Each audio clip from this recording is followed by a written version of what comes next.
friends, we are back. I hope everybody's having a wonderful day. The only thing that I have to mention before we actually just jump into our quick recap of last week is that we will be moving our schedule at the end of the month. We'll still be playing on Fridays, but we're going to be pushing it later. It's going to be probably 8 p.m. Mountain Standard Time. That might be a little bit subject to change, but currently it's looking like it's going to be 8 p.m. Mountain Standard Time on Fridays, starting the week of the 30th. So I think that's the first week in October. Other than that, we're actually just pretty much good to go. So jumping into what happened last week. Specifically the 4th. It is apparently specifically the 4th.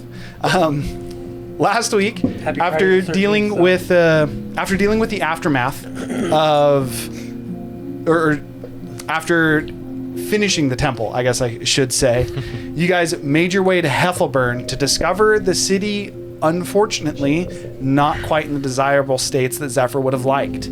The town seemed very close to destroyed, at least substantially damaged. The grand majority of all the citizenry seems to have died or is gone without a trace, whether that was from the remnants that you found of shadows on walls, if they have truly just been eliminated, or, as was deemed a little bit later, potentially taken by Talos, or specifically the followers of Talos. You guys, after exploring the town for a little bit, Zephyr discovered a small boy and his sister, who both seem to have the mark of Talos. And after determining that the spells were linked, and after you guys did your very best to help the citizenry cure a bunch of their unexplainable ailments, Zephyr elected to try and harness the connection that he has to Talos to break the spell. In so doing, it seems that whether or not the power that he got was too much for the small boy's body to handle, or if the spell failed, it seems that the boy did not survive. Your sister, however, did survive. Although you did figure out that she was not your sister, as Zestaria had a brief encounter with Zephyr before effectively offering to help you guys. She asked if you would be willing to help sever the link between Cetherin and whatever his power giver is, his benefactor, as it is. And if you did so, she would be willing to help recover Zephyr's family. She even gave you a little bit of information about them, implying that they were taken to Vortikal.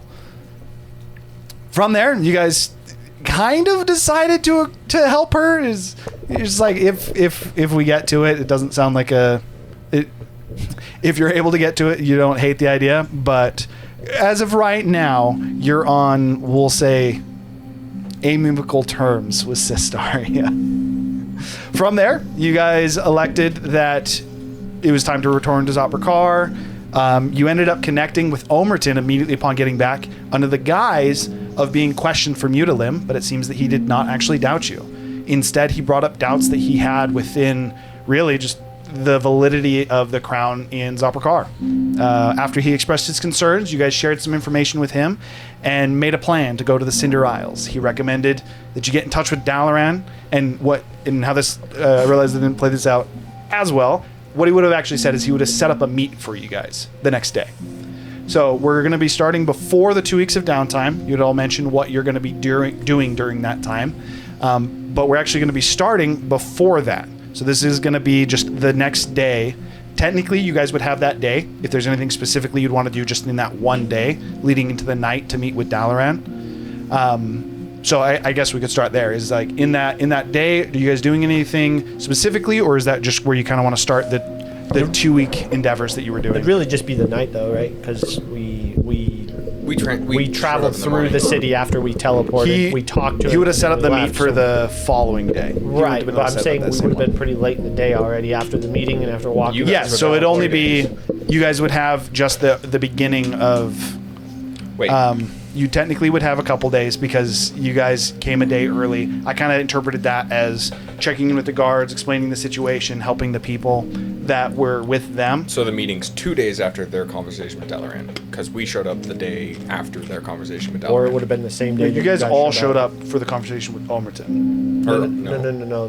Those three went. three were Tiku not. stayed behind. You're right. It was And then 1 day the next separate. day. So, no, actually, in that case, what we would actually So it would do, be the same- that would actually take the day because you guys would help get the second group that would have, that's correct and actually works better. So when Rickshaw and Kane returned with the rest of the citizenry from Heffelburn, you would have spent that day helping settle them and then going to the meeting. So really, we'd actually just be starting in that meeting unless there's any conversations you want to have with the two of them before meeting with Dalaran.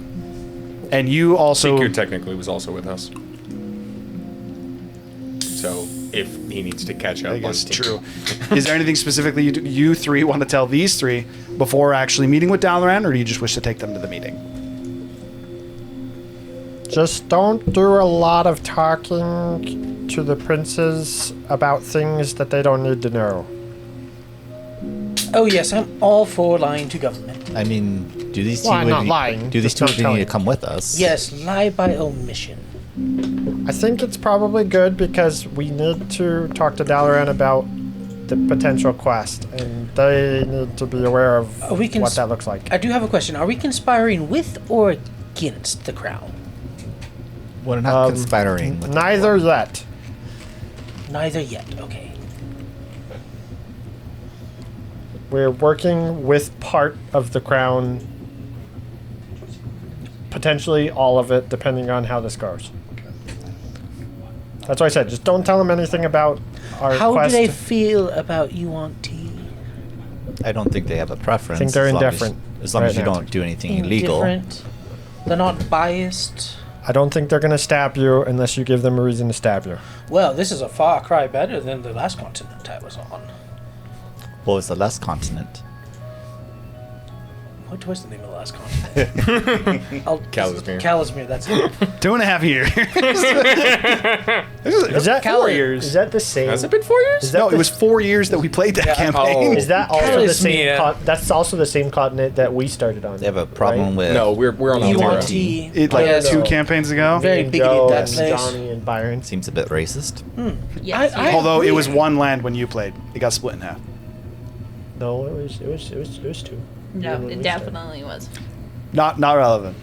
Definitely wasn't. But that's fine. Maybe I'm not remembering right. Okay. So he would have set the meeting up in, actually, funnily enough, your district, as you're with the control that you currently have over the jurisdiction you've been given, and his now distrust for the rest of the crown. Omerton feels that actually having them come meet you in your own home would also make sense because you have Razu. Dalaran would be set to actually work with Wazoo, to work with Razu, and to keep him updated on the Crimson Covenant. So Anybody can have these, by the way. after If helping the citizenry of Heffelburn to settle in, you guys would find yourselves at what is actually just Zephyr's Manor. Previously Mutilim's, but now Zephyr's. Entirely to never be given back now, too. If you request my presence, I will show. But if my presence is not required, I do not need to be there. I mean, if you want to know what the plan is, you should probably come. If you don't, Zephyr Then we'll was the tell- only one we'll who fill you in later. suggested Don't- not coming.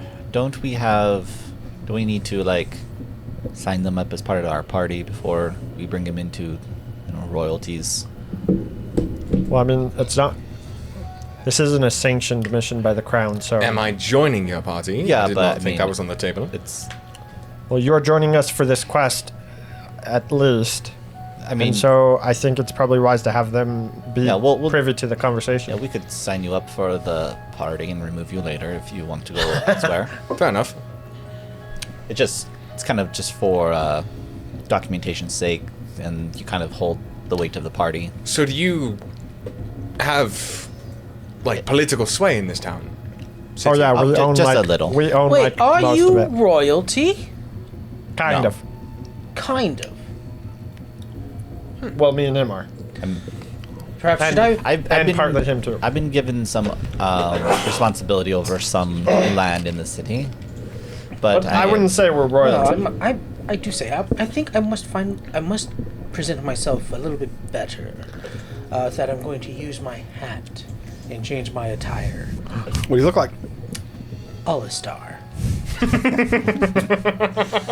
Tell the stream what you look like. This is true. In all white robes, pants with gold filigree, like a nice dandy.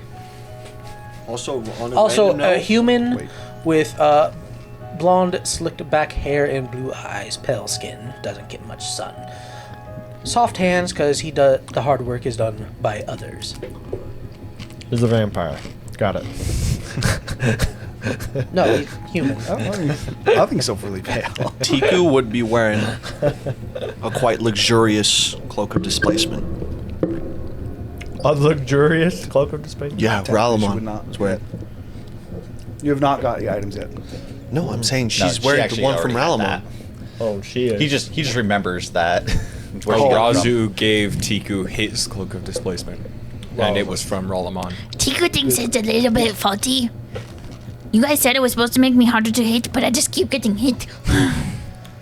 But you got to activate it. What does that mean? You tune to it. I think I did that. Clearly not. Contextually, it is a purple robe that has like golden fur on the edge of it. It is more of like a robe, by the way, less of a cloak. It like to the point that it doesn't even cover it doesn't even go up above your head. It's almost just like a caped robe. I didn't know the dragons like dresses. I don't know about that. I think some dragons probably like dresses. Okay, so you did decide that they're both going to be coming, right? I heard that right. Probably. As long as they want to come. I assume you want to come, Raksha. I do want to You come. seem Oh, very by the way, eager. the snake-headed staff no longer looks like a staff. It just looks like a nice, long, fancy cane. I also swap into my robes and out of my chainmail. Okay. I'm still just wearing leather. I'm also wearing leather. Okay, so as No. I'm wearing elven chainmail. as You got Elven now Chainmail? Alistar prepares himself, and you guys get ready I've had that. to meet with them. I- Leading into the night, this would be quite late into the night. Dalaran would seemingly intentional would come closer, like I guess quite late. It'd be like around 10 o'clock. Not to the point that he seems like he's trying to be secretive, but just like it almost seems like an end of day thing for him. A little bit to your surprise, though, as standing at the front door, or kind of like just waiting to receive Dalaran, he's actually not alone coming to this meeting. He has two people with him. Yo, what up? Just real quick, what time of day is this? It'd be about 10 p.m. 10 p.m. Oh, okay. So the restaurant would be closed or open at this point. I assume Has the so. restaurant even been opened? Oh, the hour is so 10 weeks. late. Wait. You're saying 10 10 p.m. as in afternoon, dark? Or 10 a.m.? 10 as in p.m. morning? 10 p.m. As in dark. With Dalaran, you see two what would be familiar individuals to the three of you. You see Gust and Gale that have both come with him.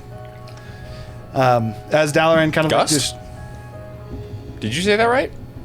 Hurricane. Lizard guy? Sorry, Okay. it's Hurricane. It's not Gust. They're like Hurricane. Good friend. He made it. It's Hurricane. Lizard friend, you're alive. It is for sure Hurricane. I apologize. Hurricane, who is still wearing the same fedora that he was wearing the time before, still like kind of just loose tunic, trousers. Gale, actually seemingly equipped for battle, just seems to be wearing armor. Is that has not I guess prepared himself for the him. evening Fancified. as you have. He's fairly he's kind of a high price on his head. Oh, he's got a bounty. Does he? Is he friend or... No. There's some people that want him. Is it... Gale? No. No, the other one. I would assume. So.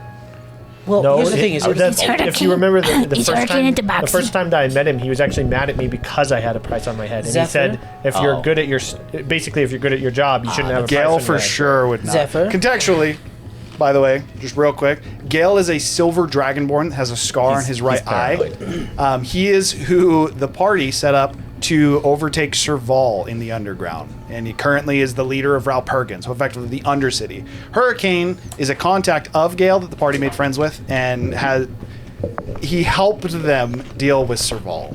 We'll put it that way. Zephyr, What are if they have a Dragon's bounty on their opinions, heads, or how- specifically Orthervale's opinions How on close of Dragonborn? friends are they to us? Don't care. Okay. Don't cause They're trouble, not like Rickshaw. special or Just another Well, race. technically, we'd be taking trouble off the streets. It's not that kind of bounty. Oh. Dalaran at this point says, I hope you don't mind, but I brought a few guests. One of them you requested, and this one, as he points to Hurricanes, this one was just well, he might be a little bit pertinent for this particular conversation, if I may. And he just gestures to follow you guys inside. So apparently we're doing something shady tonight. You say that like it's a bad thing. You do remember what we asked Omerton, right? No. Yeah, but I wasn't sure how we were going about it. I assume you guys are talking in like more so whispers. Is your I'm kind of like home- whispering to like under my breath to the party. Are you Just are as you a gonna quick let reminder, us- your whole house is like fully equipped with guards.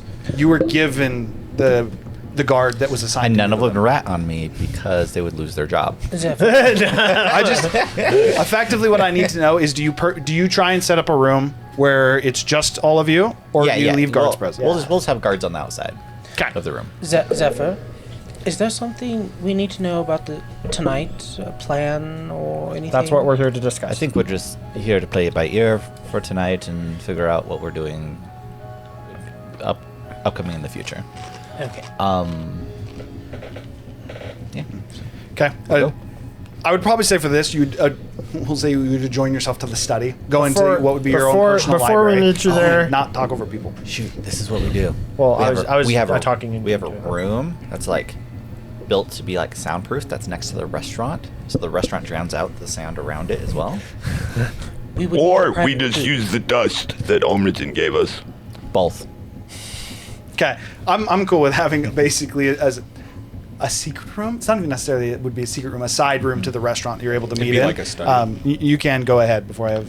I was just gonna say before we get into the meeting, I just need to talk to Gale about a few Ralpurgan things, real quick, and then I just take him to the side, and then we've already discussed what happens, and we meet up back up. It would be a fairly brief conversation. It would only take them like a minute or two. So effectively what that would be is Gurgle and Gale would kind of stay off in the kitchen a little bit, seemingly have a quick conversation as you guys all make your way into this side kitchen room. I would also say that for what it's worth, smell would be very good. Probably smell of meats, probably some mead based on the restaurant that TQ has, be a little bit hotter. As the restaurant would have only closed down a little bit more recently. Dalian kind of like sitting down, first kind of like looks around and goes, I got to try eating here at some point. It feels weird to visit your home when you're not here, but perhaps I'll have to see what this our Cobalt friend Tiku is started to establish here. Oh, she can make some delightful food. Oh, I do know that. I have had the pleasure of traveling. We do have one rule in the restaurant though: don't ask what's in it. He like for a moment just kind of squints and he's like, it's fair enough. Sometimes people are afraid to try new things. We told her that she'd promise not to cook any dwarfs, at least in the city. I'm just don't ask, don't tell. Moving of down my to heart. business as he looks towards Gale first, and Gale is the first one that seems to bring him top, and he says, "Well, I hear that you have a fun job ahead of yourselves, and that you're needing some help. Yes, I don't know the details, just that we're Who's doing something talking? fun." Is this Dalaran? Yes. This So is Gale. Omerton's briefed you on This his... is Okay, the okay, Silver okay. Dragonborn. I was like, I don't remember Dalaran talking like You that. know Gale? No. So I didn't know any of these. he's dope. I mean, Gale is a silver. So no, as far as you know, Gale is a silver dragonborn that is wearing armor with a cloak. The cloak is currently down. He has a scar going down his right eye. It looks almost as if his right eye is blind. It's a little bit more whited over. He also has a piece of his chin that is missing. He looks like he's seen some fights. He also treats everybody like shit when you first meet him. I would. So he'd probably be like sneering at you. Actually, in your case, Is it sneering or he is it doesn't even because seem of to be the scar? acknowledging you. Literally just looking above your head. We do have a place we want to go. I would love to keep it as above water as we can, if possible. Tiku's gonna fish the little I dust don't think out that of that's his gonna pocket happen, and throw it Zephyr. on the ground. I would still like it. I think it's wishful thinking. Do you try to stop Tiku from stealing some of your silence? The Your dust. silence dust. Did he she's notice? Like a sleight of hand check, actually. Did you try to hide it? I mean, I'm not thinking that she's going to do it. So Yeah, it's go my for it. It's passive. just sleight of hand against his passive perception, real quick. 12. Oh, that's terrible. Tiku like can't find it. She's starts shaking his belt. Tiku, what are you doing? Yeah, It's like that's try to, like, 6. Slap her away. Very much. Just give me your No, second. what? No, go. Just Oh, wait. carry. Hey. You need the dust. We need the No, dust. no. We should- Do go ahead and consume a use of the dust as the silence bubble emanating from this just kind of and starts to spread out. It's not meant for small little humans. As the dust starts to spread, like start to go up a little bit, Dalaran just kind of, he looks at it kind of confused for a moment, and Gale actually looks at you and quite literally shakes his head, reaches to his side, and pulls out a flint and lights a torch, and then ignites the dust, which actually causes the field. Quick reminder: Wait, it must be put. do we need The to make dust a must be saving put throw? into fire in order to actually activate the field. No, this is just a silence bubble. I forgot Oh, that okay. part. Right. Even Omerton put it into his candle. You don't need a lot, but you have to use fire to actually ignite the dust. The 3 times I used it, I never used it in fire because I forgot. You did? Around a I don't. fireplace. I don't think she Well, that knows. was when Omerton, but when I was outside. Whatever the case is, it needs fire. Kale at that point, kind of like looking down, he's, although it seems you have a side nuisance, is this going to hinder you in your job? No, she's good. She's actually very helpful. I see. You'd be surprised. For her size, she's actually really good to fight. Hello, Mr. Dragonborn. That being said, Tiku, he's not an actual dragon. But perhaps Dragon we Boy. should go around and introduce but you're ourselves to asking those who very are not politely. familiar with the others. Gale actually, Oh, he just yes, like are kind of we like gonna do looks an back and he looks icebreaker between the game? three of you, and like after an uncomfortable silence, Dalaran goes, traveling "Well, I've already had the pleasure of meeting you. My name is Dalaran. I know I helped each of you, although I don't know that one. My name is Alistar. I'm on loan from the He's met me. Dawnbringers. You would have come into the town. Dalaran would have been one of the people to meet you. Oh, okay. Because he was Um, with me He. in that This is- case. But So what happened to the other guy? Talking about Sithveran. What other guy? No, I believe his name was Vikshaw. Yes. Oh. He's got a disguise on. He's pulling a prank? Gale at that point, kind of like looking at you. He's going to try and attempt to discern it. He kind of like looks at you, and he just nods. I wink at him. Dalaran at this point says, "Now I know that it is him. However, he Oh, looked a little bit am different." With that said, Omerton only briefed me a little bit on the details, then said that you needed help with we'll call it a child's errand, just due to my own experience. You have to tell me a little bit about what's going on. Is He that told me is that you that couldn't a discuss it with me. Code for something in child's errand? Are we Yes. murdering a So child? this is the breakdown. I'm sure Omerton's already briefed you on the concerns that he has regarding the city currently. Dalaran immediately looks to both Gale and Hurricane behind him. He says, I know of some concerns, yes. We need to get to the center of the Cinder Isles to investigate some of those concerns. And that's why your brother recommended your services. He said this might be something that you're able to do and ultimately it's going to be beneficial for the city. But, as you know, you're not supposed to go there unless you're on the journey. He nods and he says, "True. He's not wrong. The child's errand I spoke of was, I may or may not have gone on my own journey when I was young. Me and my two of my younger brothers. That said, there's a couple concerns that I have. The first of which is, Omnitin told me there was something of dire straits and that it was related to our concerns that you might be able to solve. But I would ask, as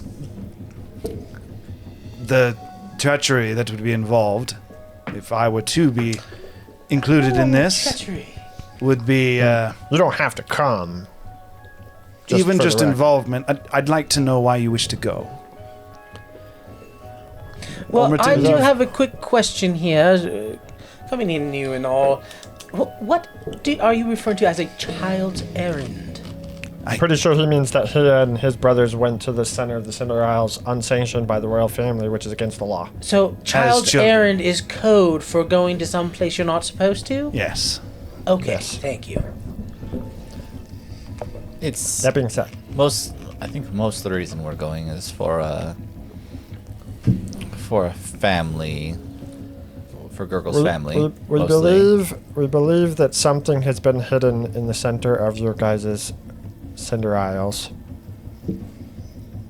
that shouldn't be there, and could potentially implicate that something is deeply wrong with the city. Why we being around the bush?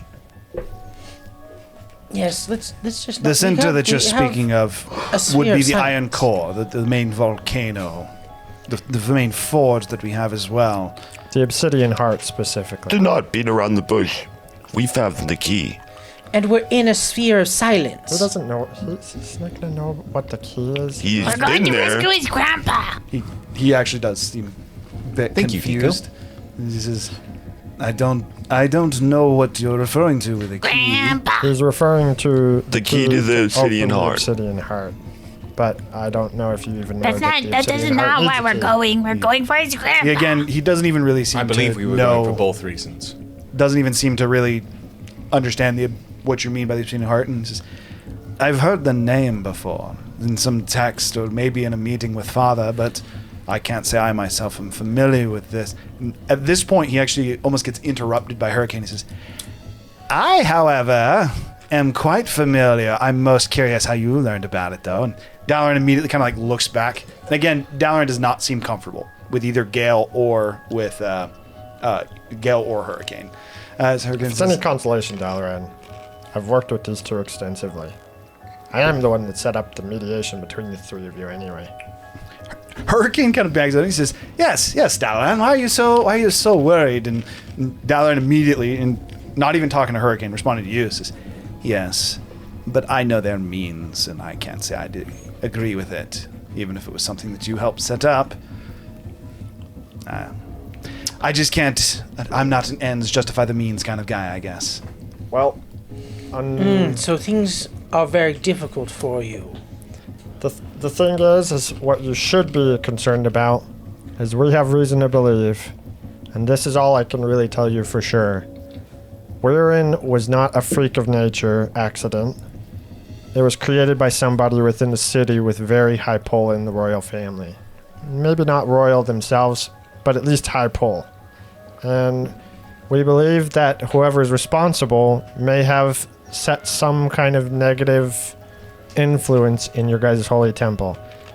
Outside of that, that's as clear as I can get for you. That's why we need to go. Hurricane kind of juggling says, Yes, it's as he says. You already know that. We've been working with you for some time. You know that I believe her name was Weirin, but Yes, that Weirin. said, I think your little Cobalt friend is confused about something. Are you all Yes. on the same page? Yes, Tico? Tico has 2 questions. Go ahead. First question. Can you please start with the second? He's just throwing you off, Tico. Just go ahead. Second question. You said this is a child's errand. Tico doesn't have to pretend to be a human child, right? No. Good. Hurricane smiles at it. Dalaran and Gale seem very unfazed. Good. Okay, second question. Can you even help? We need to go rescue his grandpa. Dalaran seems almost a little bit in turmoil as you ask it. Hurricane immediately says, "Why, of course. In fact, I had a little bit of an inkling of this conversation a little bit beforehand, and I've set up a. It's kind of interesting to say it now, but I have someone that would love to meet with you. I doubt she'd care. However, she could likely be of help to you." He looks to Gale, and Gale just nods his head. He says, "We've made some connections as trade has continued to open up across the continents. We've been able to work with a few different individuals, and save the approval from our High Prince here." And Dalaran immediately says, "Former High Prince. I gave that up." He says, "The former High Prince. There's a new shipment coming in. Not but maybe 2.5 weeks from now, depending on the weather. The individuals on that crew likely could be quite helpful to you in your adventure, we'll say. With that said, how helpful Dalaran can be..." Dalaran just, again, seems both torn about the situation, frustrated with the way that Hurricane's talking. He says, I do trust most of you, as he kind of like looks to each of the three of you. I should say I trust the three of you enough to believe that you have the best interests of Zoprakar at heart. Oh, I'm hurt that I'm not in that I don't care. decor. Oh, but you should. He just keeps ignoring it. He says,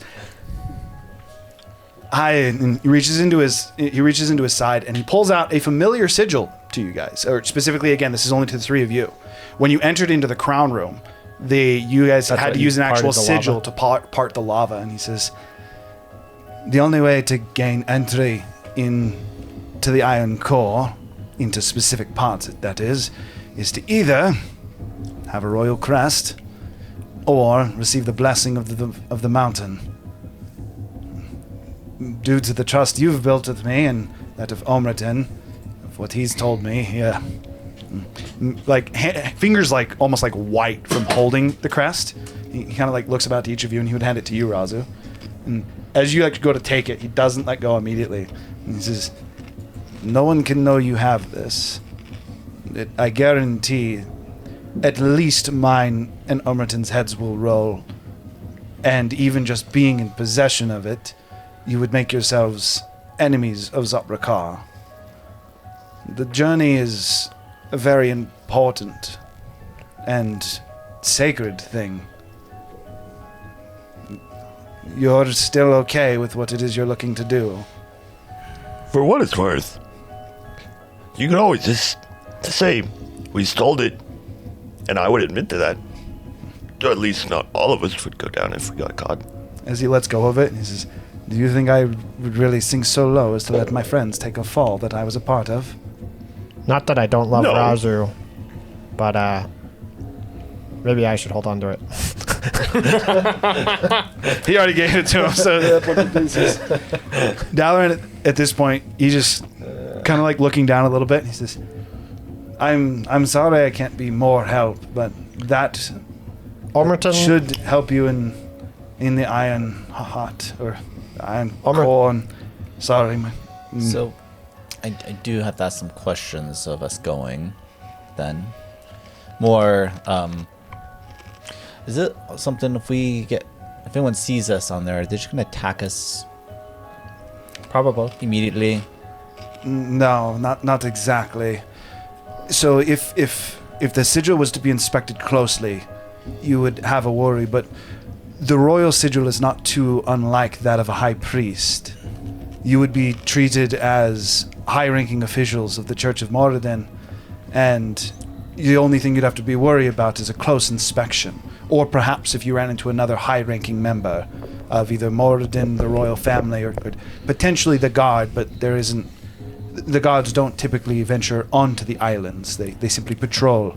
I think we're going to need to brush up on our more than religion practices. if we go. Or If stealth is required, I do have that aspect covered. You will not be able to hide the entire time. You will have to go through checkpoints. You will have to have probable reason. You would have to know the steps of the journey that you are on. And me and Tiku aren't the stealthiest people in the world. well, that's the thing. Or you could just let me handle it because I plan on going to the church anyway.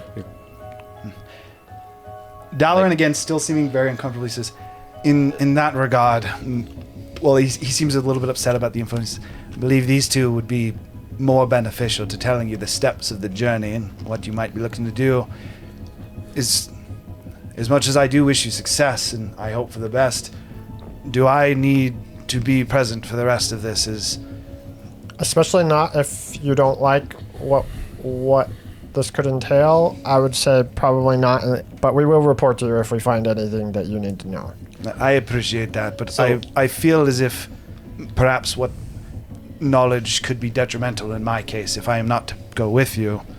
And Agreed. Hey, The last thing case is- scenario, if we find out the church is corrupted and that the king has something to do with it, Regicide? what's the plan there? Well, I think we'll cross that bridge when we get there. Oh, but I think we should figure that out now. I think Again- regicide is a good answer. I'm assuming you have some thoughts on this. I have two that come to mind right away.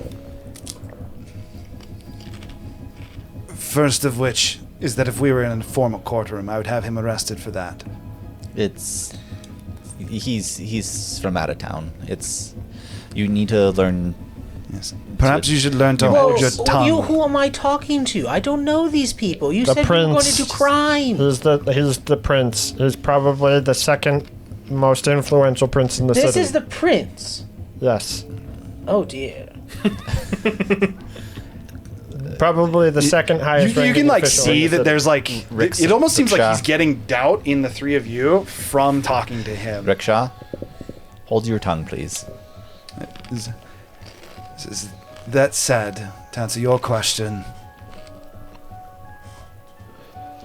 he kind of like looks at the dust and he says, well, forgive me if I am smited down for this, but I don't fancy myself an extremely religious man. I know they're there, but there's a reason that I've never gone on the journey. My family is what matters most to me, and if Omratin is right and that is not my father, and that Mutilim's death may have been because of something that happened because of that man, if that man is not my father, I'll help you fight the whole city.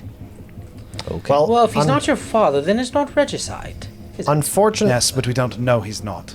Only one way to unfortunately, find out. He was unfortunately, dead. His hand Rickshaw. actually goes down to his blade. That was a joke. As Gallus he humor. actually just immediately stands up. And says, if you need anything else from me, as now it's to like a curt angry. He says, if you need anything else from me, feel free to contact me. As Dalaran starts to walk out, do you adjust Dalaran it because he's storming out of the room? Tiku's gonna go out with him and Tiku. make him some food. Yeah.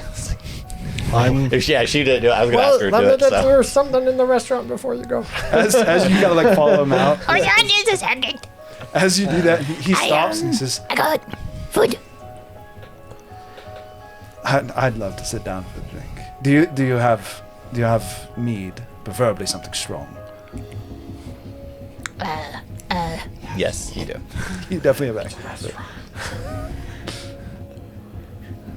Sandy, I need you.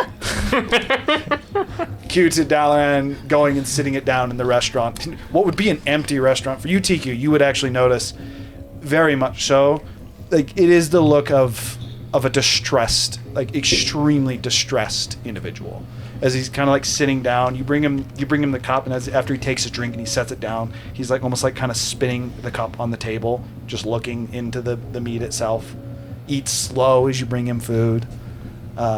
He definitely seems very at odds with the situation itself. After Tiku brings him out food, she says, I'm sorry your brother died. As you guys kind of give him the food, he takes it and he places his hand on top of your head and almost like shakes your hat a little bit. You don't actually have hair. He shakes your hat a little bit. He says, "You're a good one. I wish they picked good friends all the time. And I appreciate the meal." It will help give you energy. The rest of the night also helps you sleep, which is kind of weird. Mental energy maybe is what it is. He seems confused, but as he eats it, he does seem to enjoy it. Real quick for you. This is a little bit after. I just didn't want to interrupt Caleb.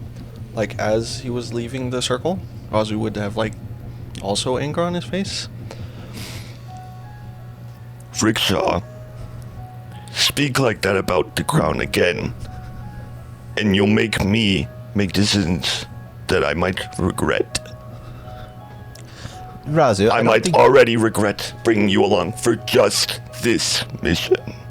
Razu, I hardly think that you are going to regret what you might do.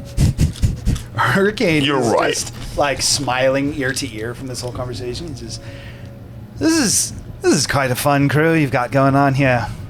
I like you, Hurricane. I've just met you, but I think it's you're a never very a dull day. respectable person. You're a bad judge of character. Oh, good one. No. In all honesty, though, first of all, I feel as if I have not formally had a chance to thank you all for what, or at least the three of you, for what you were able to do in the events following the fight in the throne room. Everything with Serval, especially what you did for Alpergan. Gurgle. Yeah, Dalaran may not appreciate it, but Gale here is pointing over to him. Gale here has become quite the leader almost. He's not only feared as you were, but he's revered as well. I guess it's really two sides of the same coin, but I'd hoped something like that would happen. he's doing a good job. Gale, for Gale, he like seems to almost like shrug it off, but it's that kind of, you can tell that he actually didn't mind the compliment.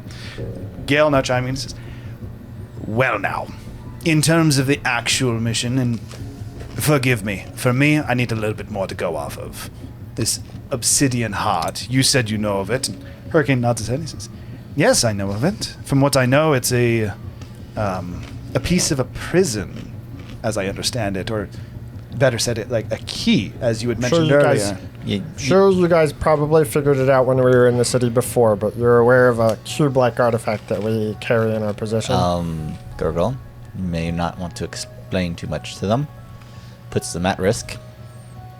"Oh, please, put me at risk." And he looks at Gale, and Gale just kind of shakes his head again. He says, I'm talking about, like, if you want the gods coming down on you. Well, the thing is, all of them. Gale actually does stand up and he says, "I can't say I'm too enthralled about the idea of fighting gods. That said, I do think Dalaran did have a point. The station that I have and that he has, the amount of information you gave us may not entirely be beneficial to you. I can complete the task you asked me, Gurgle, and in addition to that, I do have one other piece of information that I wish to embark. I don't know. Impart. Yes, I've never been a fancy speaker as you are. There's two things. First of which, your family is missing. They've been at the dock for some time, but in the recent days, I was keeping an eye on them. You had asked Dalaran, and it ended up making its way to me. I don't think Dalaran knows yet. His network is a little bit more topside. Useful, but not as quick. That storm that came by, it's almost as if the people at the docks disappeared. The vast majority of them are gone, and a good portion of our ships have been destroyed. Similar to what happened to Hethelburn. From what I've heard, and the reports that you gave, yes, not too dissimilar. And not too dissimilar to what has happened to multiple villages along the roads leading from the Closet Plains to the Highlands. The trap symbol. Did you find any of these? The trap symbol we found on the buildings. He actually looks to Hurricane. Hurricane just smiles and nods and he says, "Many, actually." They've got informants. I actually believe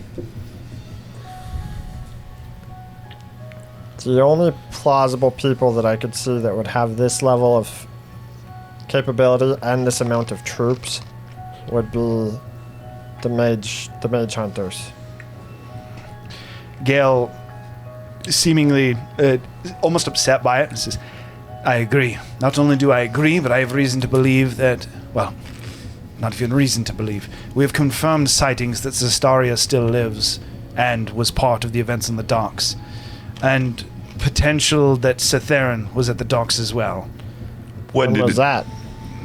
Maybe the day before you arrived."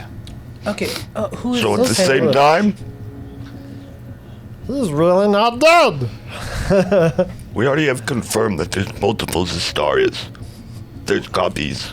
Well, not even copies. The They're the same Cetherin person. did look different, to note. I don't know if this happened, he was with you, but his eyes glowed. His blade had a surreal sheen to it, almost. Was Zestaria missing an arm? He looks again to Hurricane. Hurricane actually just shrugs. I don't know in that regard. However, in regards to Cetherin, he seemed to, from reports, it was almost as if he was a mirage, appearing in water droplets. The closest I could think to it was hallucinations, and until I received reports of him having a fallout to your group, we believed them to be false. But I thought it might be pertinent for you, especially because we've been told that he left you a message. On the docks? I don't know if it was him, but them. But what was the Of message? course they did. I don't know. I haven't had a chance to go see it. Sounds Oh, like, it's like an actual message. Yes. Written down.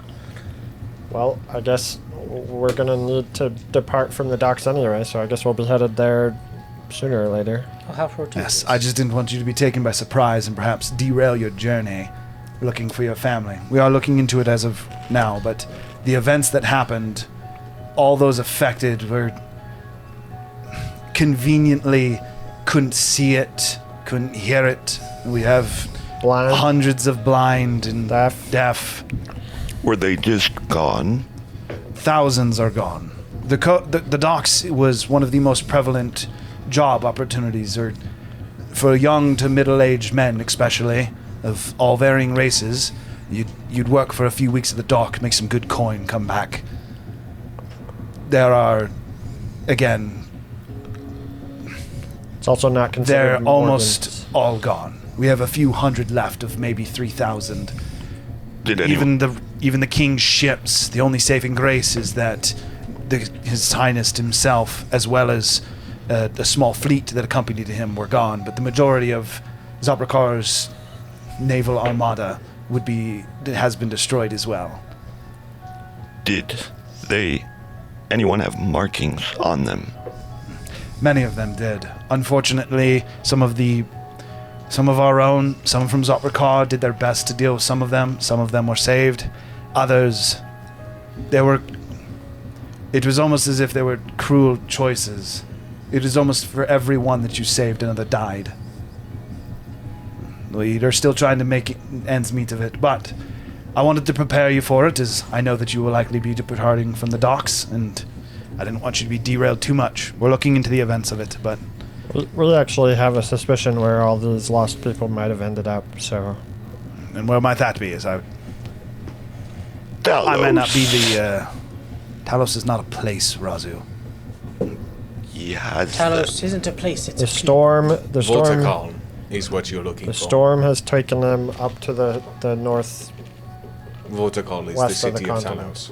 Yes, northwest of the continent. Northeast. That's Northeast. northeast. Northeast of the continent. He kind of nods.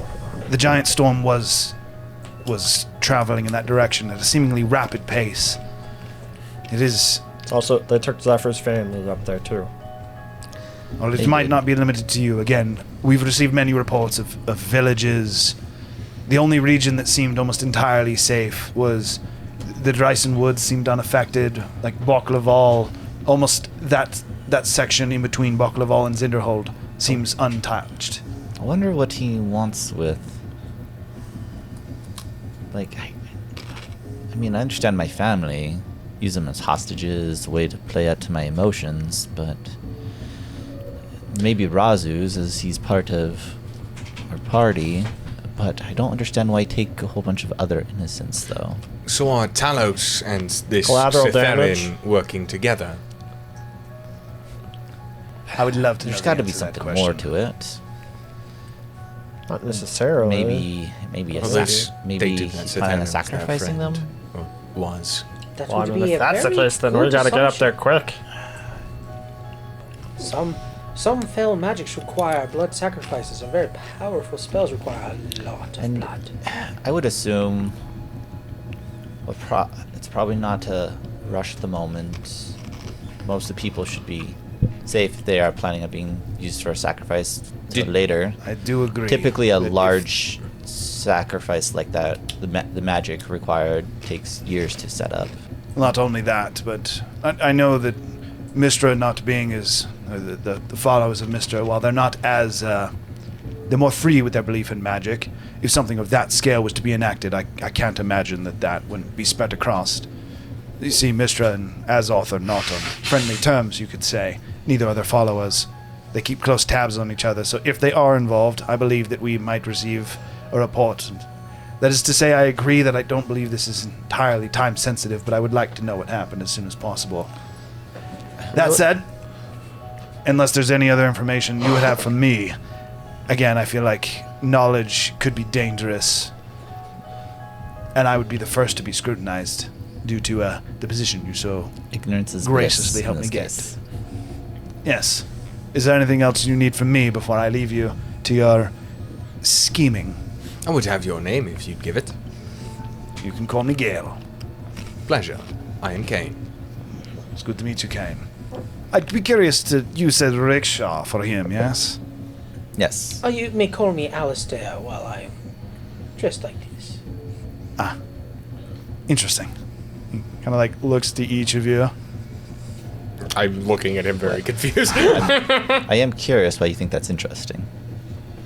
I've heard of rickshaw and some details. Oh, have you? Because I know nothing about this man. He He's claims a to fake be. fan. He claims to be part of a group called the Dawnbringers. Founding member, Oh. actually.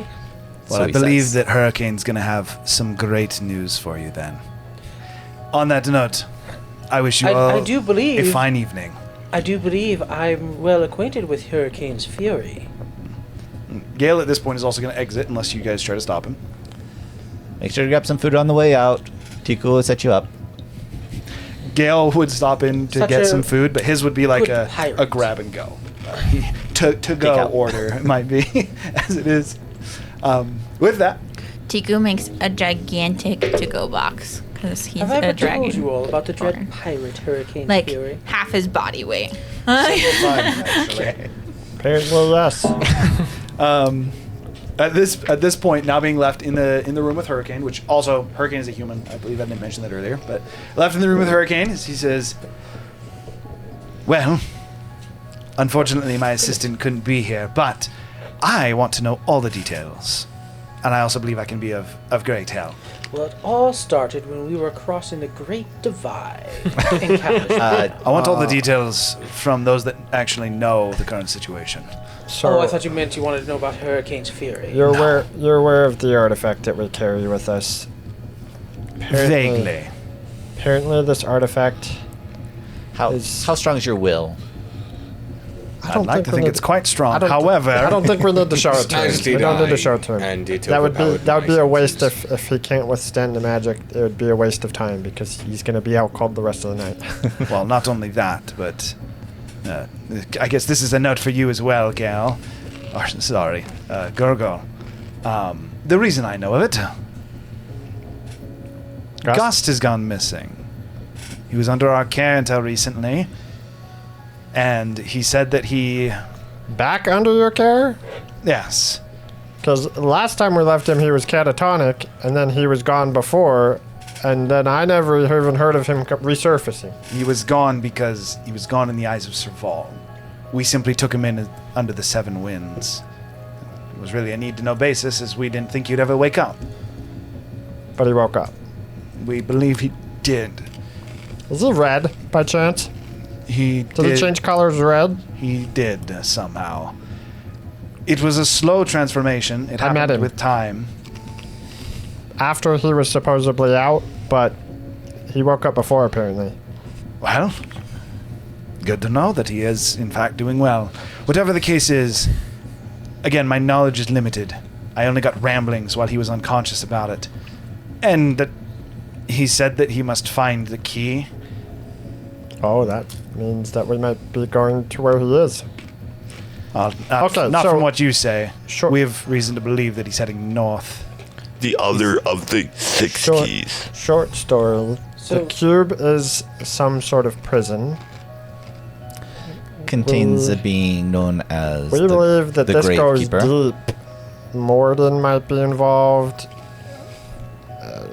Whatever's in this cube, I believe that there was, based on our vision with Zephyr down in his homeland, we believe that most of the major gods were Every involved. major god. Bahamut and Tiamat worked together to form Whatever it this. is in this cube, Morden included. people don't want it. People don't want it out, and it's good or bad enough that all of the gods that hate each other worked together. This sounds like quite the fun Puzzle? mystery. Yes, puzzle. And So- we've been commissioned by a rather Vengeful? interesting snake to break the cube open because he believes he's been mistreated by Talos, which coincidentally Dallo stabbed him in the back, basically. works with Zephyr's goals. Speaking of, do you know any stories about the wind sorcerer Malik? No stories, yes.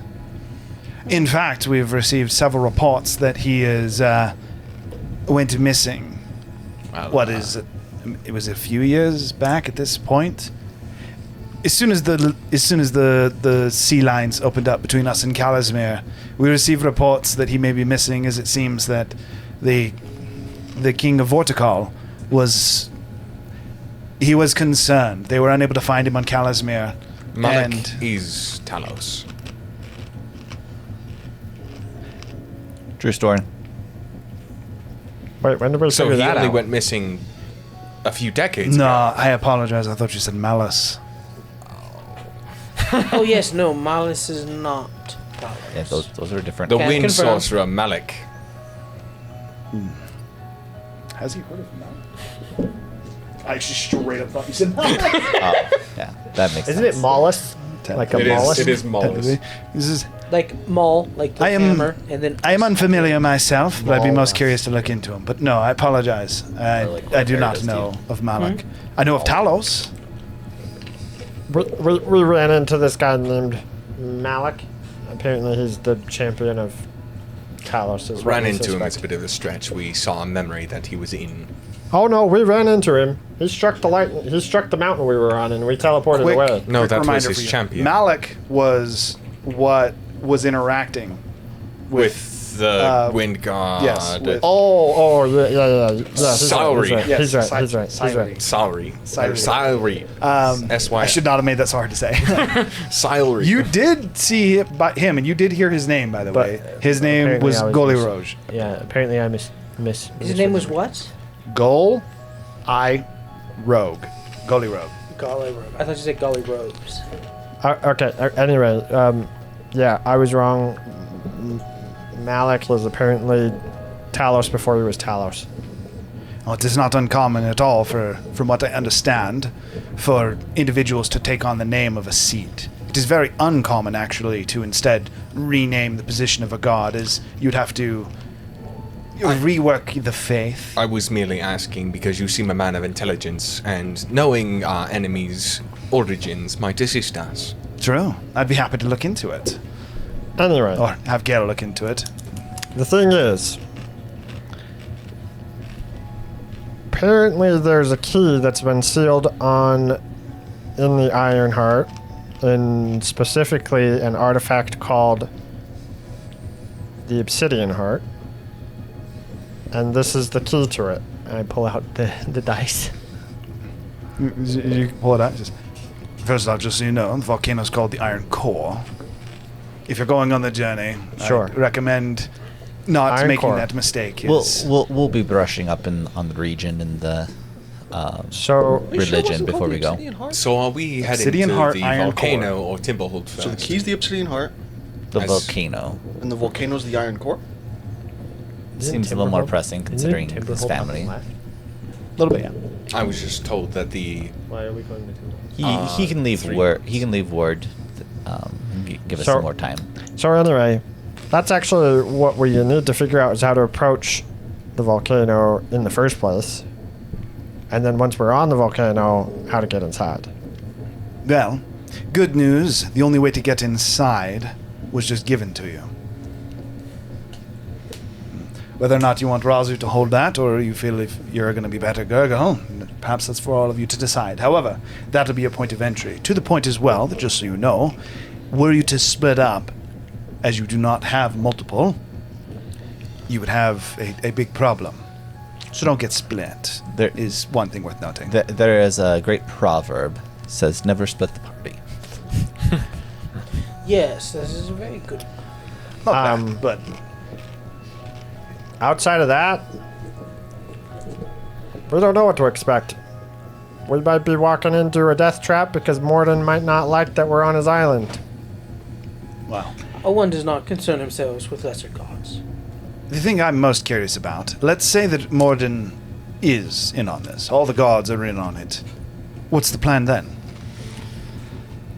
He wants to release whatever's in the artifact to restore balance to the world. Do you know the child tale is the Gravekeeper? Killer of gods. I now sound like the Resetter of Avatar. everything. I know of the Gravekeeper, yes. And if he is real, do you understand what that would entail?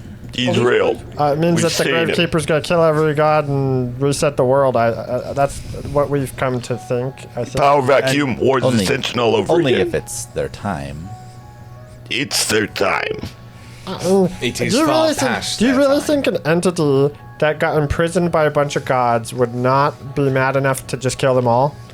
I feel Well, like if it was me, Actually, The origins of the Gravekeeper are that he is not actually an entity. He is more of an essence. I don't think the If what be- the- what the I've being understood. has any emotion. To be honest, From what I've heard of him is that I believe that is true as well. It would simply be if their station was passed and they, or better said, if they had acted in direct, perhaps if they acted in direct opposition to nature, that would still be a correcting force. This is- But I don't believe that he would kill them. But this is where my hiccup comes, and I've maybe voiced this partially, but now that I've had a while to collect my thoughts, I think I can better articulate it.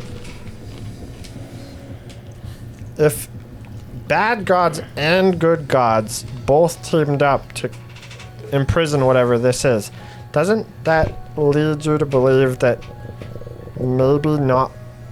maybe it wasn't done out of a selfish desire to keep their stations in all their cases? Maybe that was how they coerced Tiamat and other high-powered gods. But what if there was another reason why they did it, and you just want to release him, but we realize that it's not going to be good for everybody? I believe there are some gods that were coerced into it.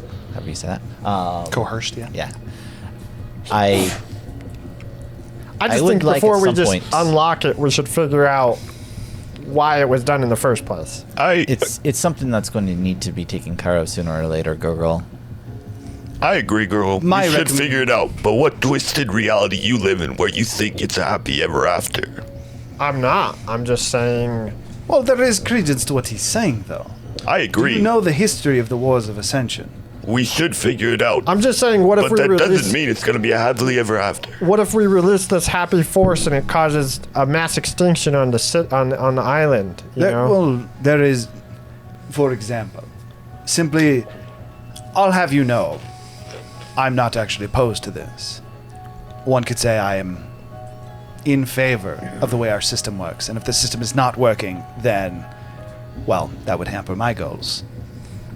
With that said, I simply want to make sure that you are prepared, as I feel as if you try to make this decision on, let's say, in the right moment, you'll be prone to make the wrong one.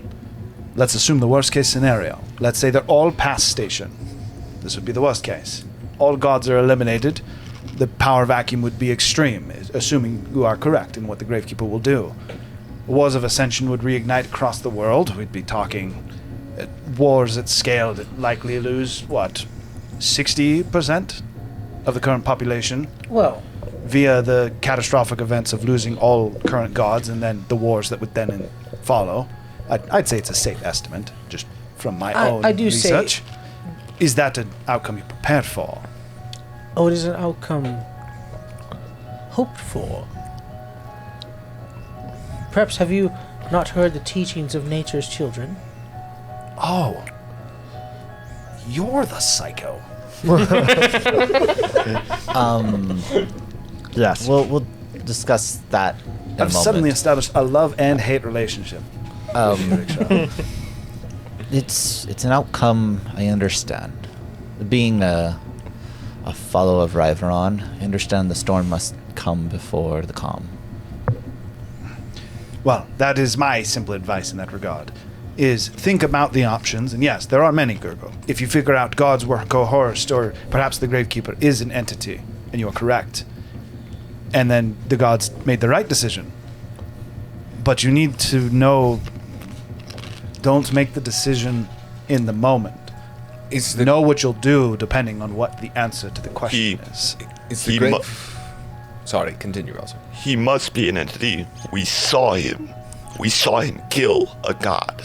Yeah, but that does not mean that he is necessarily an entity or an essence, as me and Zephyr believe. Well, hold if on. he is an entity and is a vengeful being that wants to eliminate gods, then I believe Gurgle has credence. What is to say that would make the world better? But if he is in more of an essence of end, as me and it seems that Zephyr believe, Then that would probably indicate that the gods are selfish and they all just trapped him to keep So that their they wouldn't exactly. to keep their own in station. that scenario, you simply must know what your answer would be. And that is what I wish to know. I think the ones that had power threatened some of the ones that didn't to agree upon it. Bahamut? I mean, everything that I know about Bahamut, he wouldn't be okay with that. And also, from what I understand, he's one of the more Unless- powerful gods. Unless he doesn't He's one trust of, yes. unless he doesn't trust any successor. He doesn't trust a successor. I mean, regardless of your motivation, if that's true, then that still means that he did it so that he could stay in power, which Yes. I would So, still my say question that's again- that's probably him in the wrong.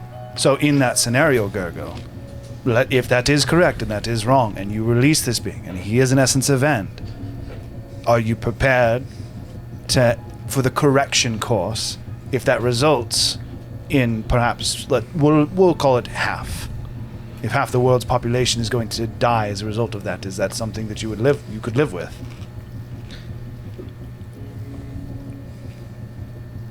Gurgle know that there is no true death when believing in the true gods. Can you speak The to this true gods? Gravekeeper? Perhaps we could just ask him if he is capable The of thing speech. is, I think he can kind of interact with us, but he can't because I think he's locked away. I think Me? we'd have He to. seems limited. Yeah, we'd have to. My Maybe if we interpretation of weakened it- his seal a little bit more, maybe we could converse. That's what I'm thinking. Then that is what we should do before deciding. Confirm if it is an entity or an essence. Again, I agree with that. I simply think that you need to think of the worst case scenario, and if that is true, know what you will do. That is simply what I implore you and what I'd be curious to know from each of you. I like to know those I work with. I feel you three have already learned this a little bit. I mean, So I actually wish to know your answers. I've heard rickshaw's. you've heard mine. Please refer to me as Alistair. Apologies, Alistair. How about the rest of you? Assuming the worst, what is the steps? What is the proper path you take? Do you leave these, we'll say, selfish gods in power? We call them false gods. Or do you see the false gods fall? If it was true, Know that I will help you no matter what your answer is. I simply wish to know those I work with.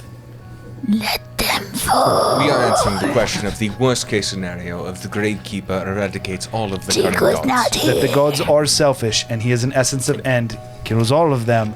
The Wars of Ascension reignite. I also do know It's in your Tiglus head. expressed some want to be a follower of the Gravekeeper. I like to think he's like leaning on the door, looking out. He just sees Tiku just like cutting into something. He's like just nodding as Tiku's just like just killing something.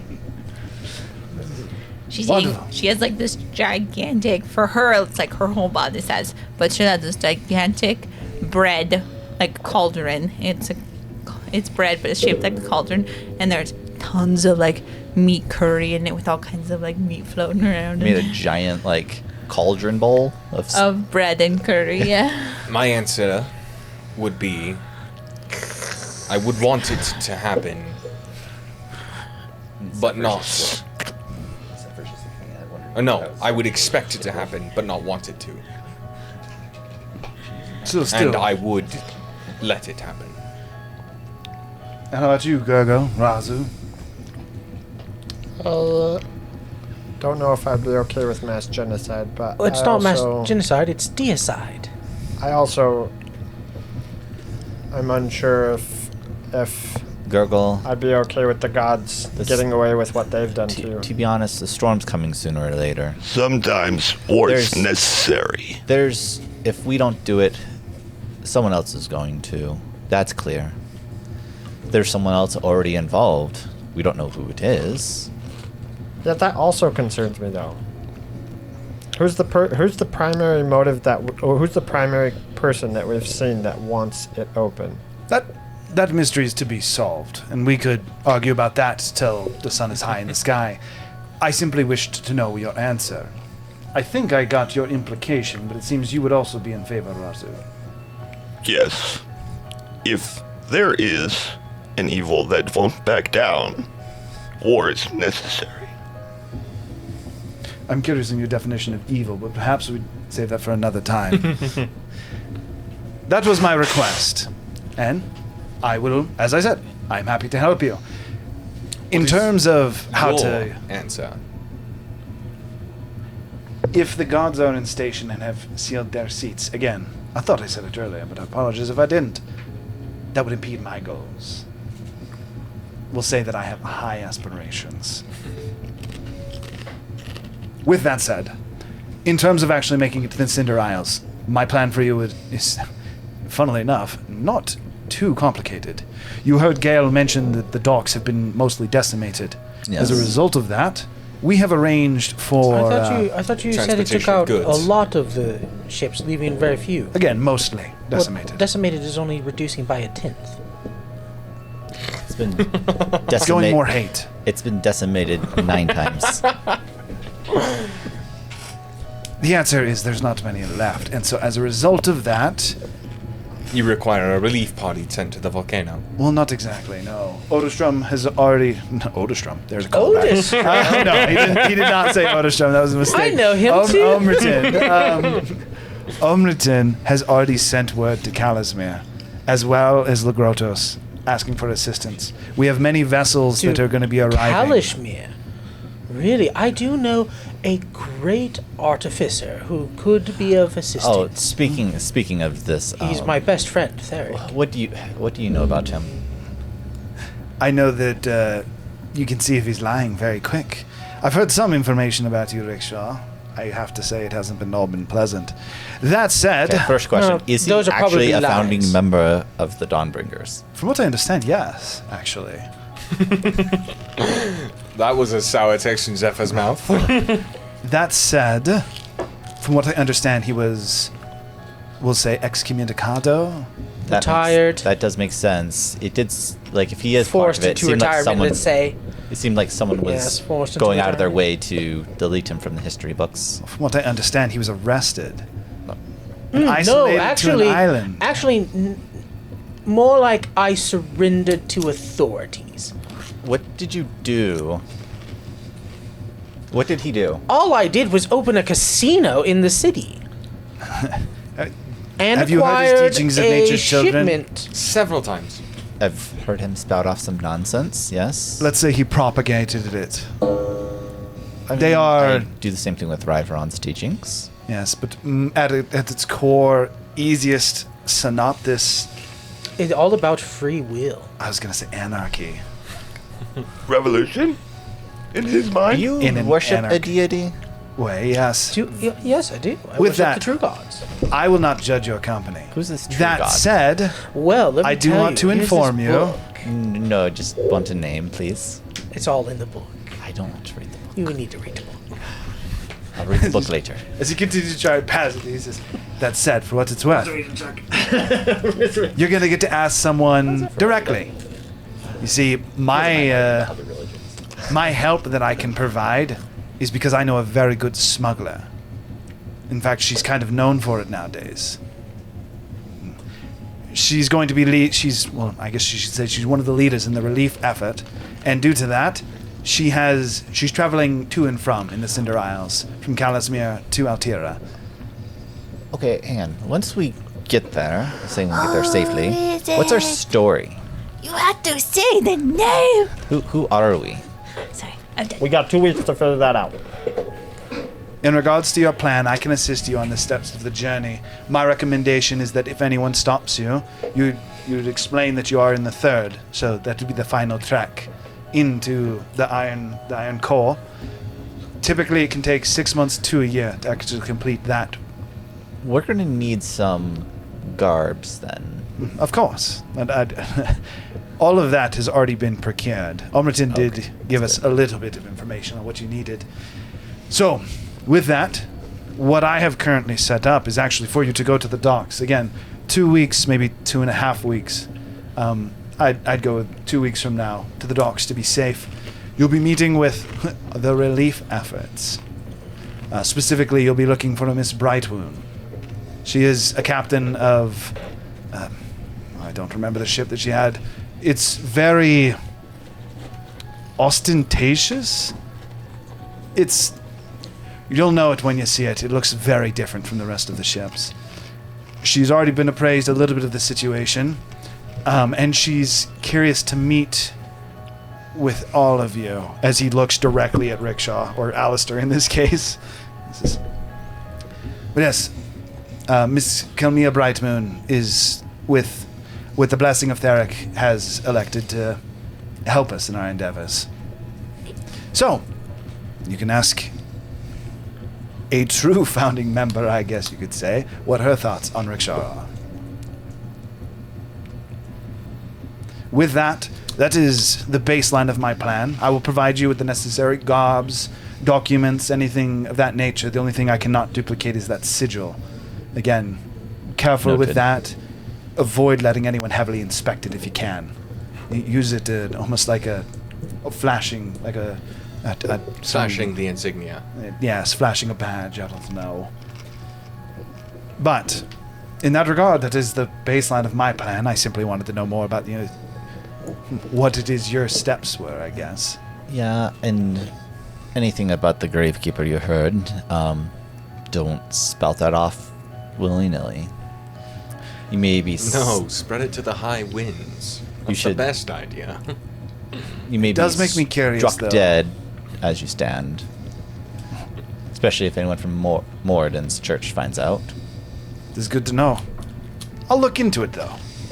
I am, now knowing that it is true, I am most curious to know the details. If it is maybe a being of an essence or an actual individual that may be corrupt.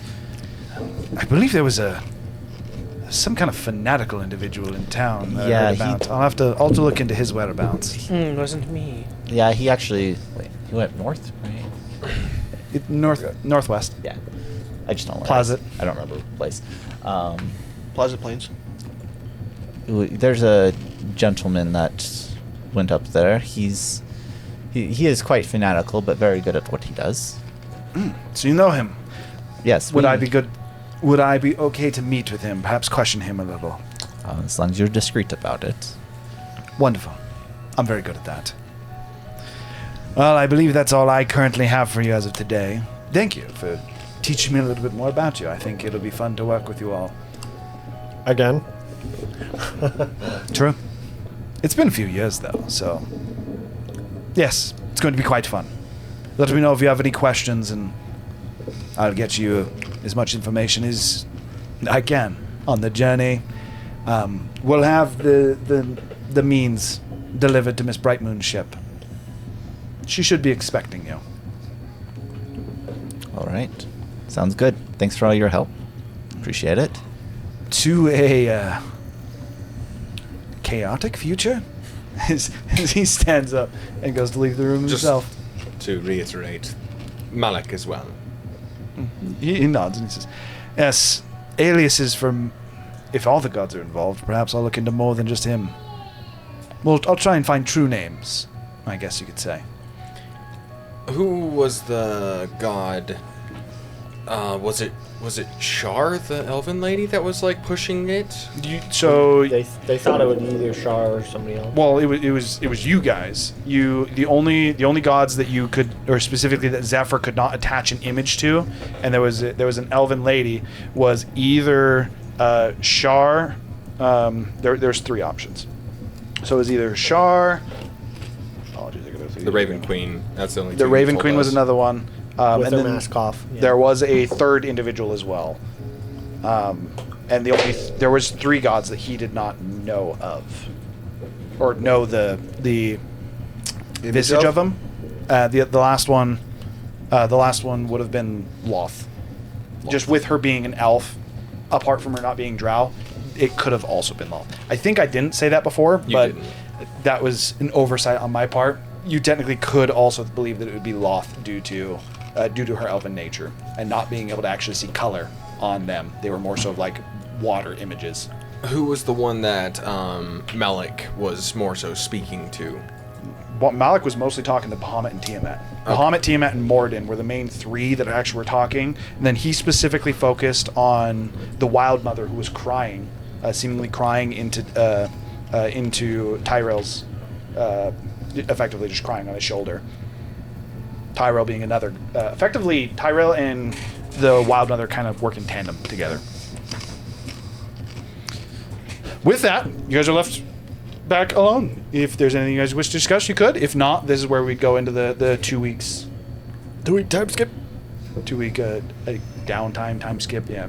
Did everybody already tell them what they're doing with their 2 weeks, I assume?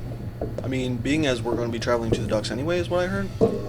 I will not be doing that during the 2 weeks. Are we planning on learning Moradin's religion to be able to Yes, I will pass that off? I will be brushing upon that. I would also need someone that's persuasive to probably learn about it too. We have a... I'm already going to the fire temple. Rickshaw, I think you'd probably be the best man for that if you could assist me. Yes. Because you're going to need to learn the mannerisms and everything. And I'm also really proper persuasive. etiquette. Try not to offend anyone while we're undercover. One might say I'm equally as Give me a persuasive as roll and I Rickshaw. will play.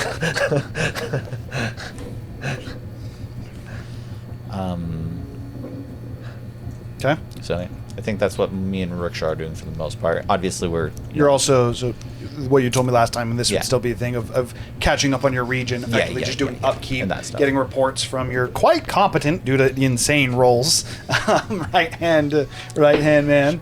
woman. Right hand woman. Tiku was mostly working She on is the great. working on the shop.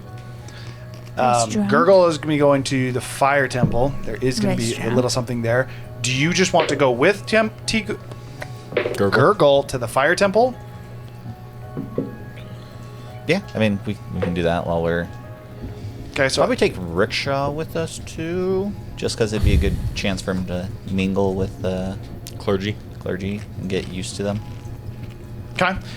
So something you would be appraised of, like right up front, do with this what you will, preaching about other gods in the temple of a god, very bad idea. That is something that Hurricane Zephyr would appraise knows you that, of. and he tells Rickshaw as well.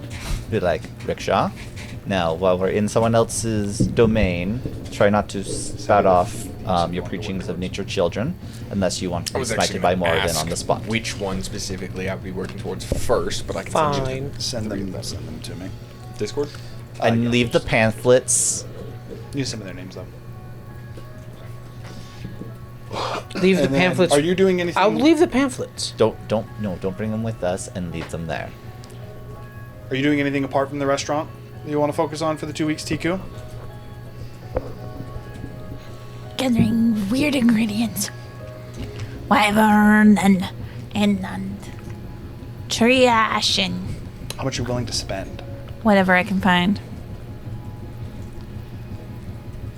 How much does our domain make? I'm buying it Domain for is the currently restaurant. negative. Yeah, it's not profitable yet. Not profitable. When is it profitable? So it was 6 months when you left, and it's only been 2 weeks. So you still got like 5.5 months. Okay. Not profitable. You You still got a little bit before it's going to start turning a profit.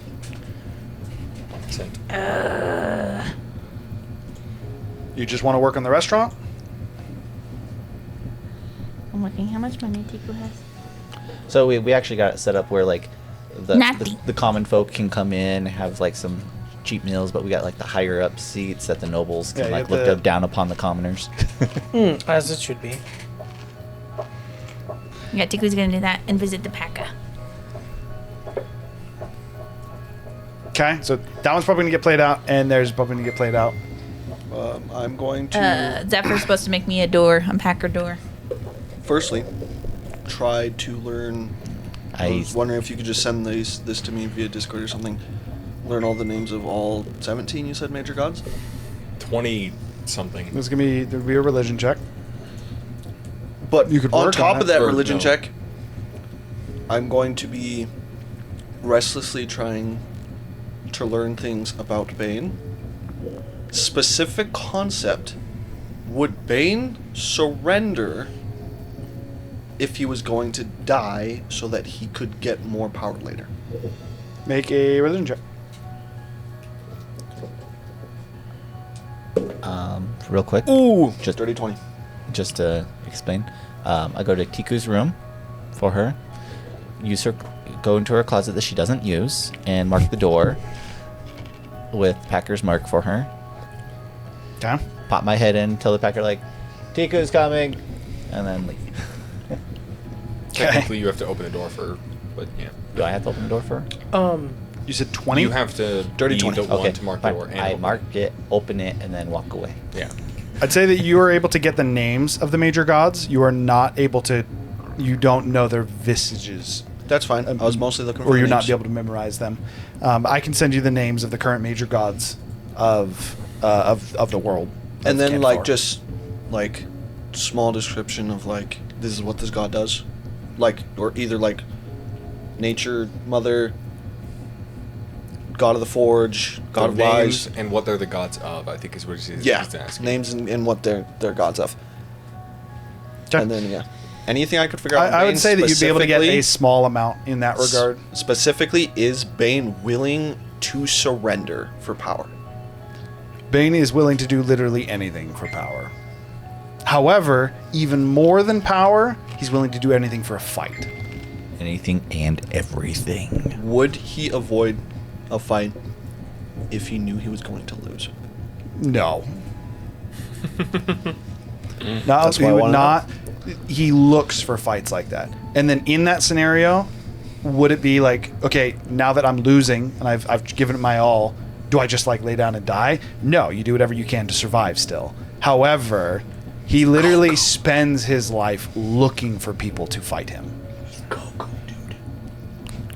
Kind of, yeah. Well, I mean, dude, Roger's got some plans, bro. I'm gonna talk to Literally Bane. always I'm gonna looking talk for to Bane. he hunts for people stronger than him, and to the point that like one of his goals, think like Spartan. His goal is to actually go into battle and find someone that so outclasses him that he can't escape. No matter what he does, He wishes to he's die in just, battle.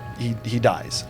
He actually leaves strong opponents alive just so they can get stronger. And like What? conceptually, Kogal didn't already leave someone who he saw potential in alive in this campaign? so hypothetically, he would still, if he was going to lose to someone, he would work with somebody to fight them because he knew he would die if he didn't. As long as that depends on if he would gain power by beating them. So what is this? It's role basically you want everything to for the play? sake of power. But then also looking for someone that no matter what he does, is just going to beat him and ideally kill him, even though he struggles against it. Conceptually, like, is he a prideful being Absolutely. that would never turn down a fight? Extremely, like to the, Probably also to the point where he would fight you even if he thought that he couldn't fight you one-on-one. If it was close, he would still fight you one-on-one. my easiest example for you is if you had like a level 20 adventurer and then a god's like, yo, you want to fight? He'd be like, fuck yeah, I do. Let's go. Knowing that he's probably going to lose, he would still be like, absolutely. And he would do everything he can to win that fight, even no matter how undercut, dirty it is, everything he can to win the fight. But then his goal would be to almost lose the fight while giving it everything he has. You go and then treat. The Packer, did he give me a symbol? I can't remember because I stole the card from him and then Yes. we came back and No, I so thought I did get the symbol. I actually went back and looked through this 100%. So the people that have the door is currently in the party So I is misspoke Zephyr, last time. you, and Tiku. I have it as well. Raju. You're Tiku right. doesn't have the door. No, Tiku That's a does. Tiku door. got I it just last used time. it already. She got it last time. Last time she went in, What? she like brought the egg in. We said You gave her that one. Razu and him were the only ones that had it besides you, and I forgot that I did get it too because I didn't know if I interacted with him after I stole the card, but now I'm remembering an interaction where I was like, "Ha, I got you," and then I remember. Yeah, and he like smugly gave it to you effectively. Yeah. He gave it to Zephyr for the. Zephyr definitely, in his opinion, has beaten him the hardest. Okay, what's up, Dream? So Rickshaw, about that part we're setting up. Actually, sorry, I gotta ask you one question first. So we're third circle, right? Is what you're saying? Third. So you're talking about for the journey. Yeah. You're on Well, the third step. Third. So the journey is a. What's it? Like, what's it referred to as? Is it third step? Is that Yes, how we would- it's quite literally. It's effectively ascending the steps. Now- is what they would call it.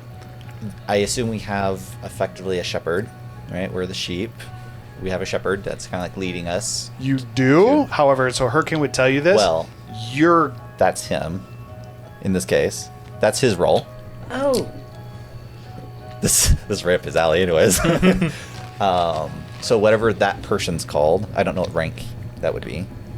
What would we refer to him that as? would he would just be he would be basically a recognized priest if he was simply shepherding a group. However, if your symbol, if it was to be inspected, he would have to pose as a high priest in order to actually play it off. So as a we're- general rule, Hurricane would so recommend high priest and Or- the rest of you. But if you're ever dealing with someone that is going to closely inspect the sigil, if you're worried about that, you'd actually want to introduce him as a high priest. But high priest would be more scrutinized. It would be harder to pull it off. a high So- priest it is. I believe for the common riffraffs, you should probably just go as a priest. What's the normal race of? I believe it varies greatly. Oh, so it could be anything. This- So I going to use my hat and transform into what Dwarf, looks probably. like a elderly man I guess that's true. with a crooked shepherd's Dwarf. cane. You should be a dwarf, actually. Now elderly dwarf. Dwarf would be the most common. Yeah. Not the only thing. Is quite literally You- Theron's you wife would was a stand out. member of the clan. No. You would the stand out less, though. Priest, but yeah. Even priests could get. It's not race specific. Oh, Yeah, it would stand out less. We could blend in easier. It's not uncommon to see dwarfs monopolize the area, I'm sure. Would I use an actual shepherd's staff, the hooked cane? For Moradin, no. No, You is would it going to not. be more of a maul? I wouldn't say it would be a maul. Moradin is more so like forge, like to the point that like a longer hammer, almost like a sledgehammer, would be like your walking stick. That's a maul. Is that a maul? That is what a maul is. Oh, I'm an idiot then. Yes, apologies. It would be a maul then. All right, Or so, actually, wait. like, And we can get it decorated with some Yeah. doesn't have to some be symbols. Well, And everything. If it's a mall, then it's fine. still accurate. And A tool with we'll a need heavy to head and handle. we'll need to work on your role. We can go with Gurgle at the church, and you can learn some of their mannerisms and stuff, and how they converse. Indeed. Yes. Yes. Let's not go in as our disguise Wait, though. he's coming with me? I mean, we're both going with you. Oh. He's here. He's going to study the people there. All right, I'm and- just gonna then transform as a lowly human. so we Probably don't, mid-30s. we don't need to bust out our disguise quite yet. Looks like he is just looking for religion. Okay. Has if you're a gonna do li- the if you're gonna do the dwarf high priest, effectively just come up with a name that you want to go by. Hurricane would help you to proliferate that you exist. By the way, Rickshaw, about the casino. Yes. Why did you get in trouble for that? Oh, I may have exaggerated who I was to get money for it. Oh, my neck hurts so bad. You faked being someone? I mean, it Well, makes I sense didn't considering. fake me being anyone. I faked a man named Vashir. I faked his signature and sigil on some bank documents. I mean, that's effectively theft, so I guess that makes sense. You're not going to steal from us, are you? Oh no, I've never stolen from my party. I insight that. It's a good thing, because if you tried, I'd steal everything that he owns. I got a 28 and still failed. Good luck. Oh yeah, I'm rolling at this 4 plus Was everyone rolling for? 2. He's Well, I mean- Rickshaw. They're trying to see if Virtual's lying or not. Oh. I'm not. Well, I'm. What? Zephyr's suspicious. Would you want me to put this as persuasion? Because I'm not lying. I've never stolen from the party. It would just be You would just know that Yeah, he's I mean not persuasion. lying. Yeah. it would be passive insight versus passive. It was him that rolled the insight. I just told him that if he stole from me, I'd steal everything that he owns. You're just trying to be persuasive. That's all. So I have a passive persuasion of 19. Okay. Yeah. So I believe you. Just like, okay. Just In fact, everything I've done was to help the party. This casino was supposed to fund our quest. I mean, I'm not necessarily a fan of casinos, so I would appreciate if you would. Oh, not- they are so fun. But I don't like what it does to people. It makes them desperate. Well, only if they cheat.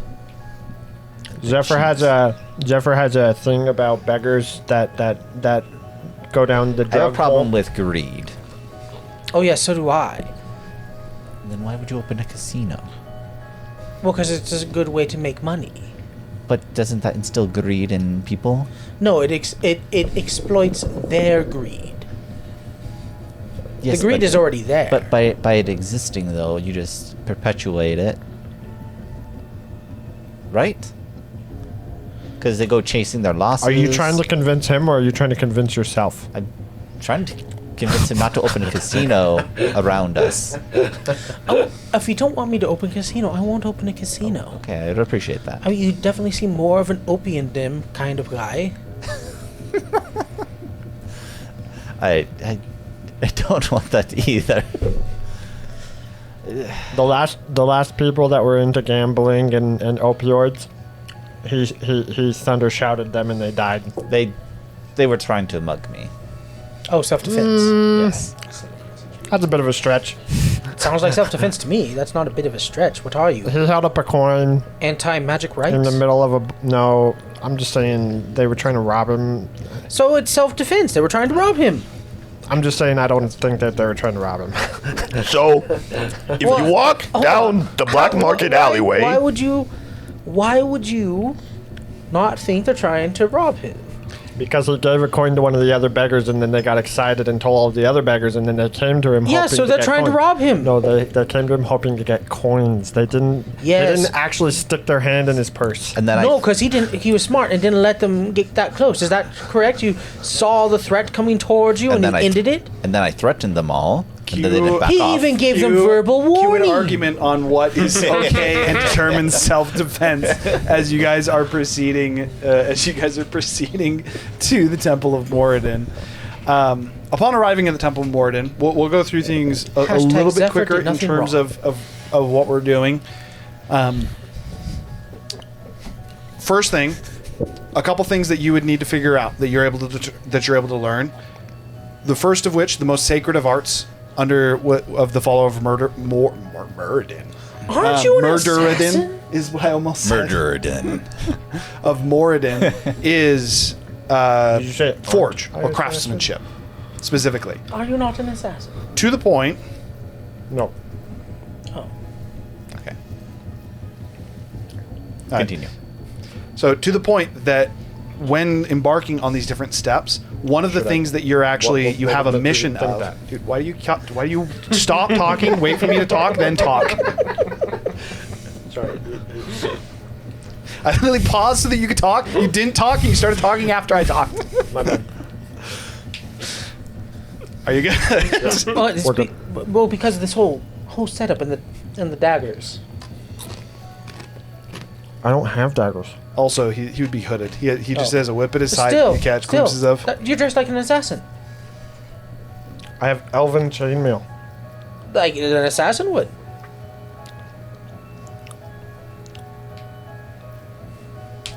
Okay. Steps of the journey, things that you would need to be you'd need to be familiar with. First of which is actually just a year of effectively study. You study under a priest, so you would know the name of the individual that you studied under, and specifically, as it is effectively the art of forge mastery is really the concept that most of those under Moradin follow. Specifically, you find what most people would refer to as your soul or your soul weapon. And literally the goal of the great journey by the end of it is for you to create your soul weapon. You can actually, it's not even necessarily that you use it. It literally could be like your life's achievement that you could then bestow upon a champion, gift to the crown. So that means we all should have a prototype soul weapon. Yes. So this is something that Hurricane will be providing, but all of you need to decide what is your soul weapon that you would actually have and would effectively be the goal of your journey would be to... I look at my spell book. I assume it has to be metal because it's Moradin. It would be made typically out of precious stones and just like different stoneworks, whether that be like obsidian, graphite, any of those different things. But yes, that said, it does not necessarily have to be a weapon. It is referred to as a soul weapon, but it could be like, let's say your soul weapon, you find yourself to be a chef, and you could make masterwork, like effectively mastercraft cooking utensils, and that could be your soul's weapon because it's the skill that you embody that you work towards. But the idea behind it is to craft your soul weapon is the idea behind the journey. Can Rickshaw's soul weapon be like lead-lined water pipes? You're the priest. You don't need. No, his would be done. He would have a soul weapon. That Lead-lined is- water pipes it is? Could I do a shield? Does he going to be the priest? so that technically, Stickle If has? someone claims that it's not a weapon, I'll just tell them it's a smashing board. So again, it's not necessarily a weapon. The reason it's referred to as a soul weapon, I probably should give him a different name, is simply as it's effectively Soul considered forge. the weapon of your soul.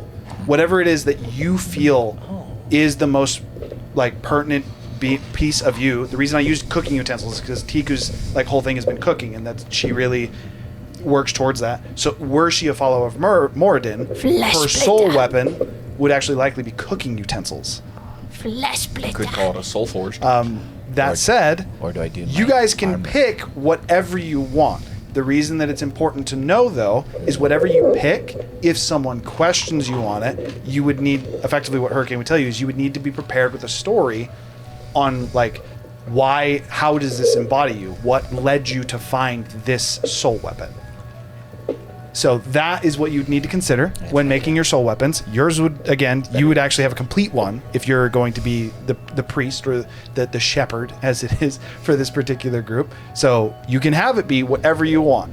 It's just that people will ask you commonly on the steps of the journey, what your soul weapon is and how that basically how that embodies you. And part of the journey, so in that first year of study, you're learning like all the different aspects of Moradin, what's proper, the art of forge making to start. And then the second year, so the second step, is actually finding that soul forge, soul weapon, and creating basically your prototype. Third is the journey to the center of the Cinder Isles and actually effectively master crafting your soul weapon. And then the fourth and final step is to come back to the Temple of Moradin, and you approach the forge and present your weapon to be judged by Moradin. The fourth step is technically the shortest of all. Each one is like a year-long step. And then the one with Moradin is basically just, okay, you've completed the steps. Final step. Does Moradin approve of your journey? If you are not approved by Moradin, you're literally sent back to the beginning. And the only way to get through that is to have you present your I would assume most of the time people have to do multiple journeys. Very commonly. It is very uncommon for people to...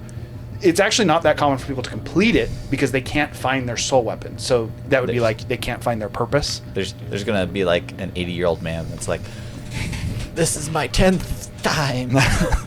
But yes, it is not uncommon for your soul's weapon to be rejected. And effectively, how that is interpreted is that that you weren't true to yourself. And Moradin simply showed the world that.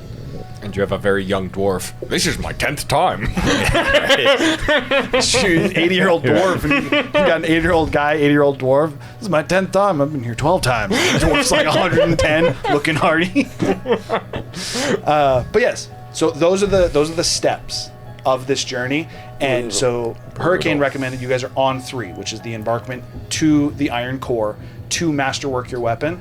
So again, each of you is going to decide whatever your soulcraft is what I'm actually going to call it. I'm going to go away from soul weapon. I'm going to say soulcraft. Whatever your soulcraft is, you would have to establish that. Technically, you'd tell Hurricane that. He would give you dummy ones that, again, just so you know, upon close inspection, would likely be able to be found out, but they would be good very, very good imitations but of the soulcraft. They typically have to be something made out of some kind of mineral. Always. Much, right? They're always made out of either nobles that take a bark on it will commonly make them out of like actual precious stone, like emerald utility tools or whatever reflects like your that. soul. Yes, I think quite literally. I do think my soul crafting item would be a key made of titanium, so that you may unshackle yourselves from the bounds. Hurricane would not Something be that able to I'm acquire figuring titanium. Unless you're able He's to like- provide the titanium, that is one that he would not be able to provide. Can you just contact your friend Theric? I might be able to. I do have paper birds. Well, doesn't it just have to be an imitation? Doesn't it have to be real, not real titanium? I mean, it'd sell the story better if you could show real titanium, of course. Also, if you see something titanium, you're probably going to want to look at it. And that's not a good thing. Titanium likely would be the most both high profile, like to the point that people would be like they would immediately assume that you're either rich or you have solid connections, or most scrutinized if it was fake. Likely. Would a dragon scale work?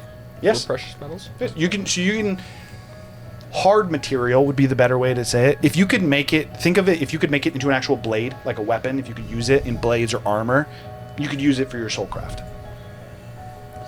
Okay. Okay, so with that, Can you go over the steps real quick Flash just for me? splitter. Just like a couple words each. first one, year of study. Okay. Second, creating your soulcraft, the Okay. base version of your soulcraft. Third one, masterworking your soulcraft, the journey to the Cinder Isles. Fourth, judgment. Okay. I don't know about using already existing magical item. It's not like we can add any markings to it. It's a dagger, a martial weapon. Good thing I don't need to. I think it's finesse. Yes, yours is probably fine already with your whip. You're effectively already set up. You would not be with your whip, just so you know, because someone made your whip for you. You create your soulcraft. Yeah, That's why it takes a year. But we're not creating Who's any gonna of our ask stuff. him? I Did guess someone that- else make your whip? But your problem, just so you know, you can. but you literally commissioned the Temple of Mordor. So if you ran into anyone that had any idea or knowledge of that whip being created, He's not gonna leave the temple. It was also 3 years ago. you can do whatever you want. I'm just letting you know. You actually had the temple build that for you. So if anyone that was involved, they would know that that is not your soulcraft. It was made by specifically the high priest and his helper. Or helper. How was made my- by the high priest and Liliana. How was my titanium scythe made? Is this common knowledge? How hush hush was this weapon? Your titanium scythe would have been special ordered from Kellismere. So no one would know. Most people would know who made it, actually. Sucks. A magical blade, a titanium weapon. There's a very small amount of people that can actually work with it. And the degree of the weapon, if you would literally, if you had a titanium weapon, you're like, yeah, this is my soulcraft.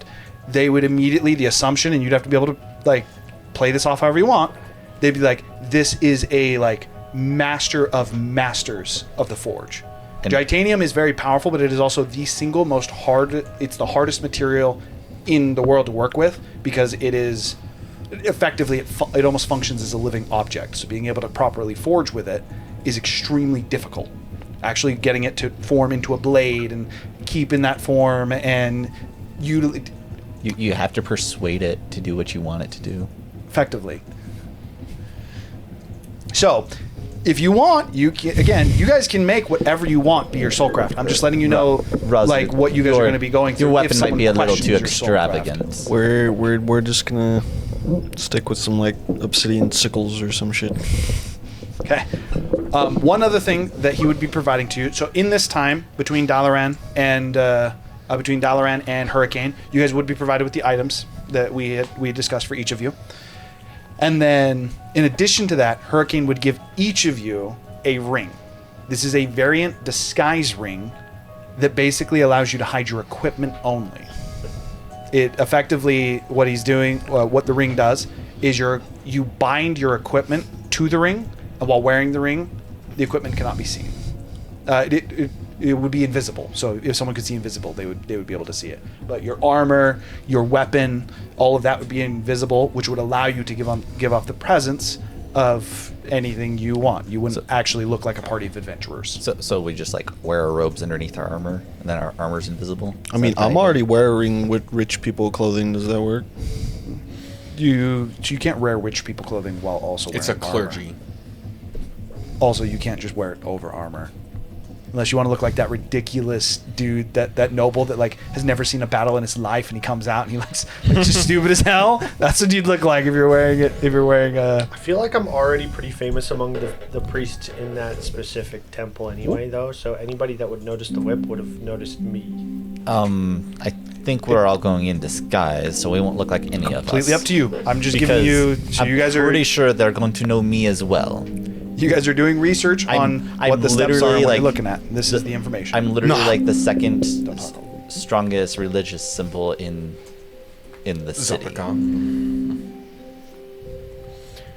One thing that Hurricane would mention that is a little bit of a saving grace for you.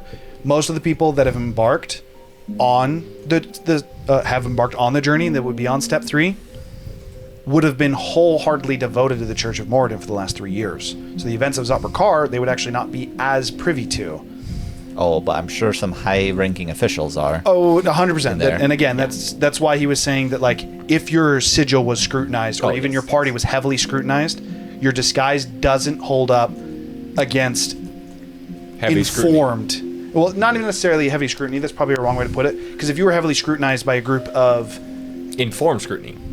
yes, if you had a group of newer individuals who hadn't heard of you, chances are they wouldn't be able to figure out. However, you get someone who has some knowledge, and then they start to try and like, wait a minute, this looks fishy. That's where They would have to be a Zephyr almost. They'd have to have a high perception and a high investigation. When I yes. when I get the time, I'm going to write a letter to Theric on one of my paper birds. I've sent the message to you. Do we need a replica? Like, are we going to actually be sacrificing these in the Can mountain? we actually in the get volcano? Gitanium before. All the that 2 Hurricane weeks. is doing is getting We'll you find to out. the iron. Derek is quite core. Because ingenious. I have my own item that would work, and I'm just wondering, because I'm not sacrificing it, so will I need a spare? Hurricane, so Dalaran didn't tell you guys anything or doesn't know. Hurricane doesn't know the details of what happens in the Iron Core or what the final thing actually means. He knows what the steps are. If you're going to be sacrificing something or anything like that, he doesn't know. His assumption would be no, because they have a final product that they present to Moradin.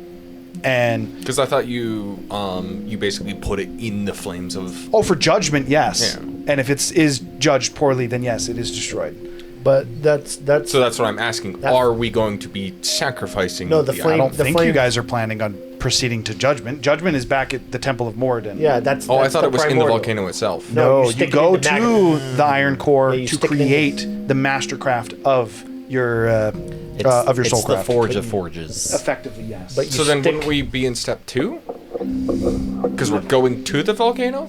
That's so step 3. Step 1, basically on year of step study. 3. We finished Step step 2 is- create your base.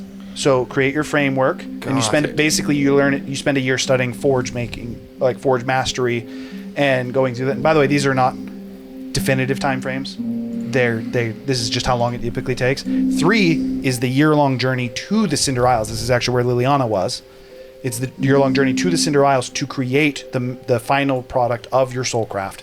And then Judgment is you come back to Moradin's temple and present it to the forge, the one that Cytherin approached. You know, Cytherin would actually be very useful for this section because he also had just gone on a journey. He actually embarked on this. That said, he Man, if also, only we had a pirate! do keep in mind, he didn't actually enter any of the Sacred Oh, Isles. oh, He yeah, No, I stayed- he did. stayed on the I, ship. he was entered around. every He was- sacred isle except for the volcano. You were around. I should say there are destinations that you would not have been allowed to enter, for sure. With that being the case, Just because of your rules. that is the steps of the journey. The one other thing that you would know for sure, or you're confident in this, and Hurricane's biggest warning, specifically to you, Rickshaw, would be that if you tried to sneak teachings of other gods in, better hope the person you're talking to isn't studied, which is unlikely because they spent a year studying. So that is his one warning in that regard. I will not proselyte. Okay. With that, Gurgle, you actually would have had one additional thing that would have happened when you actually went to the Fire Temple. Yes, we talked about this, but I don't know what it is. Indeed. As you guys were going through and effectively just studying, and again, this is the good portion of this 2 weeks for you guys. By the way, I'm just counting you kind of doing your carousing here. So you still get the effects of the carousing. I'm just having you do it a little bit more to here and still interacting with those from Ralpurgan. But for you, Gurgle, about a week into it, you start to feel something that very much so seems off. You can't quite place it at first. It kind of like starts about 5 days in, and about a week in, you're actually confident that it feels off.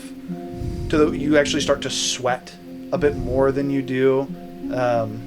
You're having to use prestidigitation a little bit more often to actually keep yourself from dehydrating. And going into about the 10th day of this, you start to seemingly dream about what almost appears to just be a massive fire. The fire seems to continue in pretty much every direction that you can see, but you're currently in it, and despite there being fire in every direction, it almost seems to have form in ways. You can see fire burning, but the way that it kind of curves almost looks like you're in a cave. And you can see through it and past it, but the way that the flames curve just very much so gives you the sense that you're in a room. The opposite end of the room to you seems just open, and it seems to just go out into this infinite flame.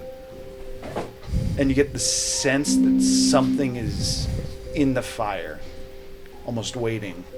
Out of the door? Yes, out of this almost like compartment room that you're in. I mean, I'd obviously walk out if you're asking me to act out the stream. I don't know if this is just like a vision and then it goes away, or if I actually interact with it. Okay. And this is very much so. This, as you kind of like walk out of that flame, the flames off in the distance is off in the distance seem to almost like douse a little bit, and it seems to almost like you're more on a wasteland. It almost looks like you're in a desert. The ground is like an orange kind of peely, think like desert fragmented dirt that kind of like breaks as you step on it. That's cracked. There almost like seems the sunspots on the sun where the fire almost seems like jet out and almost kind of like makes loops out of the ground. There's volcanoes in pretty much every direction. In fact, even small hills that you see seem volcanic. You kind of like turn back, that almost infinite scape of fire, even that sense of a room that was there seems gone.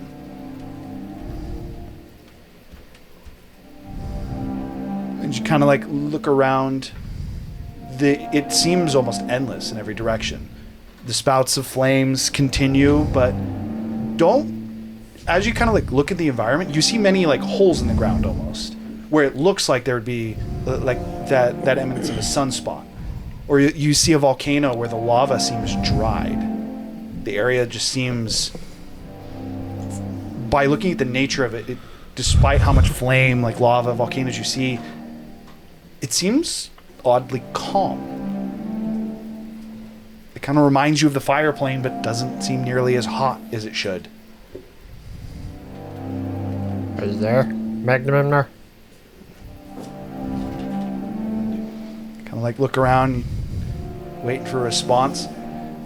You hear almost like it almost sounds like a muffled choker's cough, of like a.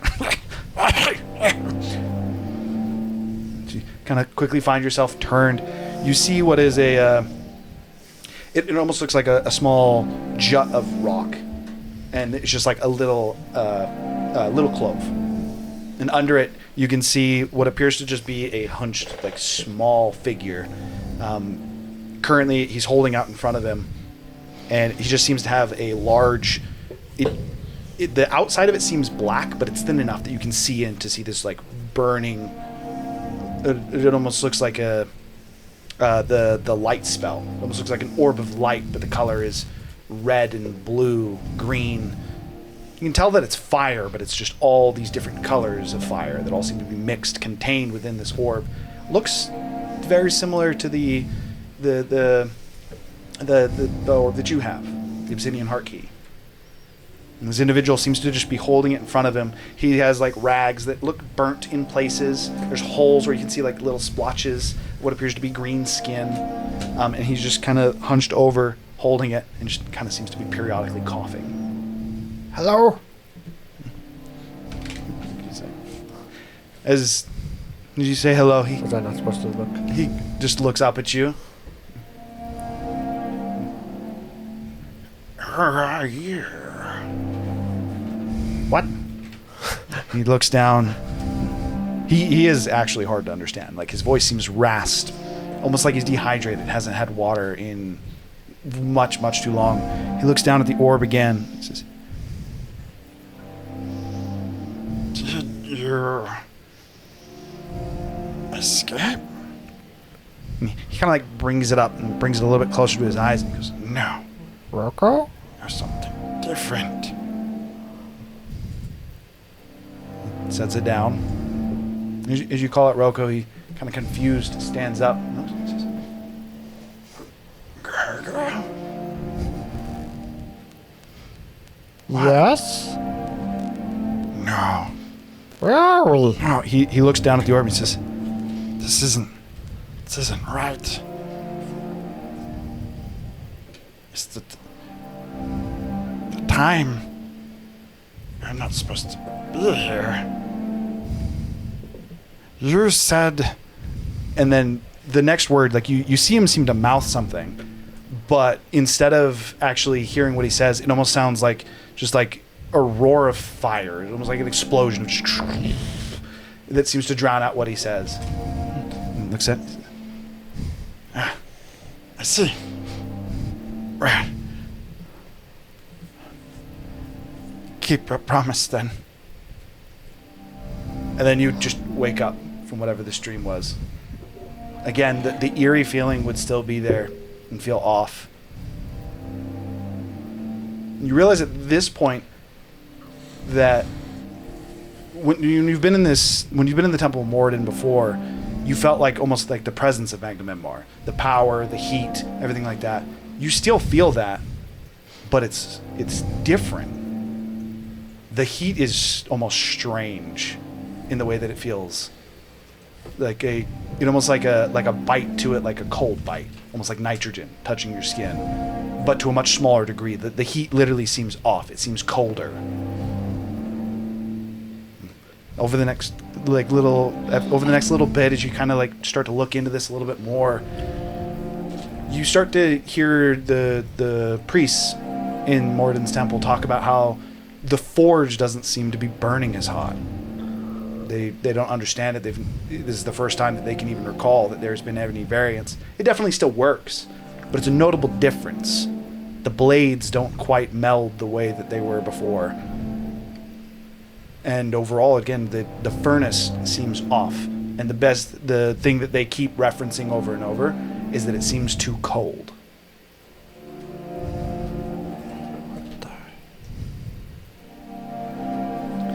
That is that interaction then. Is there anything that you want to look into further than that? Before I transition to the next thing? Not really. It was just training, like I said last time.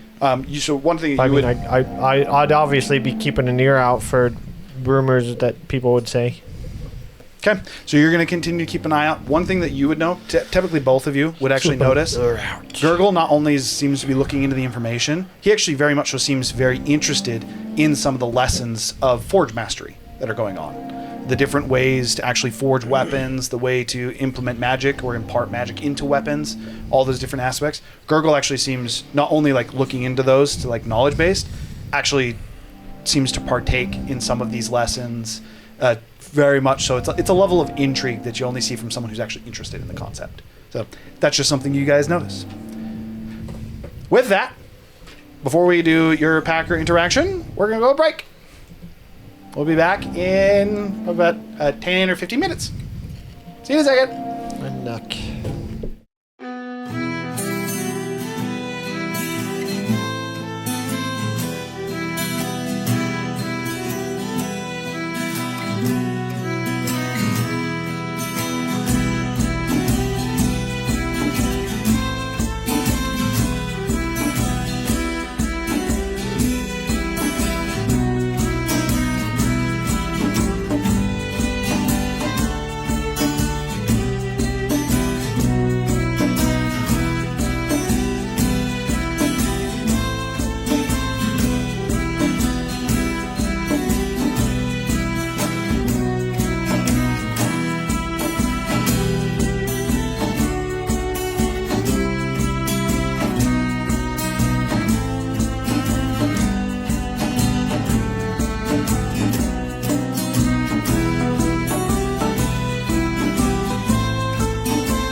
we're back. Hello. Tiku got inspiration. Thank you for hanging out, Jasmine. Appreciate it.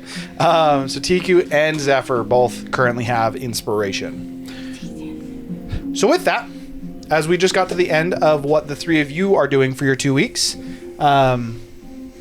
for you, Tiku, as you enter into the Packers' domain, this would be technically the beginning of that 2 weeks as well.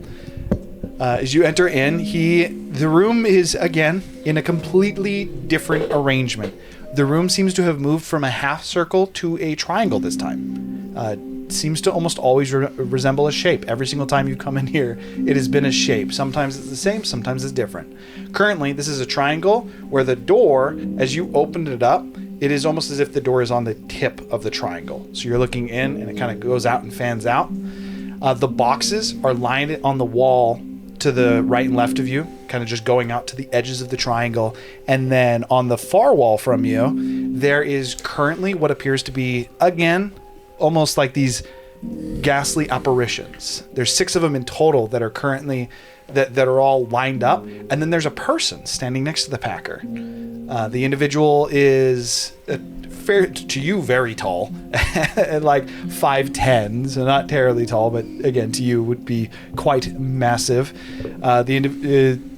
Fairly lengthy, similar build to Tree, if Tree was short. Short Tree, kind of skinny arms. Seems to be wearing it almost looks like a hoodie that's loose fitted and kind of hangs down low. As he kind of like turns back to you. His skin's a little bit paler, but he seems to be human, bald with a little bit of sullen cheeks and some stubble on his face. As he kind of like turns back and looks at you guys. Why, it seems that we have a guest. Packer kind of turns around and goes, Deeper voice than I expected. Digger! Packer! One sec. We're in the midst of a gamble. Let's just, well, actually, would you care to partake? This is just Tiku that went into this. I was busy typing it. No, you're good. It is just Tiku. Would you care to partake in a gamble? We're currently trying to decide which of these apparitions has the most gusto, bravado, bravery, I guess you could say. Apparitions. What is he gesturing at? So he's gesturing to the 6 like ghastly. It looks like ghastly humanoids that are almost like lined up on the wall. It almost looks like if you've ever seen like a death row firing range, how they have the criminals lined up. They're lined up against the wall. All of them kind of have their hands clasped behind their back and seem to be standing up, almost like standing at attention straight up. Any difference between any of them? They seem to be varying races. You kind of get one of the ghastly apparitions almost seems to be like a minotaur. One of them seems to be a humanoid. One seems to be an elf. Another one seems to be a humanoid. Another elf. And then the final one appears to be some kind of beastkin. Hard to tell if it's like a lion or something with a mane. Hard to tell exactly. While you're thinking about that, was it? Could you just describe the Packer again? Ali wants you to. What the Packer looks like. We've done the Packer before, but he is not too dissimilar to Tiku, except for rather than having dragonoid features, he has jackal-like features. His head is much more of like a dog, canine-like. He is also short, although not as short as Tiku. He stands at about 3 feet tall, which I believe is a little bit taller than you. Longer fingers with pronounced, almost like pointed nails. Currently, his dress is it seems to be just like an oversized. It almost looks like an oversized trench coat that is a bit more baggy. It's got dozens of pockets on it, and like probably about 14 of the pockets. And so when I say dozens, I literally mean like dozens that go down. It's like almost the whole front of his outfit is just pockets, and like 14 of them seem to have stuff in them, like they're a little bit Full. pronounced or bulging out. Yes, but with that, he's kind of like, again looking towards these ghastly apparitions. He says, "Sir, who do you think has the most gusto, bravery?" None of them look like they have flesh. Oh no, they don't. But that's kind of the fun of the game. You see, we're currently, well, Why don't you explain the rules? He kind of nods. This human, he says, this particular one was, well, it was my idea. So these are, call them ghosts of the past. They reflect. Is that Terrence? He kind of like looks and says, Wait a second. I'm not sure who Terrence is. He looks to the Packer and says, I don't believe you know any of these individuals, TQ. Not really sure individuals is the proper word either. Tico's not interested. Play your game. The Packer kind of looking around and says, well, for me, I'm going to bet on, and he points towards the Minotaur. And the human, it's like, I myself was going to bet on him. I'll take, and he points to one of the elves, and he says, I'll take the taller one there. He says, the Packer kind of like nods, and smiles, and walks over to the side of the room with one of the boxes, and then pulls out a pot. It looks like a cooking pot, roughly about this big. And then he walks over back next to the human, kind of like sits down, gestures for you to actually come over and sit near the pot, and sets it down. Looking in the pot, it almost looks like clouds are whirling in the pot, spinning. The clouds almost seem like separated, though. It's almost like strings of clouds that seem to spin around in this pot. As they're spinning slowly, he pulls a familiar ladle out, and he kind of hands it to you and he says, if you would do the honors, TQ, let's mix things up. You just start to churn and churn whatever it is, this substance in the pot is. You watch as these apparitions in front of you seem to quickly start to shift in places. It's almost like they're almost like swapping positions. But as they're swapping positions and you're paying attention to them, their features alter. The Minotaur's horns seem to disappear. The elf now has horns just right in front of his ears. As you look at the elf, he has the one that the horns, the ears seem to disappear. The human's ears seem to grow out. The mane appears on the Minotaur, and these features almost start to blend and almost be traded between these. Within a few moments, one of the ones that was originally human just seems to, as it's starting to switch, it just kind of. As soon as it does, it almost seems to circle back and then starts to swirl in the pot in front of you. And as you continue to stir, after, I'm actually gonna roll for this. Who does the best? Actually, I'm gonna have you. We're gonna have everyone that's not here roll for this. That's what we're gonna do. So, which works because there's 5 remaining participants. So, for the sake of this, I'm just gonna assign each of you, and we're just gonna do high roll for the sake of ease. You get to be one of the elves. Tree is gonna be another elf. You can be the Minotaur just because you played a Minotaur. Why not? You can be the Beastkin, Leonin, whatever it is that is, and then you would be the final human, I believe. Is it D20? Yes, we're just doing high roll D20, just to make it quick. Whoever rolls the highest is going to be the one that ends up lasting the longest. 11. 11? Not 20. It's probably the Minotaur. 17. 17. Terrence is staying in. 15. What you got? I'm sorry, this isn't Terrence. This is 4. This is Lawrence. See, I couldn't have written this better because that's who the Packer bet on.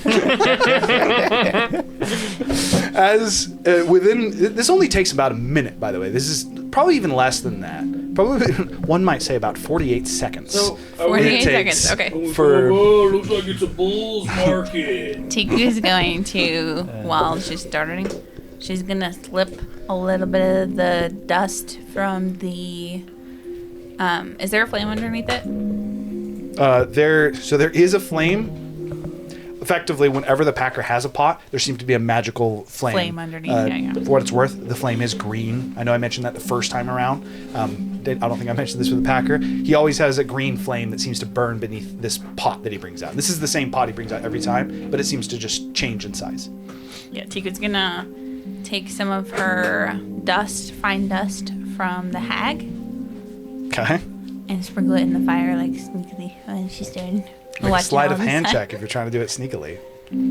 Kind of sneakily, probably I not am gonna be gonna, sneaky. I I'm know. also going to say this is a disadvantage because you're stirring and then taking your hand down, grabbing some of this dust out of your pouch. Oh, that's pretty good. what? It's Tinker destiny. actually did a good stealth check for once. 18. 18? You beat the human's perception. Okay, you take it and not too clumsily, actually. You're kind of like stirring it in one of the motions. You kind of stir over, use it to kind of slip your hand down, and then put it on your hand and kind of sprinkle it down the side of the ladle, where it kind of like falls into this pot. She's so proficient at cooking, it just seems natural. Technically, she was putting it in the fire In itself. the but, flame, yeah. not the pot itself, yeah, but. Oh, apologies. So effectively, it would be in one motion. You take it, sprinkle it, hit the edge of the flame, and then keep going. It would immediately have like a little bit of like a black simmer of smoke that comes up. As the black simmer of smoke kind of comes up to the sides of the pot, the human this human individual looks at it, kind of confused. The packer looks at it, and then he kind of just smiles at you, and that black kind of simmer just and gets pulled into the pot as well. As soon as you look in, there's another small little cloud in there. It's a little black cloud. It seems to be spinning in a circle around it.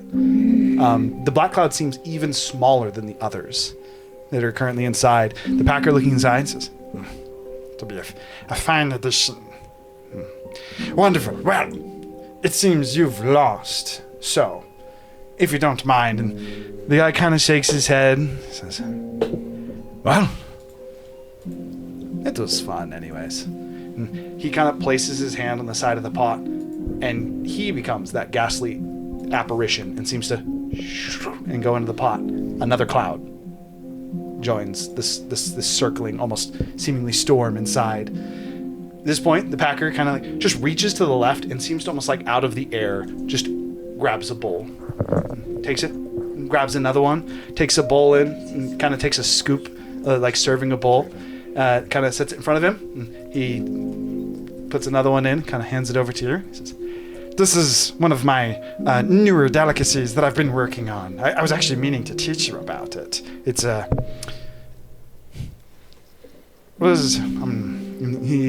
kind of considers himself. He says, it's much like your traditions of how you respect those of your clan. This is how I respect those who have passed on. He takes it and, almost like a bowl of soup, starts to drink it. Okay, I do need you to make a wisdom saving throw. He's eating their souls, right? That's what I'm getting out of this. No, she's eating their essence. Oh, not Totally terrible, different. Not terrible. I only have a +1. 14. 14. Delectable. In fact, you feel slightly invigorated. You feel almost like you'd worked a little. You were working fairly hard in the morning, a little bit tired. The tiredness washes away. That's pretty good stuff. Again, it's not only does this taste good, but you realize in this moment, you're not quite sure how, almost like by consuming it, I would say that you'd kind of chalk this up to, oh, I'm getting better, as you realize you know how to make this. If you were to find someone, this is likely a fresh food. This would be the same as like almost catching fresh fresh fish. I mean, she eats that too. So. But like catching fresh fish, where it still has that very much like that fresh feeling, you're confident that if you had something that you specifically were to cook shortly after killing it, or shortly after it passing, you could have this same essence. In fact, it almost could be more of like an additive you could add to your own food. Likely would make your food even more invigorating. That's about it. And you just realize that effectively, if you were to cook something, one might say within an hour of it dying, that you could add this special spice to your meals.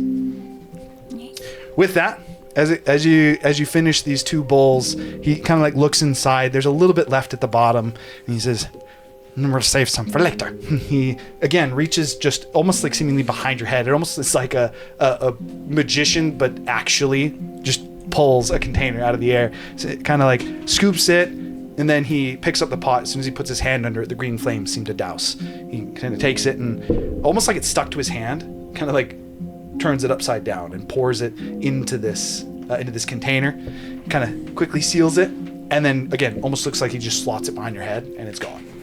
At this point, he sets it down. He says, "All right, here. Thank you for joining me for my meal. How can I help you today?" Who was that guy? Oh, he was much like you. He wished to learn how to cook. However, he didn't quite have the same level of skill, and so instead he thought to challenge me to a game of chance. As he gestures to what is now the empty, barren wall, he says, but you should know better than to challenge me. The only true way is to learn or to acquire true skill, as you've worked towards. How can I help you today?" Worth noting, as he continues to talk to you, at this point he actually gets up and starts to almost like rummage through boxes while he's talking to you. So Tiku has two things. First thing, Tiku never got to eat Terrence. And Tiku's kind of sad. Tiku told Terrence to eat him. But now he's gone. And now Tiku doesn't know what to do. He gets a very broad smile across his face, as like almost like the teethy maw of the packer, again being more jackal-like for his head. He says, He didn't like to rest properly. "But he gave you his permission, yes?" Yeah. His body is gone now. He was zapped to death. Poof. Like, not even ashes. Unfortunate. I might be able to help here. As he goes over to another box and like he jumps up on top of the box and like leans over into it. As he does that, he kind of like calls out, echoing from the box. He says, "And what is your second thing while I'm looking for what I need?" Oh, we're going to the lava place, center of the world. I'm supposed to make like a soul weapon. I was thinking like a pot or like cooking utensils, and you see you always have awesome pots. Any ideas? As soon as you say that, he pops out having a pot in his hands and he goes, How to make soul pot or cook. I could also use flesh splitter, but he comes over and he sits down next to you. As soon as he sits down, the room becomes circle. It's like in a moment, and you like for a moment it's a little bit jarring, and then it feels entirely natural. Like this is the way it's always been. And almost like you just justify immediately. Okay.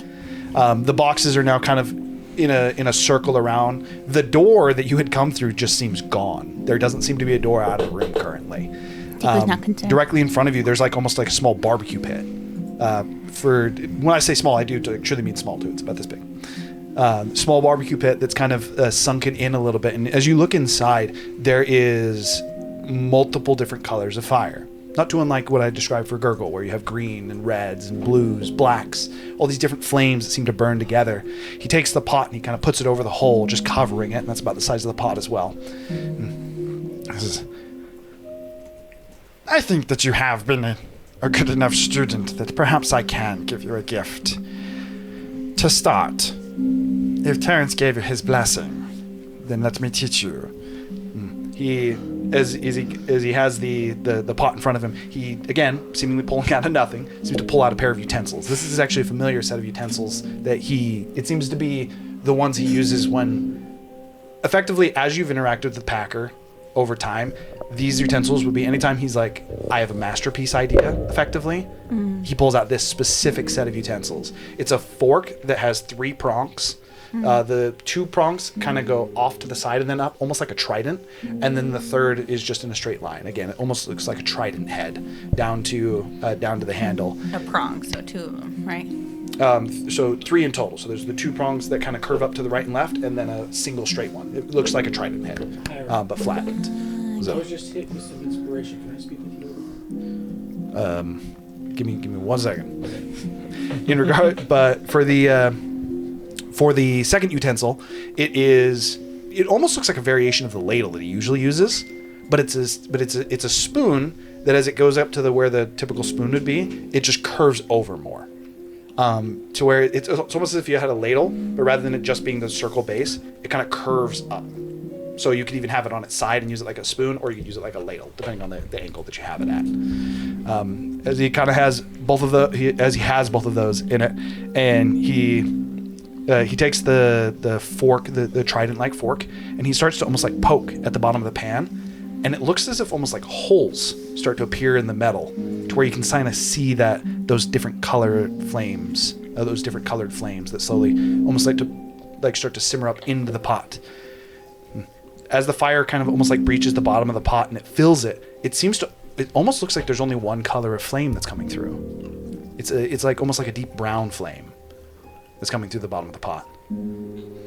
He takes a spoon and kind of goes and he starts to stir it, and as he does, this brown fire starts to fill the pot, and then starts to seemingly turn into more of what at first seems to be a liquid. And then at this point, the Packer, as this starts to fill this brown liquid, he kind of like ushers you to like push back a little bit, and the pot seems to start to grow, continuing to fill with whatever this brown liquid is. Goes from like a very almost like water consistency to a more like almost like, I was gonna say mucus like. It's not viscous. It becomes more and more viscous. Starts to become more solid. Starts to turn into chunks, specifically Minotaur chunks. As very much so, as this pot seems to brim up to what would be normally an impossible size, goes up to about the size that could fit a Minotaur inside. You look inside to see what appears to be Minotaur flesh, prepared and ready to be cooked. And it smells like Terrence. It would have a familiar scent to it. Tiku's gonna grab out some peaches from the forest, like that he used to love eating, and prepare them and put them in the pot. And then she's going to get out some of the poisons, like mixture. It's not poisoned and like it's separated, but like the raptor crocodile thing that we killed together. And prepare some of that to prepare with it as well. And then she's going to like make a feast of all different kinds of meats and meat dishes with Terrence's roommates, or what she assumes is Terrence's roommates. Okay. So as you start to prepare this dish, you realize that ghostly apparition of the Minotaur, you don't know when, but he seems to be now sitting next to the pot with you. The Packers kind of sat on one portion of it, you're sat off to the other portion of it, and almost like triangled kitty corner to you guys, there's this apparition of a Minotaur. A familiar Minotaur. Tiku's gonna make a huge steak for Terrence. You actually are, in fact, there, Terrence. You are now sitting. Effectively, you wouldn't understand the area that you're in. However, you would know in this moment that Terrence had passed, and that Tiku is effectively following what she had offered to you, and is currently preparing a meal. What would you like to do? Didn't think you were going to get to eat yourself, huh? Tiku says. So, is Terrence both in the pot? So Terrence is like a ghostly apparition. Effectively, think of it as almost as his spirit has split. Oh yeah, this is great.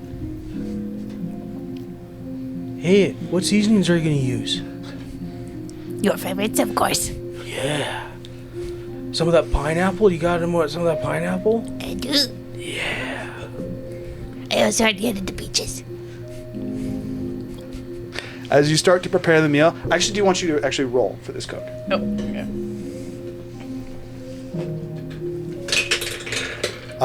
As a quick question as well, does Terrence in this moment, is he still effectively okay with this? Yeah. Okay, I'm gonna have you go ahead and roll a d12, and you're gonna add your d12 to whatever she got.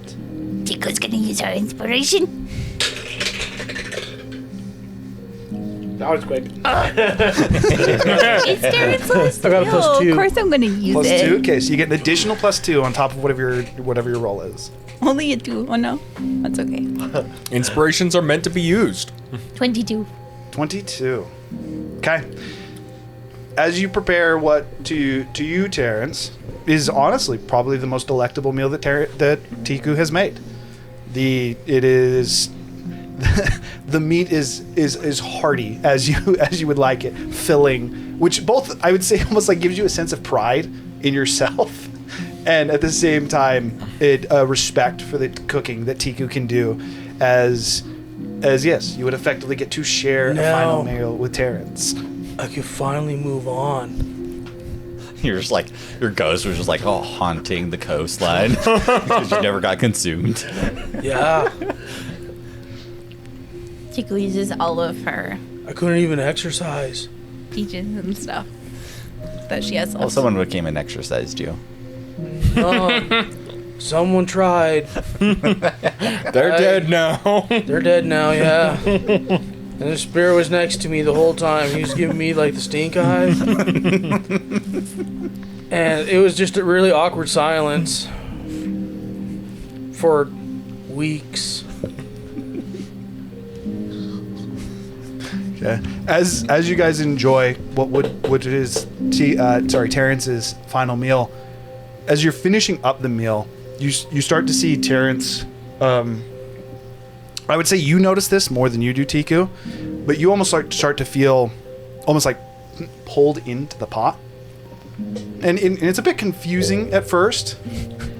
As Terrence kind of like almost starts to let himself go, a hand is actually put onto your chest, and you see this as well. There's a hand that seems to pull that appear. As in this moment of panic, you turn and you see very like an envoy of Kellenvor. Oh, hey, bro. The envoy doesn't seem to say anything to you, but looks at the packer, who does have a large grin across his face, which kind of fades as he kind of closes his mouth, and he goes, "Makes sense." At this point, this envoy of Kellenvor turns to you, and while he doesn't say anything, he kind of like gestures to the left, and you would see effectively what looks to be, to you would look to be to the door to the centermost chamber of Icladon, where you go to commune with Kellenvor. I take a step over and I stop. And I turn and I rush over and give Tiku a big hug. Okay. And then go on my way. As he gives you the big hug, it's actually physical. It isn't like it goes through anything. It gives you a hug, almost like kind of picks you up. Tiku climbs up on his shoulders and pats his head and rubs his hair. And then she climbs down. And then she turns him around and pushes him towards the door. Okay. As Terrence effectively just like runs up and through the door. Tiku. Tell Zephyr to be careful. I'm not there to save him from any prophecies anymore. Okay, Terrence. Okay. At this point, you didn't actually see the door that he mentioned. You just saw him. You saw a hand appear in his chest. But he turns and just seems to... The packer is sitting there and goes, "Yeah, that's okay. Well, it seems that you were able to have your final meal." As you look down, and you didn't realize how long you were just sitting down, but you actually just sat down and ate with Terrence and the packer for hours. It was a large meal. You over the course of that, there was... Effectively, it was almost like reminiscing over the few stories you had, telling him a little bit of stories about what you did, and you don't realize until this moment that you were sitting there for hours. It was like almost like it was gone in a flash. At this point, as the meal is now over, the pot seems to shrink back down, and then it continues to shrink down to the point that it gets down to like palm size. The packer reaches down and picks it up as it seems almost like floating over that fire pit. As soon as he does, the floor again seems to seal, and for a moment it's jarring, and then again feels natural. The circle room, it's not weird that it doesn't have a fire pit. Having this pot that's roughly about this big, the packer kind of like takes it, and kind of grabs it by the top, and hands it over to you. He says, "Consider this my gift. It can both work for your soul craft and serve to mark you as a true student. I do so look forward to what kind of meals we can prepare together." Thank you, Packer, for this. He gestures back towards the wall, and a door seems to appear again, and kind of opens up. He says, "Anything else you need before you go?" No, but I'm totally gonna send you yummy new stuff. "I'm so looking forward to it." Okay. I'll be back. Okay. And then Tiku turns and starts walking towards the door, and then stops for a minute. Takes a deep breath, and a tear trickles out, and she wipes it off. And she walks out the door, back into the inn, back into the mansion. I mean. Okay. And with that, you move back effectively into your restaurant, continuing to set it up for the 2 weeks. And with that, unless there is something else specifically that someone would be looking to do, I do have that you work towards it. I'm trying to decide on which one it would be. If it's, I'm pretty sure we can talk about it later. I can tell you right now that I don't really have a problem with either of the gifts. I just didn't have a chance to look at the homebrew one. Well, Aberrant Dragon Mark is an actual feat. I was going to ask you to homebrewify it slightly. Oh, well then we can discuss that one in a little bit. If you want to have just one of the other two, though, I would be okay with that. With that being the case, with this, we would actually go to the end of the 2 weeks, and I would actually effectively have you guys meeting up towards the docks. You'd be having travel secured. He had a thing he wanted to talk to you about. Was that towards the meeting with the Packers just barely? Yeah. So I had that one all planned out. One thing I will say in that regard, so Trinity does this as well, of like, I think this could be a cool idea. You can just chime that in if you want. I'm creating the magic item, Horns of Victory. They're Terrence's horns. Connected by golden laurels. I'd be okay with it. As far as effects to be determined is what I would say. Oh, I already got effects right now. Gain advantage on athletic and acrobatic checks and proficiency in con saves. Yeah, I would actually be okay with that. I would say that was left over from the meal as like something off to the side. And when Terrence came up and gave you the hug, he effectively, before he left, would have picked up the horns and then handed them to you as a gift. And then he would have turned and gone through the door. Yeah, I am cool with that. So. What's this pot that I got? I have to know before we go on to the dock. What indeed is the pot? I don't know. I can't figure it out. Okay, so for the sake of this, I'm going to have you guys meeting up on the docks 2 weeks later. Zephyr.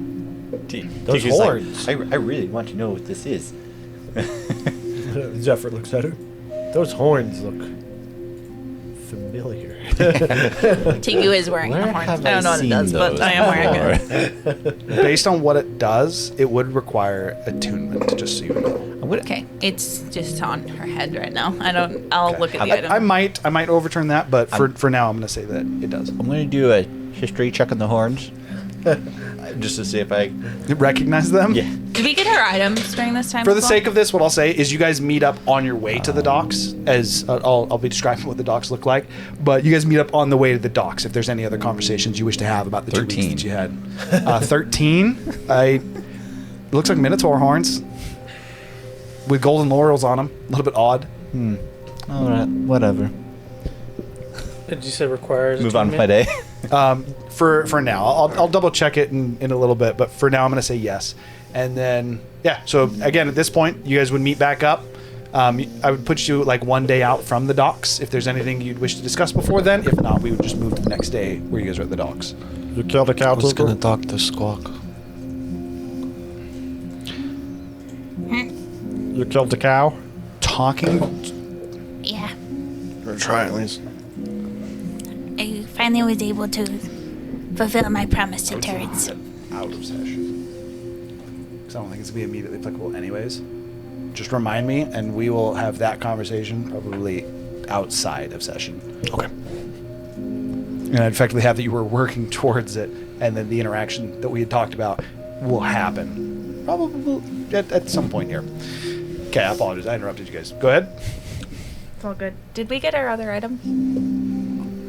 Hurricane gave you guys your other items during the preparation. So in addition to this, one thing worth noting, I actually am going to have everyone say, just so that people can know, what is your soulcraft? Chico is elected to have the pot be your soulcraft. You elected to have a necklace be a soulcraft. As far as what the story behind it is, you can You can think on that, and if it becomes applicable and you have to tell someone, then you can just do so. What is the soulcraft that the 4 of you are going to go with, though? I'm going to do basically alchemy's hat vials and things made out of obsidian, and obsidian just so thin, but it's got that dark shade of black that you can still see through. Okay, so you would effectively want to be making alchemist tools. Yes. Out of obsidian. Mm-hmm. Okay. What about 3 of you? I will make a suit of. I would like to make a suit of armor, effectively, that embodies the alliance between Riveron and Moradin. Okay. Do you want it to actually be armor that you can wear? Yeah. What set of armor would you like it to be? To base it off of? The metagaming, or sorry, the like min-maxing wants me to do full plate, but I don't think full plate looks good. So I'm just gonna stick with the chainmail look. Tiku's in full plate. Okay. I'm going to go for chainmail. Or half plate. Half plate work. Half plate would work. Yeah, half plate. Half plate Do is half plate. just the chest plate of plate. Yeah, we'll do that. Half plate works. Okay. So, here, give me 1 second. Let me look at this.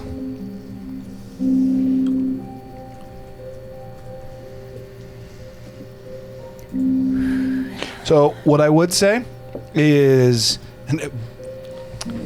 call it a gift from Hurricane. He would have your plate made out of mithril, so you'd have mithril half plate. Which effectively, what mithril half plate does is, as it's a light and flexible metal, it does not impose disadvantage on dexterity checks. It also does not have the strength requirement that normal half plate would. Cool. And then, doesn't it get rid of stealth? Like the Yeah, so it gets rid of the stealth. disadvantage on dexterity. So it's mithril half plate plus 1. It's an actual item. You can just search it up and equip it. Oh, rewind. All right, so I've created the Horns of Victory. This should be... Okay. You guys will notice when Tico comes back, we'll imagine that we didn't actually put on our items until later. It would make sense that you could attune to them on the way, on the trip over. Yeah. Especially because if you have any magic items that you're unattuning to, you can We use should them. describe what our also- new looks look like. That's also going to be like where Zephyr is going to like start teaching everyone like etiquette and all that kind of stuff. It's like a 3-month journey. Yeah. To Lots of actually time to learn. sail to the Cinder Isle, yes, it is a 3-month journey that you'd be looking at. Or to sail to the Iron Core. All right, guys. This is what we're going to do. We're over the journey. We're going to study every day. We're going to practice and pray. Make sure that we can fit the part. Moradin, of course. So how else are we going to sell this Does role? Tiku actually have to pray to Morden or just pretend she's praying to You Morden? can just pretend. It's probably better if we pretend, to be honest. Don't like really try to pray to Moradin with all your heart, because you don't want to be communing with him at this point. Just inform him of our plans of blasphemy. Yeah, let's not do that. For you, Rickshaw, you would not have gotten a response from Theric, but just so you know, the speed that a paper bird travels, in order to travel from Zoprkar to Kalasmir to specifically Learboast, it would take 3.5 weeks just to get there. You Still. get sent back a middle finger. So that is to say, you would need to have a soulcraft currently. Do you want to have a replica one, basically made to resemble a Gitanium? I believe No. it's a key, or so. What is your soulcraft then? It's still a key. But I would like it made out of... Adamantite's the yeah, either next closest adamantite, thing. something sturdy. Okay. And yet still... like, bedazzled. Okay. Mithril? The Ash Mountains, Platinum? which is the mountain range surrounding Except Zoprkar, precious gems. is actually one of the Gem? most. It is like the most dense concentration of precious stones in the known world. So actually getting an adamantite key would actually not be it wouldn't be out of range at all. So you could have an adamantine key. I'd probably say highlighted with gems and diamonds, to the point that, just so you know, your key, if sold, even just as a design piece, would probably be like a couple thousand gold. Probably 3,000 to 4,000, depending on the buyer. But yes, unless there's so again, you guys would meet in the ride. I'm going to say we get to like about a day out What's from. Kane's soul His is a necklace. necklace? His soulcraft's a necklace. Razu's, I already forgot what yours. City and alchemy supplies. Alchemy supplies out of Simpson. I'm gonna add these to my notes real quick. Give me 1 second. I might ask again. Oh, what do you want your necklace made out of? Golden scale. I already have it. Golden dragon scale. Okay, and then Razu. A particular golden dragon scales, you might say. Obsidian. What? Yeah. By the way, as Friend is part of back. this trip, I purposely do not bring my priestly robes. Zephyr's going naked? He's leaving them back at the mansion. For half plates. I don't want someone to just like randomly stumble across these and be like, "We have a traitor in our midst." Okay, and I apologize, Gurgle. Can you remind me what you said? I'm gonna do. Actually, I'm gonna do it on the shield. So I'm gonna basically just have them modify my shield and put the fire of Magnum in it. So you want your shield to be your shield to be your soulcraft then? Yeah, but I'll just have it modified. You already got fire resistance, yeah? Yeah. Okay, and then Rickshaw is Adamantine key. Adamantine.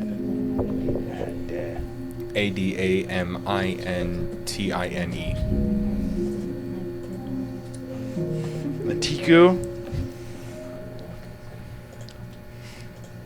I actually finished the note for me, but not for you. I'd say out loud. When you guys see Tiku again, she's wearing a apron that has blood all over it, and Tiku. minotaur horns with what were you saying? Connected with golden laurels. Connected with golden laurels I think isn't the laurels Over like the a chain hat. between them? over her chef hat, It's not as much a chain, but yeah.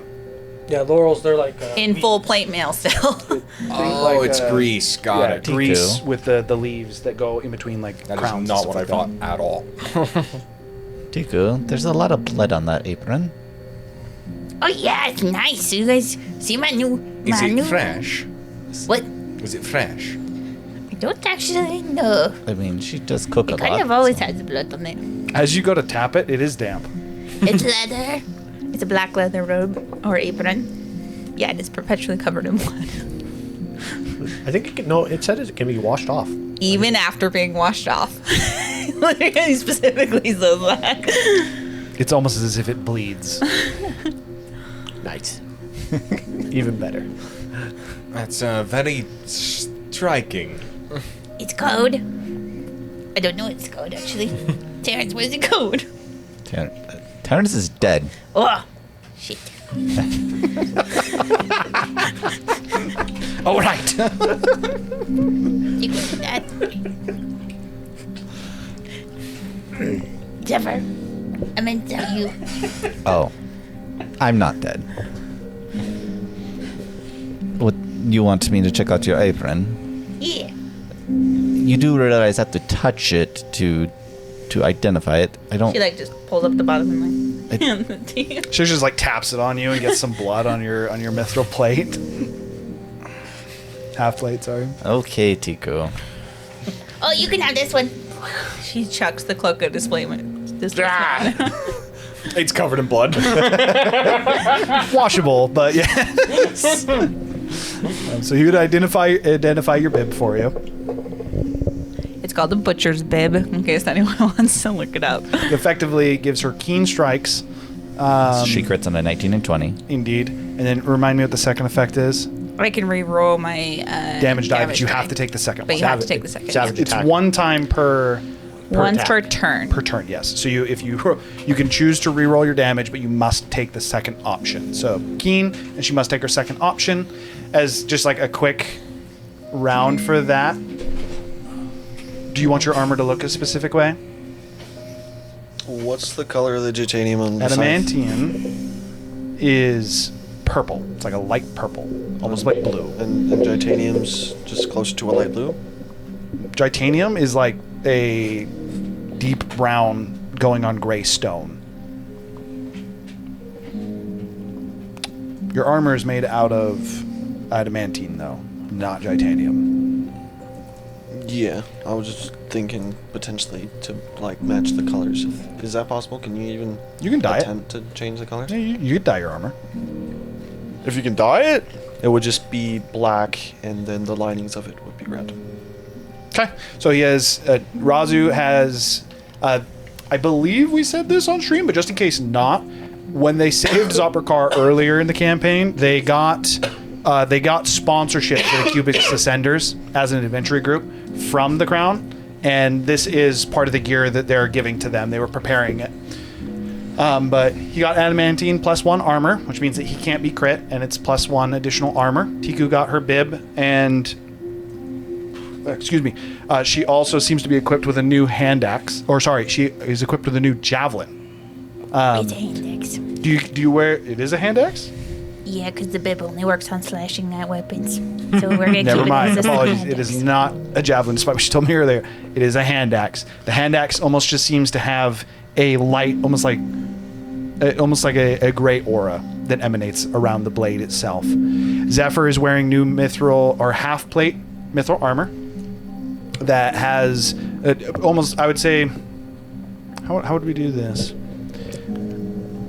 So the way that I would do it is I would say it has the symbol of Moradin's, the symbol of Moradin, which is an anvil with a hammer over it and a fire behind it, and that's kind of like a little bit lower, and then above it, it's almost the cloud of Riveron is almost it represents as like the cloud of Riveron standing over or in tandem with Moradin is how I'd say that would represent. That's what I'm gonna do for the symbol, unless you have an opposition for it. No, that's opposition to it. Rickshaw looks like. Go ahead and describe this dwarf persona that you're going with, assuming you're taking that on now. What's your name? My name is Dwarven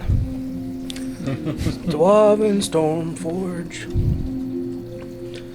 I was once a lost soul, wandering in darkness in a prison built on drugs and drink. But soon I was drawn to the light of the forge. And through that forge, I was remade in the crucible of redemption. You know it's just us, right? I don't think he can. Dwarven what? Dwarven, sorry. Stormforge.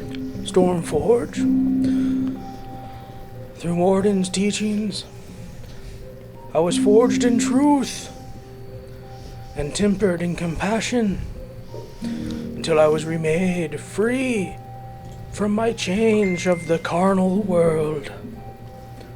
A soul forged a key to free others from their chains, their prisons, to be free in the light of the forge. Story as well. Gurgle's shield would now have, you said, the fires of Magnamember on it. So I'm just gonna do my family crest, which is just a shield with Magnamember's fire in it. Yeah.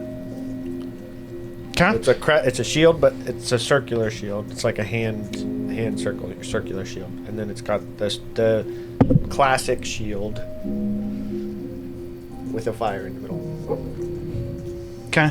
And then, so are you putting Moradin's symbol anywhere on your person, or no? Moradin's symbol would probably be on the armor that I commissioned, I would assume. So do you wish to show your armor then?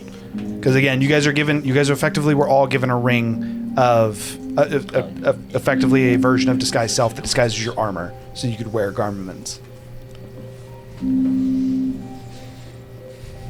I mean, I guess I can just have the armor showing. Okay. Only thing that I would mention to you, and this is just because Hurricane would have told you, if you don't have Moradin's symbol on your soul forge or your soul craft, sorry, again, you just have to have a reason to be able to. You'd have to be able to talk around it. It's Just something that reverse it people then. would be. Do Morden symbol with Memnar in it, and then family symbol on the chest. Then. Okay, so you can do that for sure. And again, you can do it the other way. It's just something that people could potentially ask you about. And then Kane's only real difference is. Oh, I've had that necklace that whole time. I assume you would put the symbol of Moradin on it. No, I've already thought of a way to talk around that though. All right, cool. Okay, so Kane does not look different at all. What? Apparently, I had that open on my phone. Sorry. I did just hear myself though. I'm not losing my mind. Yes. Okay. You heard the stream. My I thought I was losing my shit.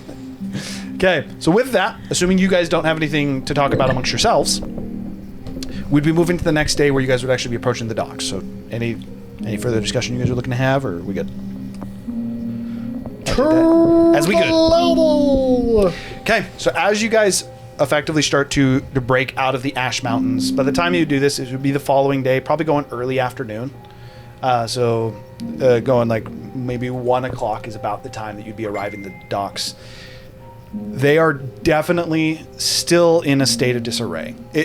So the docks themselves, as soon as you break from the Ash Mountains, seems to start immediately, to the point that as you look to where boats would typically dock, even though the piers are actually broken up, almost anything that was made out of wood seems completely destroyed. The only piers that still seem to be standing almost seem to be like juts of stone that go out into the sea that have been carved to actually function as piers. And even those are still like heavily damaged, to the point that any ships that are docked at these different piers are docked a little bit further away, and then there's either longer planks or longer ropes to kind of keep the boats in place with again longer means to actually access the boats than what would typically just be a standard plate going up onto the ship's deck. But from those effectively rock piers or rock docks, it immediately shows this almost what would be transportation system. The magma flows that actually come from the Ash Mountains have been curated almost like aqueducts to function like miniature rivers.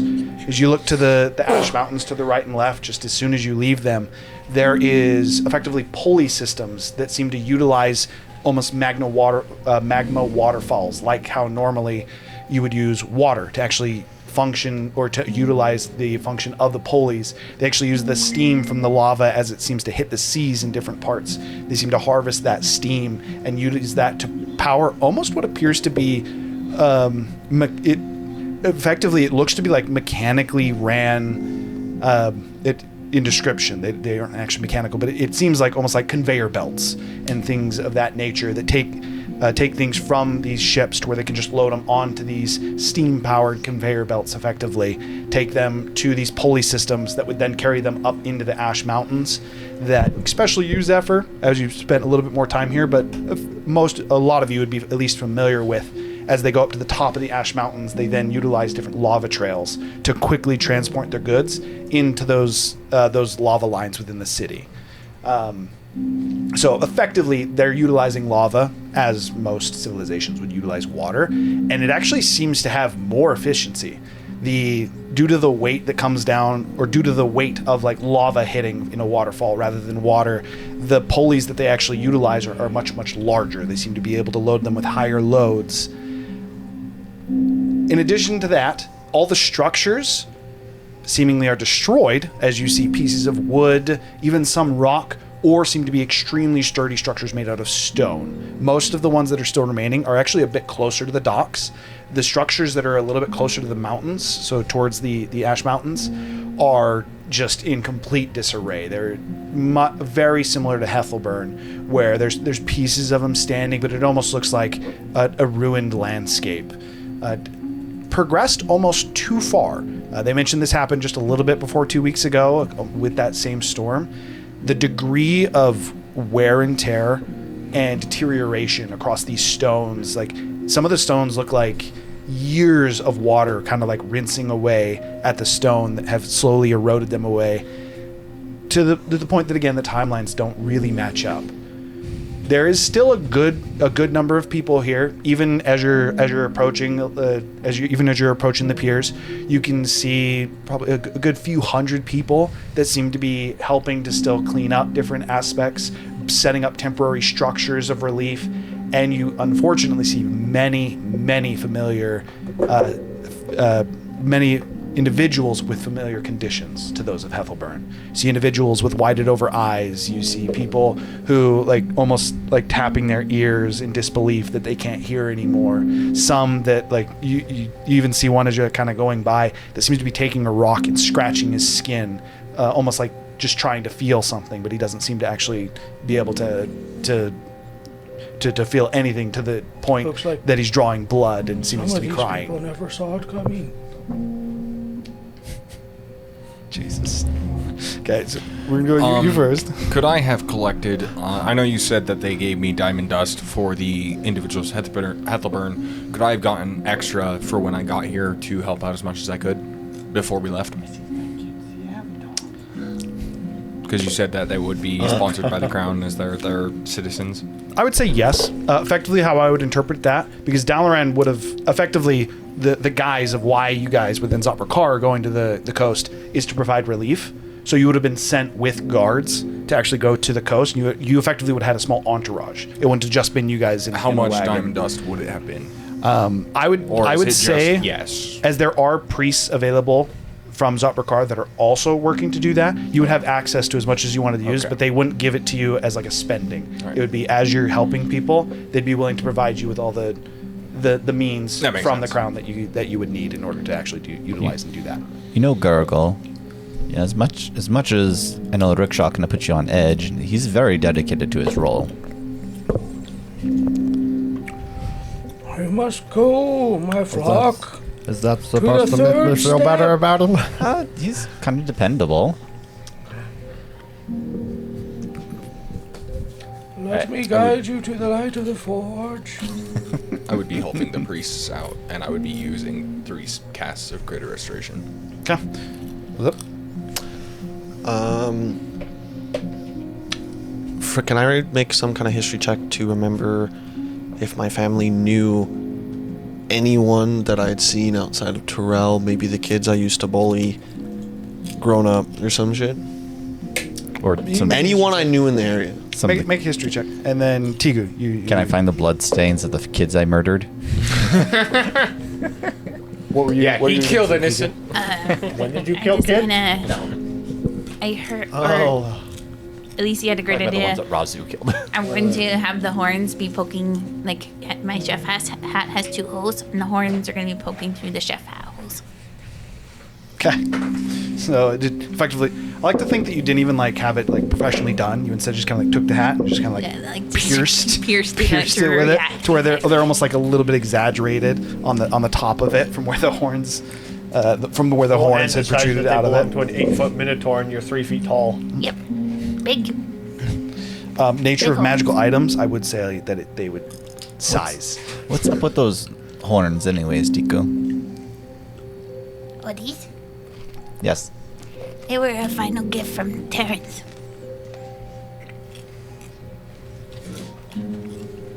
There wasn't anything left of Terrence. How did you Oh, I know. find them? But I went to see the backer, and do we have time for this? Are we supposed to be meeting somebody? We're just walking. You guys Apparently, we're walking towards the flamboyant ship. We must effectively, you go to guys the would have just ship. entered the docks. The docks are like a 30-mile stretch. It is not a small amount We of land. We're don't looking- know where on the docks. We're looking for a You're effectively flamboyant what I ship. have is you're starting to go down the coast, and you're seeing the few ships that are there, and you're No, looking that- for a flamboyant one while taking in. I hope it's what has also happened. just buoyant. It's probably buoyant too. Do you just recap for him effectively what happened? Oh, so I went to see the backer, and he helped me. He helped me, and I go into it a little bit, yeah. But it's super truncated and a little bit confusing. Not quite coherent the whole way. Like she would like notice random details and like, overly explain those randomly. And then she would jump it and then I to would jump in different the parts. story. Here's how I'm gonna do this. Roll me an insight check or investigation check to see how much of her story you're actually able to pick up on from the information she's given you. I got a 16. Oh wait, was everyone supposed to do that? Anyone Those that who wants want to to- try and 15. listen to the story, 15. 15, 16. Make a what check? Investigation. If effectively this is just how much of Tiku's story do you get from her truncated, interesting expository. And then there was this got a green 12. flavor, and I totally threw some dust in it. And then it went weird and like sucked up on the sides, and then there were like 8 clouds in there, or like I don't know numbers. Actually, like it was a lot, but one of them was black, and So from what I understood, you walked into a dice game, met Terrence, it wasn't nice. ate him, which makes sense because I guess the Packer does have lost things, and Terrence would have been lost. Which actually is never mind. I'm not going to think about that anymore. And then Terrence just poofed. Poofed, Just poofed. Okay. poofed. So then how did... This sounds like my kind of party. I will say that your guys' personal idea that he's eating souls, you would not get from Tiku's story. So You'd more so get the interpretation that he has the ability to resurrect the dead, and so you would resurrect Terrence for her to eat him. and these are Terrence's horns. I'm like touching them.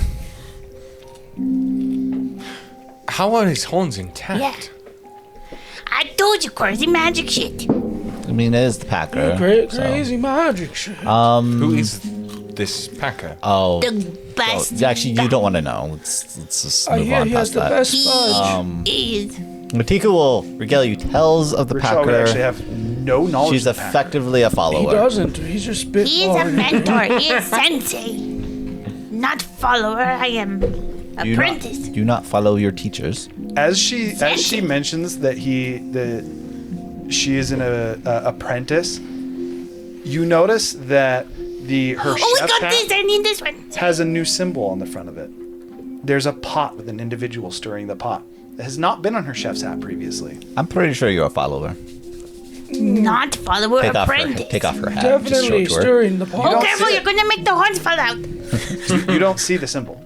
I don't see. Oh, anything. worth I don't know what noting, you're talking no about. one but you saw the symbol. Apologies. What symbol are you talking about? You're making the horns. Hey. It is still just there. Leave the Hey. kobold You alone. guys don't see this. She's like jumping, It's but a like hat. still 2 feet low. Are you tripping, Zephyr? We see the Kicks Kicks him in the hat. shin, he just Attack. falls to his Has- knees. That is a hat with horns in it. Has Talos finally got to your head? No, You might have I think I know what's going on. magic sickness. Don't worry about it. Oh. He gave me this too. Like an You want it? arcane worm eating his It looks like a mind. toy pot. Cast I'm identify. so glad that you have that pot. It is the best party's gift. Did you say pot? Yeah, she could cook you a whole peanut in there. One whole The peanut. pot is called the Cauldron of Feasts. How much would identify actually tell you this? I feel like I have to. You have to look it up every frequently. time. I need to see exactly how much detail. It's just you learn. You learn any spells affecting it. I'm pretty sure what it does, and I think that's it. And like how to use it, right? Yeah. One entire peanut. Okay. This is the Cauldron of Feasts. The Cauldron of Feasts is able to. You can cook any amount of food in it. It will grow to the size of whatever meal you wish to prepare, and can effectively, similar to a bag of holding, it doesn't have to expand to a supernatural size. You could make it at any different interval you want, but still make as much as you want in it. However, its contents are not infinite. It is still the food that you prepare within the cauldron. With that being said, there's a couple unique features. So for you, Zephyr, you can tell them however you want to tell this. The cauldron's number one. When a creature is cooked within this cauldron within an hour of dying, it effectively has additional effects, very similar to Tiku's feet. it would have enhancing effects on her feet, or if normally, it would simply have the nature of the enhancing effects for things cooked inside. It only if done within an hour. Within an hour. So it ain't no time to waste. When we that kill said, something. the way that it does this, due to the way that Identify works, the way that it does this, it seems to convert the soul into sustenance. So you don't just eat its physical body, you gonna make also some- eat its existence. It expands that It's soul. Chicken soup of the soul. Can I do like, I don't know what this would be, Arcana or religion check? I mean, they're the same plus regardless. So, if the soul is destroyed in the process, Go for it. I'm gonna say religion for that for sure. It expands. That's so cool. I saw it expand in his workshop, but that's so cool. I like to also What? figure that out to just be most intriguing. Okay. You could also make a religion check, because you are both It proficient. was gonna be a 20, then it hit that 2. 18. 18. I have no idea. You are not 100% sure what this entails. You do know that if it was... You don't know of a magical item powerful enough to destroy something's soul. The only thing you know that can actually render souls is effectively... It is a power on par with a god, if so. So it's either quite literally a god tier magic item, and if that is the case, there is a chance that you're actually consuming its soul.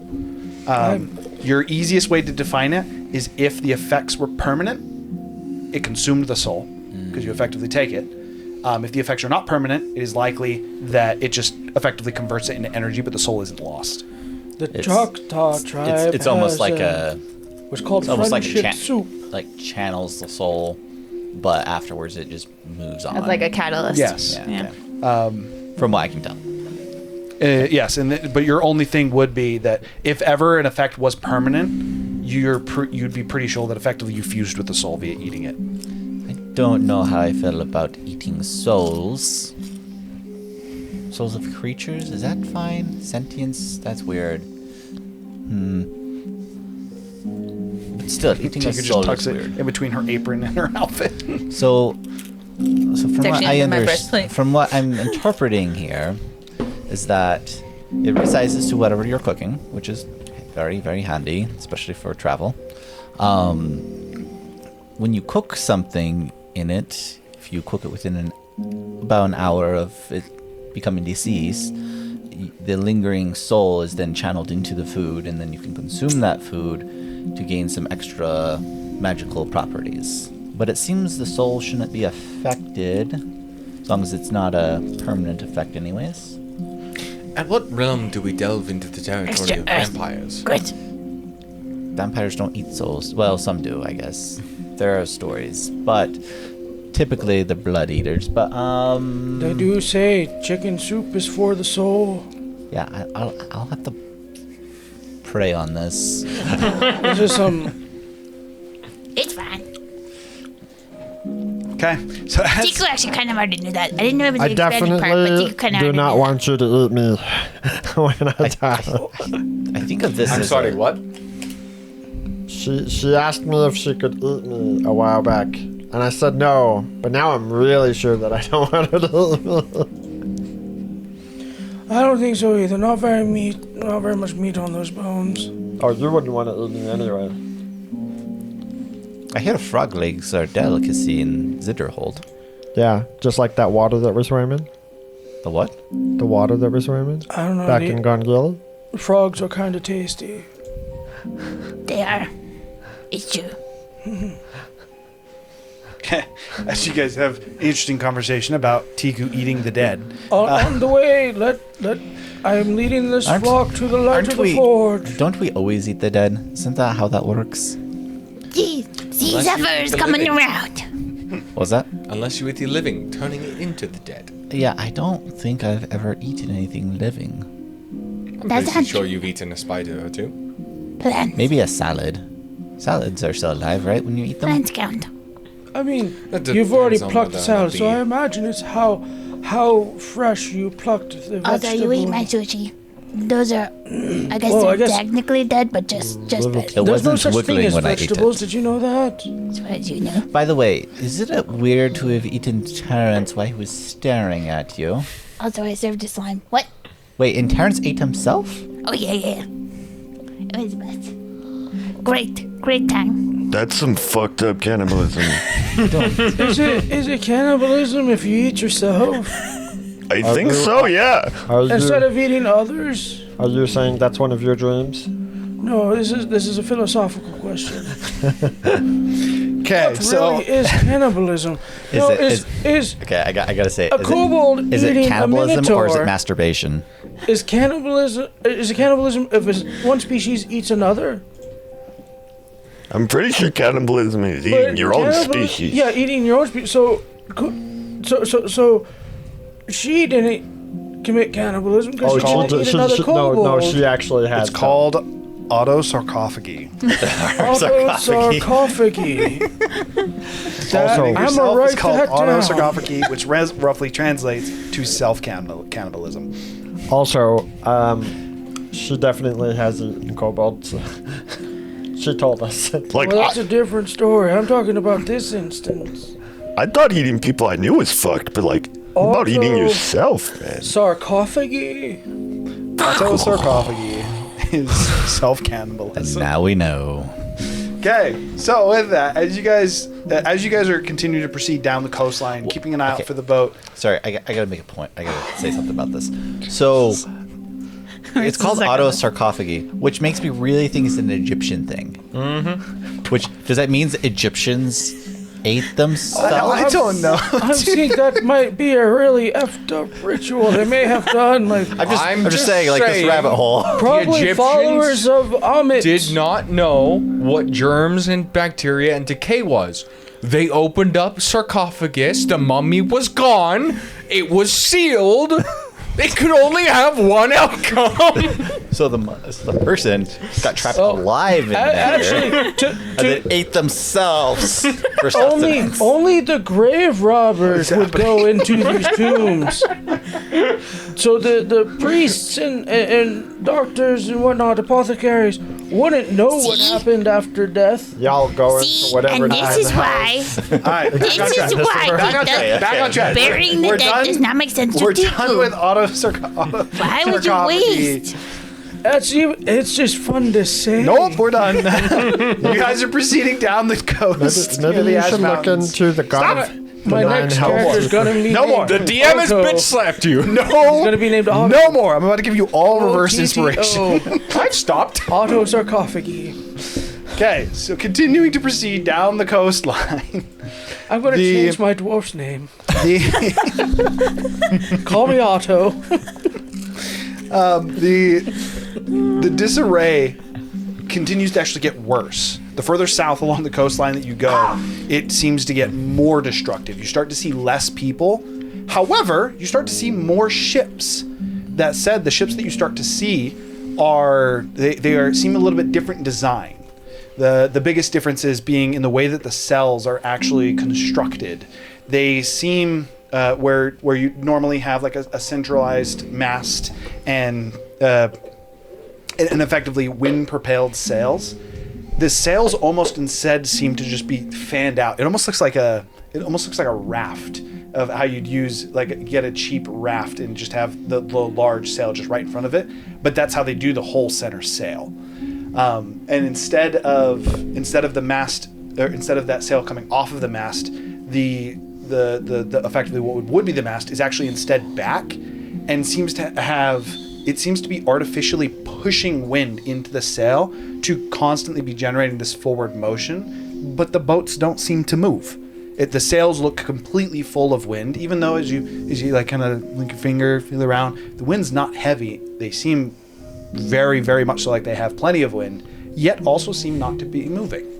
In addition to that, rather than the symbol of Moradin or the royal family on the sails, there is instead what appears to be a sun with multiple different weapons that seem to point, or that almost like point off of it. It's a half sun that seems to be coming over like a hilltop or a high rise.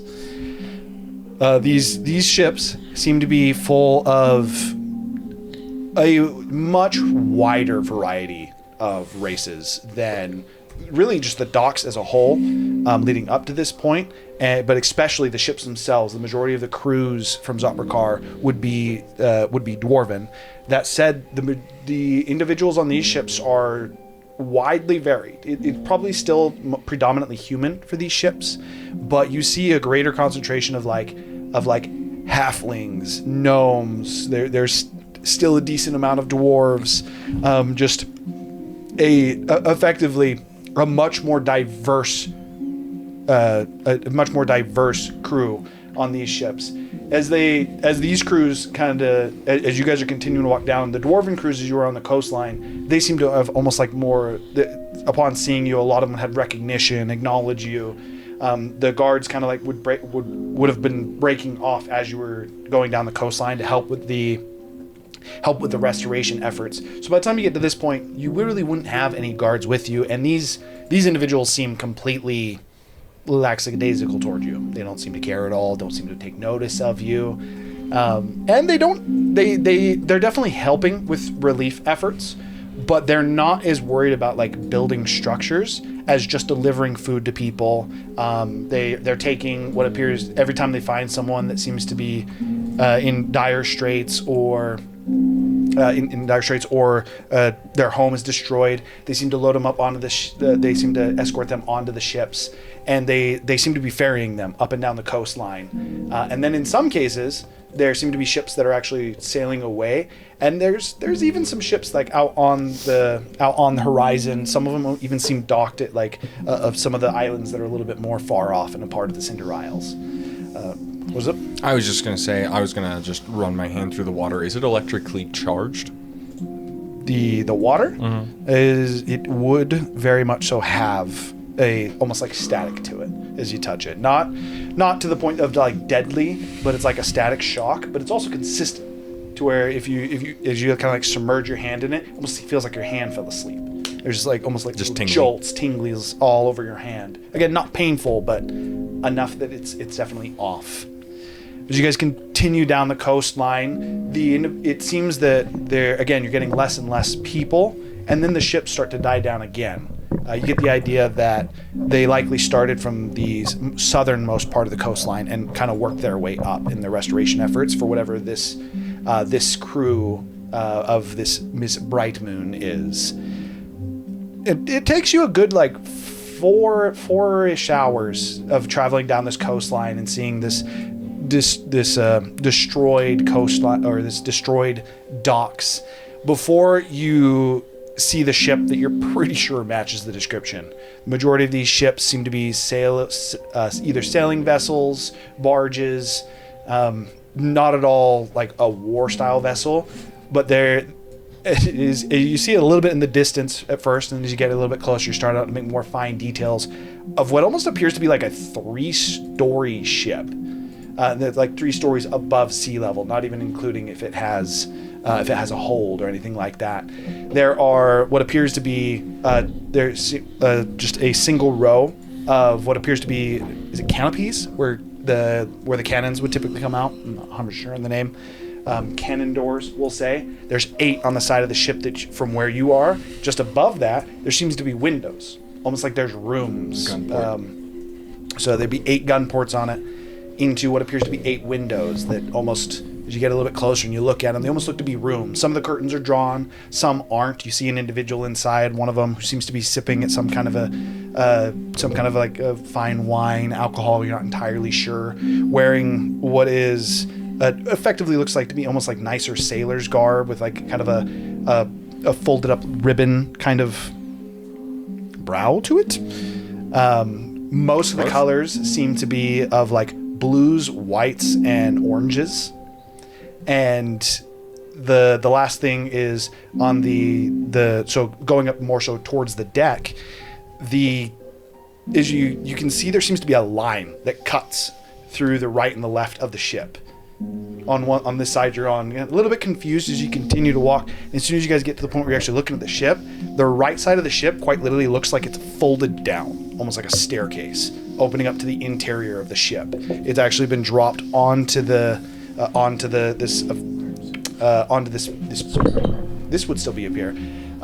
And they are currently seem to be loading some stuff up, and this is big enough that they can actually have like full wagons that they seem to be rolling up inside of it. You can see a wagon that seems to be parked. A couple individuals are unloading the wagon. Seems to be just barrels that are sealed. They're kind of taking them off, starting to roll them down. As two of the individuals from this ship approach you guys, in this case it would actually be two halflings. As the two halflings come up and they go, I was going to ask what you guys are all doing here, but I really doubt there's many assortment of people that look like this. I assume you're looking for Miss Brightwing, yes? Yes. Bright Moon is what we were told. Yes, apologies. I mixed some of them up. The other halfling actually smacks him across the back of the head. Says, I'm sorry for his ignorance. Yes. Don't call her Bright Moon. Just call her Kelmia or you're gonna get punched. That said, Miss Nightwing, as he looks towards the other, is also on board.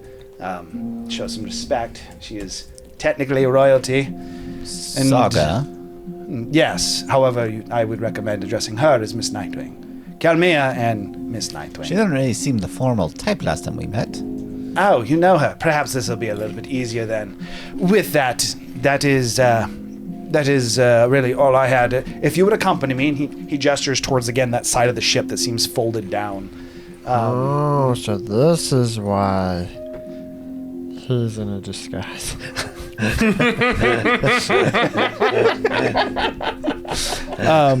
I assume you guys follow this halfling individual, yes? Oh, yes. Indeed. He's just gonna come out, like, he's gonna find out later. He's like, oh, I'm Rickshaw. We're like, oh, shit, not again. Rickshaw. Fireball! Okay, so as you guys are escorted, this halfling that seemed to actually be a little bit more proper, kind of shoot off the first one that seemed a little bit more lackadaisical, I guess I could say. He says, I apologize for Oval's Antics? Yes. Manners isn't exactly our strong suit, but I think you'll quickly learn why that is. My name is Regel. It's wonderful to meet all of you. I recommend not doing anything stupid. I've not been appraised your business, but I have been told to escort you to the captain's quarters. He just continues to usher you guys into the boat. As you guys go into this section, it seems that as the boat had folded out, it almost had gone down and has a small ramp that actually looks like a trap door that drops down to where you can go into the hole, but you also could still fold it back up, and then this would be effectively the room, the barge? No, that would go down to the barge, and this would be where all the cannons are. You can see the cannons across from you, and worth noting, they do not look like normal cannons. They seem to have runes on the side of them. They have varying different colors along the edges of the cannons. Some of them seem to have like red rings around it with the runes that seem to almost be, they very much so seem to almost like spiral in patterns to the cannons. They seem to have different variations, but there's four separate kinds. There's a green cannon, a blue cannon, a red cannon, and a purple cannon. The actual runes on them you might be able to decipher them, but from here, probably a little bit not able to tell immediately. As you guys come up to where that almost like trapdoor drops down to the bottom part of the basement, Rangel, who's currently in front of you, walks up, and there's a rune off to the left side of the ship, and he places his hand on it, and the trapdoor seems to, again, almost seems like mechanical in its nature as he takes his hand off and just ushers you guys across that. You guys go upstairs onto what would be the main deck of the ship. The actual main deck is definitely not anything like any of you guys would have seen. Up onto the main deck of the ship, again, you see humans are scary. You see various different runic symbols on the actual floor of even the deck. There is effectively, it would go up into where there'd be two staircases that go up to where the steering wheel would be. I don't remember what the the steering wheel of the ship, and just under the steering wheel seems to be where the captain's quarters is. Past that, the ship seems to go flat. On the front of the ship, there is what appears to be a large, it almost looks like a spike that goes out. It similar to where if you've seen in a lot of sailings vessels, how they almost have like mermaid apparitions on them. But for this one, it looks more of It's like designed for ramming. Yes, it very much so looks like it can be designed for ramming. As you kind of confused and you guys are kind of walking around, you find yourself a little bit looking off to the side of the boat, and you can see down towards the bottom of the edge of the water, you can see like the tips of something metal that is jutting out of the water. Almost, it effectively looks like a portion of a propeller or a wheel, better said. Are we on the right boat? There's What's not flamboyant about this? We mentioned the same thing. as you start to look around the ship, and again you see quite a few different dock hands, and you're like, yeah, a ship like this of this size would take quite a few people. Before you notice, they're a little clunky with how they move. Some of the boxes that are picked up, it's like very robotic in how they put them down. And upon a quick and a little bit of closer inspection, you being the first again, Gurgle, but all of you quickly start to notice the majority of the crew for this seems to be constructs. The robots! What's a The robot? crew's a robot, like Rorschach. He's a golem. Yeah, he's a robot. There is many different golems that seem to be doing the majority of the work on here. You still see some individuals, robots but it sleep seems of to be electric different of electric individuals that are commanding or like kind of directing these golems. You see about 6 separate individuals, 4 of which would be human, a halfling, and a dwarf just on the deck.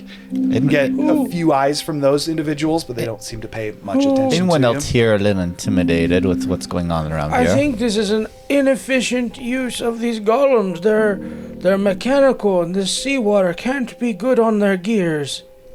The halfling Rango, who's currently, Rangel, sorry, is currently escorting you. He turns and he says, they're actually quite efficient. One might say, emphatically so. So they're still in our jobs. Helping with them. It's wonderful.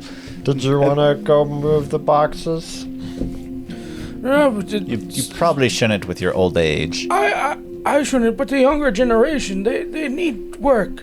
You're making them soft. Soft hands make for hard times. The halfling kind of like looks over at you a moment and he's, I'm pretty sure your kind's gonna die out soon. Yes, old age does that. As you get to the captain's quarters, he knocks on the door, and it doesn't. You don't actually seem to get a response for a moment, but you can hear kind of like a muffled conversation. He, after a little bit, seems to get frustrated, knocks again. Still nothing, just muffled conversation. Is there a problem? Not exactly. Give me a second. He walks over and there's a rune on the side of this door. As he presses his hand on the rune, you almost hear the sound of like a crash. Just it sounds like glass breaking, and then you hear almost like a startled yelp come from inside. You sure everything's okay? Yes. It's hard to get her attention. She can get focused sometimes. May Morden protect At this you. point, the door just kind of bursts open inwards with an individual that seems to have just thrown the doors open. She's got bandages that wrap down her hands that are varying in colors, seem to almost be rainbow colored, that go down to her elbows. She's currently got a kind of short, it's a long sleeve shirt, but it's rolled up into a ball on both of her arms. The top is just kind of like a little bit open. Seems to have. It almost looks as if she's wearing a blouse with like a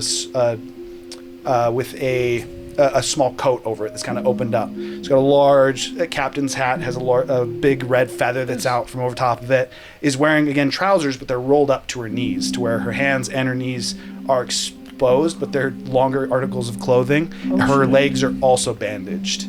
The last thing that you notice is almost like coming up from the sides of her neck. There is what seems to be the remnants of what looks like to be like a tattoo that comes up, and you can just see like the edges of it, where you can see this one appears to be a blade. This one appears to be what appears to be almost like the edge of a harp. Lastly, she has red hair. but I'm yes. gonna Lastly, she go has what find is my cabin. very, very fine red hair. Do you actually start to walk away? Yes. You start to walk away. She like turns to you, looks at the halfling, and she says, "Well, what the fuck is his problem?" I You know what? I don't even care. Who are I they? have weak knees. I need to rest. Oh, he's one of them. Why is he on my ship? What are we even doing here? And the halfling just, these are the guests you were expecting. She goes, oh, all of you. Yes, I think I was told of you. You're the ones that are like too scared to do a job by yourself, yeah? That's why they hired me. no. Oh, you're all gonna die. Well, Wardens We mostly just needed will protect us. transportation. hold on, time out. Who told you we were too scared to do a job by ourselves? Oh, they just told me you needed help, and it's kind of synonymous. We just needed transportation mostly, and we hear that you're. We just don't have a boat. We Keep telling wanted yourself a that, buddy. buoyant ship. As They she said turns they have around a and flamboyant walks back one. into the captain's quarters, there's a square know what? table in the middle of it. I don't really care. As long as she gets us to the island. We just gotta go. As you walk back into the room, first off you notice Saga. She looks much more hardy than the last time you shit. saw her. She's wearing what is a nice green dress, kind of has a square white blouse. She's wearing a very nice pearl necklace that has the last pearl almost seems to be a diamond. She's got a couple rings on her fingers. Very much so looks like high class nobility, potentially even royalty. Oh, Saga, this is way more pleasant than the last time we met you. And she looks over. Yes, it's Yeah, you're not dying. yeah, I feel much better, thankfully. Is who you would assume to be Kelmia, as this female halfling kind of looks over and goes, "You know them too? And your robot friend's not trying to kill us. You couldn't even beat Broshok? I mean, Well, you guys are really bad." He suplexed a dragon. He flipped the And dragon. I think we fought a five-headed one. And she looks to Saga and she goes, "It wasn't exactly a five-headed dragon, but yeah, you're right. It was stronger, and we still won." She walks over to the table and kind of like places her hands on the mat. At this point, you do notice there's a very nice bed off in the corner, Saga. and there seems to be someone sleeping in the bed. Saga, is she always like Oh this? shit. And Saga kind of looks over and she says, "Yes, if you haven't met her, this is Kelmia. She's gotten a little bit more confident since she took over the fleet, but she's been a great help to We us." refer to her as Captain or just Kelmia? She turns, she says, "Captain, for sure, but Captain Kelmia works as well." Aye, Captain. She just kind of nods. She's like, "It'll work." All right, now if I recall correctly, you're just looking for passage into the Cinder Isles. Yes, we're mostly trying to get to the center aisle. We're on our third step. I don't think we need to worry about the story here. I just need to pull up your stats. They know she knows she's smuggling us. But She's but a you- wonderful smuggler. She kind of like looks about. As soon as she kind of like looks to each of you, she is going to go ahead and make. Sorry, I'm pulling up her stat sheet right now. Oh shit. As she kind of like looks about on each of you, she stops on you and then starts to squint for a moment. She goes,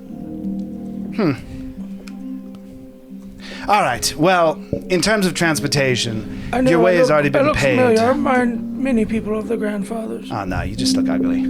That too. At this point, she seems to like kind of close her eyes for a moment, and you just kind of all in the room, and she claps her hands together. You guys feel almost like a current of air go past you as the doors behind you just and seem to shut, like a strong gust of wind had just shut the doors.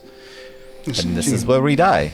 And she kind of like shakes out her hand. She goes, "All right. So first off, she turns to Saga and she says, "Do we trust them? Where are we at?" And Saga kind of turns. She says, "I believe they're trustworthy. They helped me out quite a bit." And Kelmia We saved her life. And interrupt her and says, yes, wonderful. Just to make sure all cards are on the table, I've never met her before. So we This don't is my trust him? first time seeing them too. You're making it worse. I am deception making check. it honest. Saga has light purple eyes, right? Yes. That's a dirty 28. That's true. They joined us recently. Dirty 28. Okay. She looks at you just kind of like confused. Goes, I mean, Saga just nods. She's like, yes, I believe you guys had 2 other individuals with you last They time I met died. you. That Yeah, more or less. Terrence got blasted. She's we had- wearing his horns. And then we had one that got. Kill me? I mean, gruesome. I kind of like it. And another one went AWOL, and we had him.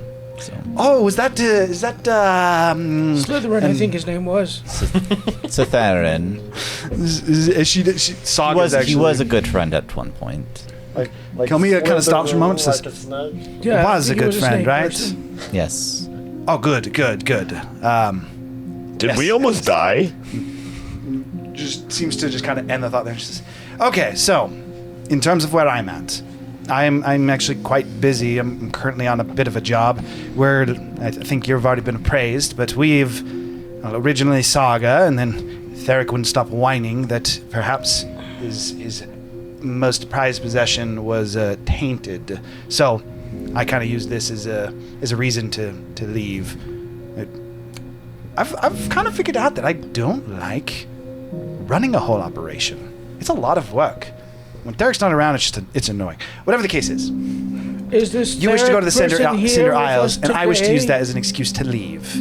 Our relief efforts are going well here, and I'm also most curious why they've sealed off.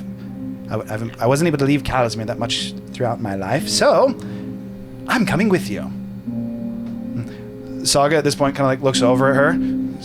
Are you sure that's good? Absolutely, yes. I don't know if that's a good idea. Do you know the? She looks over and she says, I don't know if I really care if you want my help, Yeah, okay, but okay, I'd love no. to hear why you think it's a bad idea. Okay, Captain. Well, we're going. No offense, but do you know how to practice the teachings of Moradin? Because we got to sneak our way in there. She kind of stops emotions. I don't think it matters. Do you really think someone could stop me from going in there? Yeah. No, I don't. Moradin. Oh no, I don't think Morden can stop her. No. So here's what you're missing. Theric, I've talked with Moradin. Is this- we'll say we're buddies. I'll be fine. Don't worry about it. Is this Theric here on the boat? This sounds like trouble. Saga, is this gonna be trouble? You know what? Last time we met, that was no. Okay. She kind of just like skeptically looks over. Hey Does guys. anybody want I did lunch? say Theric. Hey, just. Sorry, Captain. Can I get one moment with my party? Bring everyone in. Does anybody want lunch? Are you hungry? She go in. By all means, she walks back to the back corner with Saga and just kind of like leans against the wall. She can still She's hear very us. much so looking at you guys We're kind of like huddle and. as you're asking for food. Zephyr is kind of. I'm gonna Zephyr. She can still hear us. How would you know that? I just have an intuition on these things. So Aren't these guys like? Her. So this might be She a can change. hear us. This might be a Chico change. can of fix plan. it. Chico grabs out the dust again. No, Anybody got fire? no fire on a boat. No fire on a boat. What's a change of plans? So, worst case scenario, Camila comes with us. She causes a big scene. We use her as a distraction, and we take care of what we need to. I think that's a pretty good case scenario. That's. Well, I mean, think that's going to be unless the she worst leaves case. on the ship that we need to get home. If Why that's do you the need to worst go case, to what's the the best Cinder case? Isles? Unless Best case is she Cinder blends in Mountain. Center perfectly, Mountain and we thing. go in, we get their shit done, and then we leave. unless she isn't as She's buddy smiling, to but doesn't seem to Moradin as she's respond. claimed. That's what I'm kinda saying. darting She's a between distraction then. But then we would be branded as being with Are you her. hungry? Well, she's a We she's turned a friend of we, Moradin. we turned she on said. her. Tinker So seems we more should- interested in talking to her than us. We turn on her just like the rest of everyone else. Oh, We're like, that would be a bad idea. Bad idea. no, we're not going to attack her. We just be like, pointing fingers Metagame. at her. and No, we that's a walk bad away. idea. Bad idea. Metagame, you're pretty good at turning on people, aren't you?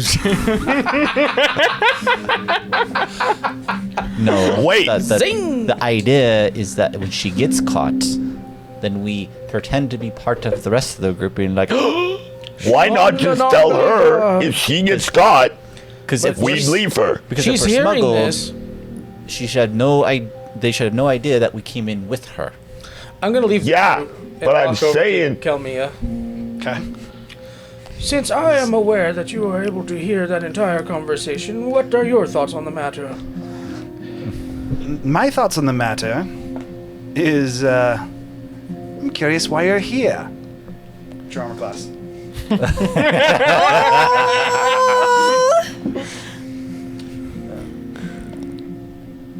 Oh yeah, Kamiya's gonna wreck your shit, dude. I know. I'm just hoping that, yes. I'm gonna reaction cast shield. And I hope she rolls a 1. Because that just brings me to a 21 AC. 24. Natural 20. Oh god. 21. Natural 20. So out of curiosity, is this initiative? 28. I don't know if this is gonna be initiative. He's guys- gonna go down in one. It's just one attack. 26. One attack. They on the all surprise hit. attack. She got 2 And then natural it's 20s initiative, as well. isn't it? So if you guys wish to fight, yes, Kelmia has technically we Fury break of to initiative. Blows. She's hitting you 6 times. Yes. And she And- hit all 6. She does have Fury of Blows as well. Could I use my inspiration to reduce one of those? Like the 21? Like the lucky feet. Stop whatever's happening. He said that the Dawnbringers were his friends. Best of friends, actually. You don't know these are the Dawnbringers. Yeah, we don't. We do know Yeah, that we Kelmio's know in the that. Dawnbringers. Also, Saga, 100% we know. Saga also just I don't- introduced we know- herself as the Dawn. We know as part of the Saga is, Dawnbringers. but this is, I believe, is your first time meeting Kelmia. No, when he told us about Kelmia, he said it was part of the Saga Dawnbringers. did. Saga mention said Oh, did it. she? Kelmia was Yeah. her friend. And part of the Dawnbringers. I don't know that though. For what it's worth. It's 124 points of damage. What was that all? She just fucking just. So effectively, what she does there is like, is she says, "I'm wondering why you're here," as a Yeah, no, I don't very think so. fast flurry of blows just down your chest. You also need to make a Constitution saving throw as she's going to use her stunning strike. Oh, no, Tiku's I'm gonna- down. Oh, you're down? Yeah. Oh, I thought you said no. I'm good.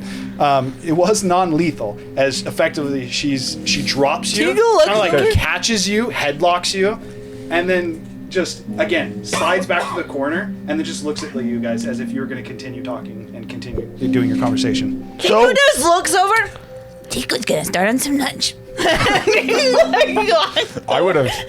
I want Shillelagh, and my staff would now be ignited in fire, and I'd be pointing it at her.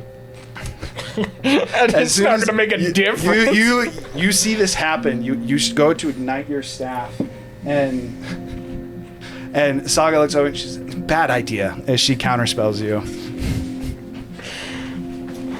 I guess counterspell has been used in the campaign, Trinity. This is still you guys, technically. Saga definitely has counterspell. Okay, with that, do you want to roll initiative? What do you guys do? As Saga Tiku just starts whistling. It's cooking. ignoring what just happened, we're not going to betray her. Kelmia is just smiling and just continue to look at you guys. Has Rickshaw, which I believe you would take back your original form as well. I don't think so. Does the hat of disguise work through unconsciousness? Well, the hat says Until it's removed, I'm pretty sure. Funnily enough, Kelmia has it too. Let me just look at Destiny. Yeah, it's until removed. Okay, so you so yeah, no, actually, what she so would it do? doesn't look like a hat. It just looks like a circlet, like a holy pendant. Okay. She definitely still saw through it. She got a nat Whoa. 20 on the investigation. Kelmia, She just rolled 3 nat 20s, by the way. I know. relax. Hiram should always play Why- Kelmia. You would should not attack roll him. She goes, "You know who this is, yes? Yeah. Rickshaw? Is this one Rickshaw?" She kind of like looks at his face, kind of inspects it for a moment, she takes the. Inch my way over to him and just cast Spare the Dying just in case. She did do non-lethal damage. She did not intend to kill him with it, but as you cast it, she actually you come over to cast Spare the Dying. She's like, oh, here, and she just drops him. Just as his head bounces off the floor.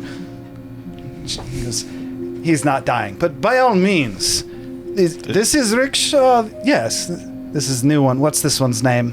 It's Rickshaw?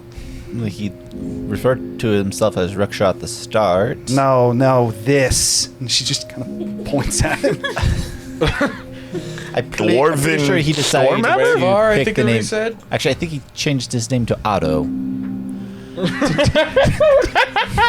Did you actually? Auto sarcophagi. Or sarcophagi.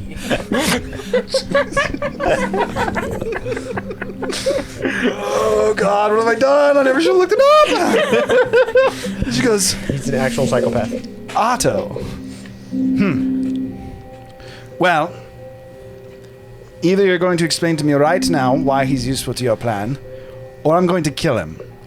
Well, he's posing as the priest or high priest for our group, and She kneels down and just starts to go through his person and goes, seems to be lacking a certain sigil for that. we have one. I believe Razu's carrying it right now. Looks Yes. delicious. Let me see it. I flash it. No, let me see it. Dalaran said I wasn't supposed to give this to anyone. In like an instant, like you're looking at her and she just doof past you and is like right in front of you and has her hand on it. She's, you gonna let go? Technically, she'd be doing this. She's only about 4 feet tall. Razu, don't let that go.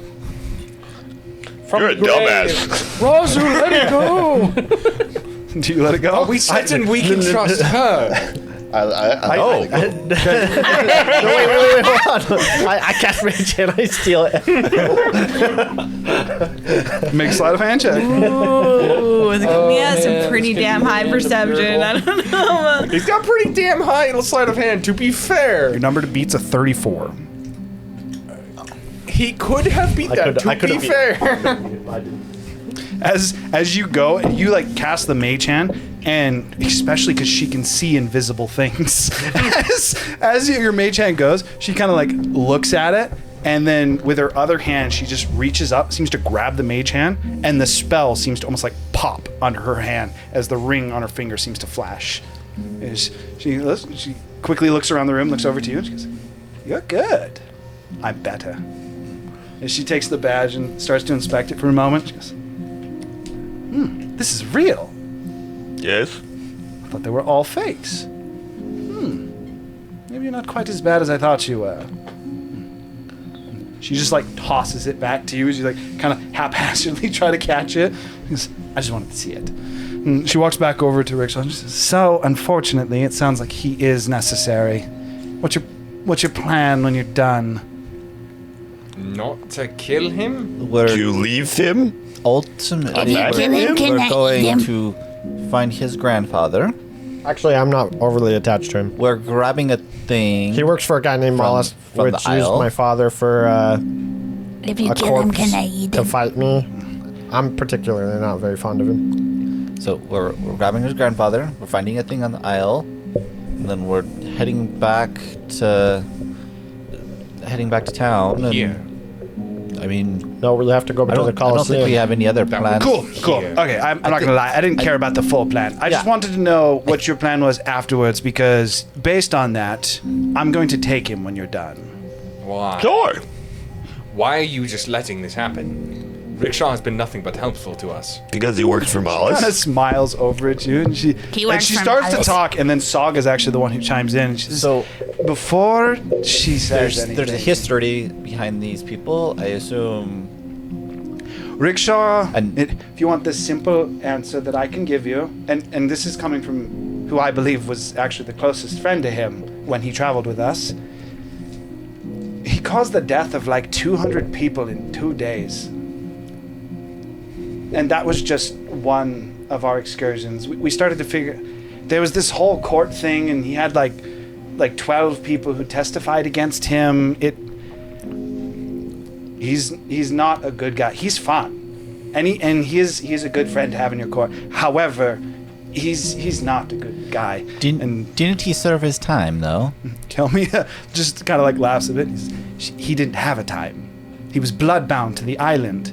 That's why I want to take him back. I need to know how he broke it, as a couple things. There was a benefit, as what was once a landlocked Calasmere seemed tied to that, and somehow it opened up the seas, which in one way I am kind of thankful for. That said, I was going to give you this long thing about why I was interested. Theric wants me to bring him back. That's it. Do you have proof of this by chance? As currently it is your word against his. I don't know if you noticed. She actually like kind of like looks down at her fist and just like almost like she's ready to punch. And then Saga again is like, wait, we have proof. And Saga, at this point, she actually just starts to go through the papers on the table, and she pulls out what appears to be an order. You don't immediately recognize this crest. This crest is a volcano that seems to have a castle at the base of it, with a dragon that is flying over the volcano. Saga actually takes it, and she kind of like shows it to each of you in turn. This is actually investigate it to try to go for it. Tell it's like see if it's authentic. Go for it. I would as well, but my plus is shit. Go for it. You still can make an investigation check. I'm using guidance. 15, I guess. 15. 22.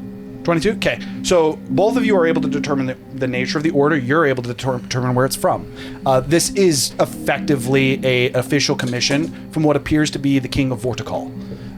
You actually are a little bit more familiar with your... Vortikal, yes. Vortikal is... apologies, not Vortikal. Votriak, yes. I was mixing up the names. That was my bad for sure. This is from the King of Votriak. It's not Votriak. Votriak's the Dwarven king. Drakbarthal? New Yabilis? No, that's not it. There's Zothragar. Zothragal. This is the king of Zothragal. Oh, Zothragal. Yes, Zothragal is the dwarven city, and you would actually know this. Where's as part of it. It's on Calasmere. It's not on Altira. Mm-hmm. Zothragal is the dwarven capital in Votriak. In the north, the Red Dragon. Is the volcano. That's right. Yes. Right. But this is an official order from the king of... I almost did it again. Zothragal. And it is effectively a capture mission for Rickshaw. Dead or alive, but preferred alive if possible. He is wanted on... And then it just lists out crimes of like anarchy, arson, impersonating a noble, murder, and just goes through this long list of crimes, and then charged with the crime of escaping the sentence. I was just like reading, and I realized there's like a couple fold downs. There's a lot of stuff. As you kind of like read through it, she says, again, like, really, he should have been put to death, but he was offered... Calasmere was at war for a very long time, and that is starting... That has been starting up a little bit again recently because there was a border between southern and northern Calasmere. And hang on, I gotta ask you one question first. So this part about inciting violence with nature's children... He founded Nature's Children. But violence? It is... as far as I could tell, Nature's Children is a peaceful cult. Yes. Saga just is... She seems like a little bit frustrated, and she goes, yeah, that's what I thought at first, too. Kelmi is like, they burnt like 50 people alive because they believed that the ruling class was oppressing them. I don't know. If you ever find someone who's named after like a field or a flower or some shit, you'd probably just kill him. It's like probably going to be safer for you. Hurricane or... No, the field, like the sound of flowing rain or something. Do you remember there were some people that we met with, like Wallace? What were those other people? When Tiku gets addressed, her eyes go wide. Like, oh shit, she's been running. Conversation with these powerful people again. Camilla looks over towards you and goes, I believe you're looking for Malice, Alistar, Rickshaw. Dorsing, maybe you might have seen. Dorsing's technically the founder of Nature's Children. That persona started that. Is there any others, Saga? And Saga says, we know of, well, apparently there's this one now. Okay, what's going on with this multiple personality thing? That is another thing that we're trying to figure out. And Okay, Kelmia, so you don't know either. Okay. Kelmia Not again crazy. chimes in. She goes, well, at first he could simply, she reaches down, she grabs the circlet and rips it off his head. And she goes, and he turns back to Rickshaw and says, he takes on personas, but that's not hard. He's actually very useful in this case. At this moment, she turns into. By the way, that more of like hat almost is like my a only source of flat-chested clothing. note. She just like looks on the ground and she's like confused for a moment. She goes, huh. Apparently he's not impressive either. As she kicks him over onto his back. Ouch. Oh. Can I heal him? Is that okay? Before you do, Zephyr, I would like to include one piece of information. I do not believe this is the rickshaw that you know. I believe he is what is called a sprig. Theric was looking into that. So, wait, doesn't that mean, in Saga nods her head, she says, that means it's likely that he is exactly the rickshaw we know, actually. But only him. From what we can tell, I don't know how much you've looked into sprigs, but they're not perfect clones. They're more like fragments. Let's say you had an emotional part of you that you didn't want, and you wanted to almost like separate it off. They allow you to separate pieces of yourself into almost different people. And in the case of Rickshaw, we think that his ability to adapt personas, he was able to take it far enough that he can split those personas from him and create. It's almost as if he's creating people. I don't think that's how they were initially created, as they very much so are alchemic in nature. They're not a naturally occurring. I think they're a plant of some kind. It's actually a rock. Its inspiration was actually taken from Gitanium. We have reason to believe that Rickshaw somehow used some of the knowledge that Theric had from studying Gitanium and somehow utilized whatever this sprig is to turn these rocks into life. And if we're right, that's probably why he has the ability to almost create new people with it, whereas it seems to fragment most others. So they're copies of his personalities? Yeah, so in his case, they might even truly be him, but just pieces. But there's like a real one floating around somewhere. Yes, my guess, he's still a little bit, he was proud of his name. If you encounter one who refers to himself as Malus, it's, and Kelmia was like, wasn't it pronounced Malus? Saga just kind of shakes her head a little bit. She goes, it's likely that is the real one, if you ever find someone who goes by that. We found Again, it. Kelmia chimes in. I'm did meet pretty one. damn sure it was Malice. We did meet one named Malice, something like that. That was when Broshak suplexed the dragon. Kelmia smiles and she says, you know what's fun about that? Pretty sure I could suplex him. I'm pretty sure he was manipulating Broshak. Yeah, that's why Theric sent me here. That was his most prized possession I was talking about. Oh, I think last time I knew I was walking towards Zinderhold direction. Might be going all the way northeast. I think though. if she's leaving, she probably already found him. Did you find him? We did, yes. Oh. Wait, is he here on the boat? No. He walks along the seafloor commonly. It's hard for him to be on most boats, and yeah, it's weird. He's supposed to be a golem, and he seems to have gotten a personality. Theric was obsessed with it, and now he's like almost like a father who had lost his child. It's weird. I don't know.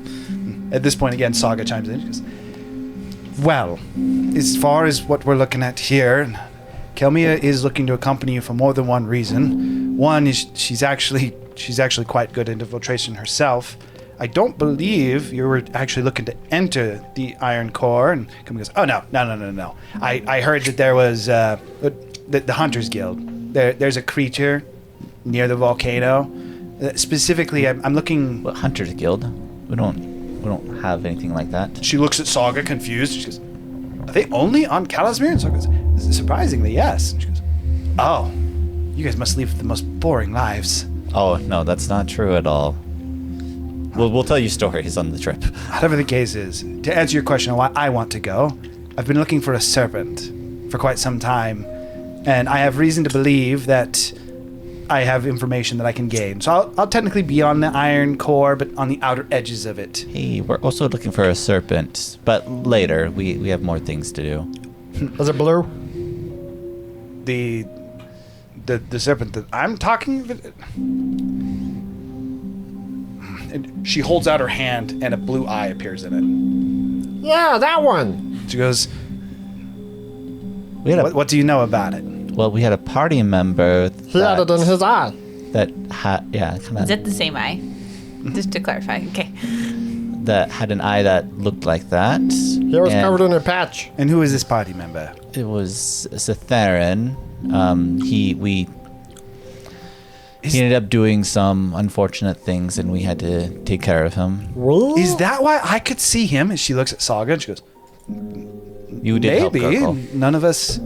No one else really noticed He did him. unfortunate things, Yeah, or no, we did he- unfortunate things? He did some unfortunate things, and we had to stop him. Come here at this point, kind of like closing the hand, the eye goes away. Or take care of him. Well, if he's got some information, perhaps after this journey, I might be returning to Altira. I've been looking for this for quite some time, actually, so... Yeah. We'll probably want to come with Tika just like when they look over and talk, she like looks back at the pot and just keeps cooking. we'll want to come with you, so I don't really want to give you the information now. We can discuss it later. Imagine a You're world. a deal maker. I has actually can respect Been that. tasked with finding Cetherin. Imagine a There's some world weird where family we kill drama. her snake first, then who would be the joke? What? I'm not sure I want to kill it. I mean, I'm still curious, but are you familiar with, like, what this, if this is the same serpent, are you familiar with what it is? not really. No, we just know Have that you ever even heard of a herald? we just know that we're supposed to cut off its connection with this guy that we know, so that his daughter can kill him. I thought I was in the dark. As she looks at Saga, and they know different things. We're from different parts of the world. Yeah, there's some complicated family drama there. It's also really got really diplomatic because he was also a stakeholder in a part of the city of Zaprakar, and it's all a mess. And he murdered a prince, and and now we're here. Tiku mutters under her breath when Zephyr's going on about that. Tiku's like, I don't think that's what she's talking about. Kelmia at this point, she actually seems quite intrigued about this story about Cetherin. Seems much more invested than pretty much anything else you've told her so far, actually. I emphasize the steps. They're like how his power manifest, though, at times. Okay. Just kind of like very watery and like almost the feeling it gave off with all that kind of stuff. But In some of the cases, she actually seems to show similar signs. Like you mentioned that at some points he seemed to be able to summon seawater and things like that. While she does not nearly to the extent that Cetherin did, she almost kind of turns her hand, and her hand would just start to drip seawater. It's like, sounds like we might be looking for the same thing. are you Is that morph? gifted with the power? She goes, yes. Well, Or cursed by it, I guess? And your guild, your clan, your... I would say I made a deal for it. We had our own problems back in Kalismere that we had to deal with. That said, I've changed my mind on what we want. And Saga immediately kind of looks up. She goes, that might not be a good idea. She's like, too late. See, I had worked out a deal with I think his name was Hurricane. Are they related? Saga's like, shakes her head. No. He's like, you're right. No one's as fun as he is. From Zaprakar. No. Sorry. I know of different individuals' names. He goes by her. Actually, it's Hurricane's Fury. He kind of gets offended if you actually don't give him the full title. Funnily enough, her doing, long story, That said, he's way more fun than anyone you have here. Excuse me. Can I Rickshaw wakes up from just the sheer audacity. I'm giving myself 1 hit point. What the hell? Are you actually let him get up?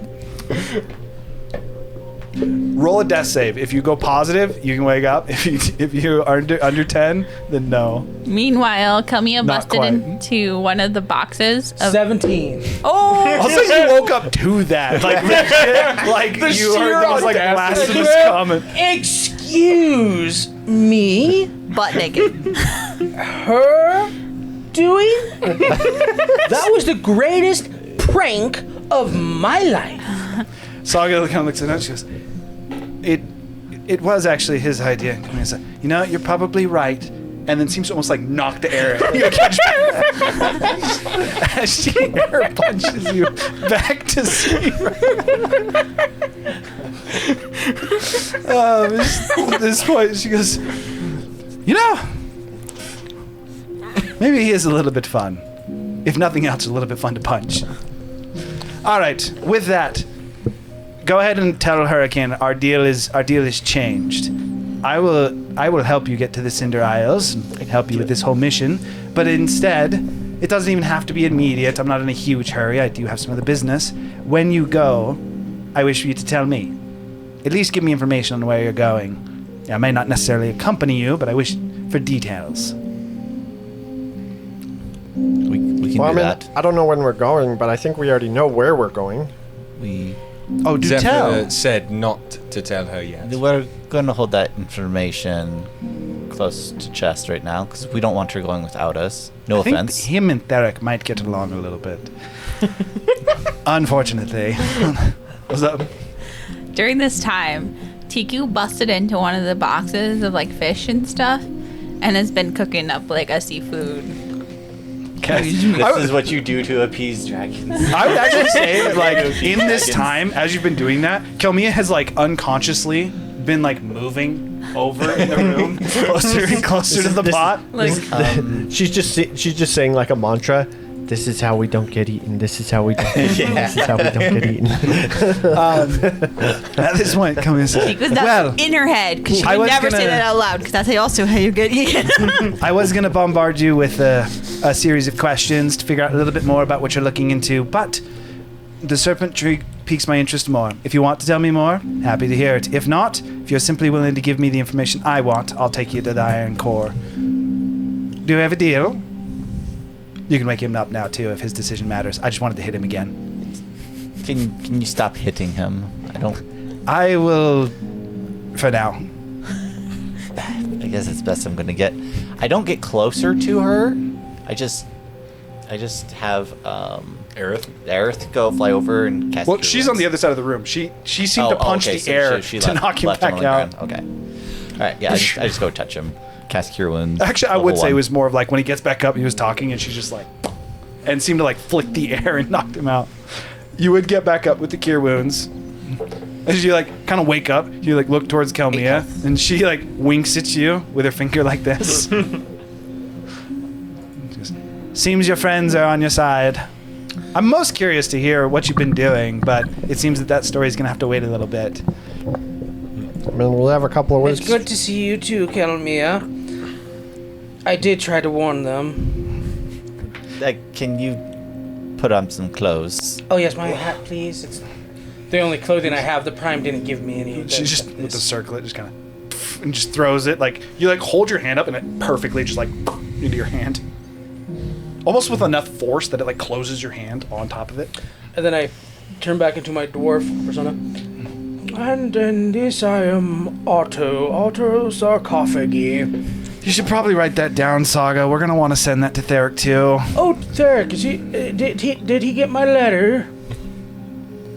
I hope not, for your sake. What are you talking about? We're best friends. Kelmia, like for a moment, she like kind of smiles. She's, you're serious? Yes.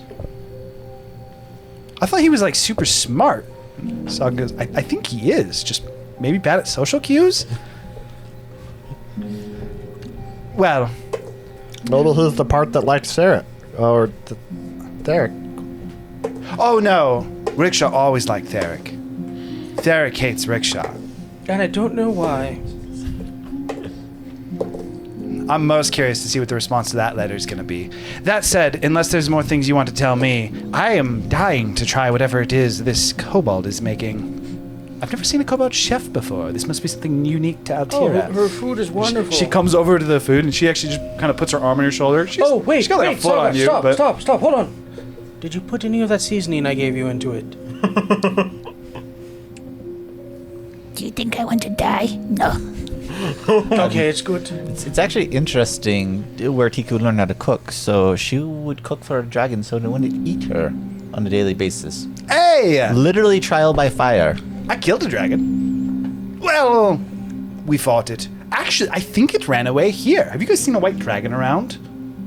Yes. Heard some stories of a white dragon. Oh, yes. It's a coward, just in case you're wondering. Oh, well, that would be great when I'm not fighting it. You don't want to fight dragons? No. Do you know its name by chance? Zephyrus. Does she remember? This would have been years ago. I would also be asking Saga too, for what it's worth. Kelmia has a -1 history. She's just nah. And then Saga. I fought too many people. I can't remember all their names. Zephyrus. How many names do you remember? Saga's also like Who? we actually end up fighting like 4 separate dragons. They kind of blended together a little bit. So unfortunately, I know there's an ancient white dragon. We banished him to Altira. He's not allowed to leave this continent. I'm not 100% sure. Akiro went on a journey. I blew up a dragon. And how's Tronile? Kelmia is actually the one that responds to that. He says, Jonile is doing what I think would be the most fun right now, but I have business to do. He's currently exploring that new land. She's gonna make another history check to see if she can actually recall anything. Oh wow, that's actually pretty good. Makes sense. She's a sailor. That's true. This is actually. She goes. I believe that Tronile made his way to Zarthak. He's trying to set up a school there, and it was unknown enough that he thought it might be dangerous enough that maybe you could set up a new city. No. It's so nice having someone in the party that can just ask all these questions. So we get all this like fast campaign lore that we're not metagaming. But the answer to Akiro as well as Kelmia kind of like puts her hands. Like, I want to say that he went to Galanthus. If you merely must know, I haven't seen him since. where's there was another individual sleeping in the cabin over there. Who's that? Of not Theric. Oh, I forgot about him. As Saga just shakes her head and says, "You don't need to know, Rickshaw." It's actually one of the most curt responses that you've gotten from Saga. Oh, I'm sorry, Saga. I didn't. Is it not another me? Is it? If you would have had your continued way, he would have been. Could it be the legendary Swizzle? He couldn't resist. Oh. Holy shit. She's as you're asking it, he actually just kind of gets up. He's like, "I've been awake for a while, Saga." As you see what appears to be a young, a more so like middle-aged human man. He's got slick black hair that comes like just above his ears in terms of length. It's a bit curly. His right hand is missing. Instead, it appears to be almost a wrapped cloth stump that has a rune on the end of it. It's your brother. He has a ring wrapped around it, as what you would see Saga's younger brother Seth. As he goes, "My name's Seth. I know that she doesn't want me to interact with you due to previous engagements. Seth, I actually appreciate some of this stuff." And Saga instantly is like, So- "Shut up, Seth! Don't go down this again." Seth like Oh. the snake god? Did he like the my texts, my writings? Seth kind of like looks over it and there's like a hint of a smile that creeps across his face, and then he stops. For Kelmia the sake says- of Saga, don't listen to that book. Kelmia at this point says, "We're babysitting him. I told you that they were a problem, and unfortunately, even some of the people closer to us have some. It's a problem. We need to snuff it out, but it spreads really fast." I was curious about something, by the way. So you said there's like a bounty, effectively, on Rickshaw, like all the personas, right? Oh yes. Okay. So if we turn in like a copy of him, do we still get part of that bounty, or like is it a per head thing? Or I'm not talking about him specifically, just if we come across others. I mean, I would argue that I get full price for each of them. She kind of like she goes up, she like pulls up a page. Not that one. Already did that one. That thing was weak. Ah, yes, this one. And she flips it around, and there's a 5,000 platinum bounty on Rickshaw. Dead, 10,000 alive. 10,000 alive? Each for 5,000 dead? She goes, I think this is supposed to be for Malus specifically, but more people know him by Rickshaw. Yes. I would say you'd get a portion. I better get a portion. So, but if not, then I'd say you probably have to bring the core. Oh, okay, so how do you determine if it's a sprig or not? Is there a way to tell if they're a sprig while they're alive? Yeah, if I beat a sprig within the inch of its life, of what would normally be an inch of Rickshaw's life, I think it would die, and then I would know that it wasn't that. But if it was Rickshaw, then he'd probably be on his like last leg, and then I'd be good to take that one back. Saga was like, no. Saga goes to one of the containers on the side and opens it up. She pulls out a satchel, opens up the satchel, and takes out what appears to be a vial, kind of a base. It almost looks like a potion full of what appears to be a pink liquid. She says, easiest way is if we can get him to drink this. This is something that Theric was able to work in tandem with some people. With the sprigs specifically, it would revert them back to the stone that they were. It would quite literally petrify them. Is that your only one? She looks at Kelmy and goes, I don't care. I'm just going to beat it out of him. Saga just shakes her head and walks over and hands it to you. She says, we have some more. The supply is limited, though, so don't lose that. And it does work on any sprig. That should be good for about 3 servings. Is it okay if we have our alchemist look at it and maybe try to replicate it himself? Good luck, but by all means, feel free. Again, to Raz. Kelmy at this point, like, literally gets a spoon and just eats some of the food. All right, well, out of morbid curiosity... Never mind. Did my replacement survive the final battle? Oh, Bartholomew? Captain Kamiya. Whatever his name was. Yes, Bartholomew did survive. In fact, I want to say one of his students is on board. Is he still here? And Saga nods. She says, yes, he is. I believe that he actually went out. He's helping with relief efforts. Kelmia smiles. He's pretty sure he'd kick your ass. He starts his own cult, and it's okay. Kelmia kind of takes the bowl that you're offering to her, and she goes, "You're kind of timid. I'm not as scary as I look. Just sexy." Sits down. You did just punch him within an inch of his death in like under 6 seconds.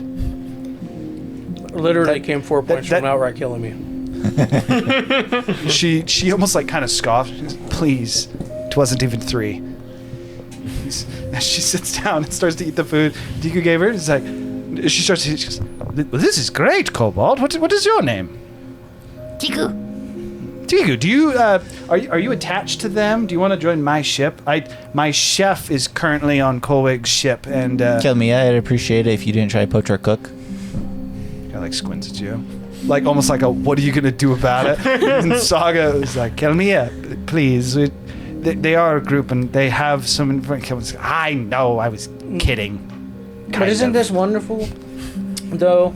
now setting aside our differences, fighting a common enemy. The Cubix Ascenders, the Dawnbringers, founding members. As you go to sit down next to Kelmia, she again, seemingly sending a current from her hand, hits your chair just all the way to the side. She goes, "You get to sit on that side." Yes. And Saga actually says, "You can come sit by me, Rickshaw." Saga. As you guys definitely notice, there is a stark difference in how Saga and Kelmia seem to treat Rickshaw. At this point, Kelmia says, "So, anything else in terms of business to discuss, or do we make ready to sail?" I thought we were on the sea for hours. Well, actually, there is still that message if you wish to check it out. He gets seasick. Which message? The message left by Cytherin. Oh, that was for you? Oh, this is probably a bad time though. We're eating, and Saga kind of it's probably better to just show them. We get bad news all the time. Camilla, Miss Camilla, What are you Captain used to at this Lady. point? I'm sorry. What was that? That bowl that you were drinking, or it goes on the fish. You dip your fish in it. She takes a finger. Oh, it is better. And he goes, "All right, well, give me 1 second. I hope you're not all squeamish." Tiku's refilling and refilling her water constantly. The perfect waiter to Kelmia. As Kelmia kind of does, she walks over to a cabinet, Massaging her muscles. opens it up. She opens it up. She goes, "Again, none of you is squeamish, yeah?" No. I guess it doesn't matter at this point. As Tiku has a bloody apron. As she reaches into the bottom of the cabinet and pulls out, she's holding it by the hair as she holds up the head of Butalim. Carved you into his have head that? says, "I just want to. I truly did just want to be friends." That's fucked. As she sets the head down on the That's ground, fucked. as she sets the head down and says, "Yes, it seems that he's holding a grudge," and that is where we are going to end. That's for fucked. today. I draw a card. You just pulled out a head. We're gonna do. We'll do that. Let's say you that drew next the week. card during the 2-week break anyway. Bruh. That'll be. We're gonna hold that thought. We're not That'll gonna be do it right better. at the end. But yes, we are going to end for today. We will be playing again at the same time next week. Again, starting on the 4th, I believe. 4th of October. On the 4th of October, we're going to be starting quite a bit later. We'll be starting right at 8. And we'll be playing a little bit later, at least for the foreseeable future, as me and Paul me and Gurgle got a new job that is going to be working a little bit later. So that is our plan at the end of the month. But for next week, we'll be back at 7. Thank you for everyone who's hanging out. Appreciate you, and hope you have yourselves a wonderful week. And Eli will be back at 6. True. I was going to say it would be 6. Apologies. It is 6. With that being said, goodbye. Have a good night.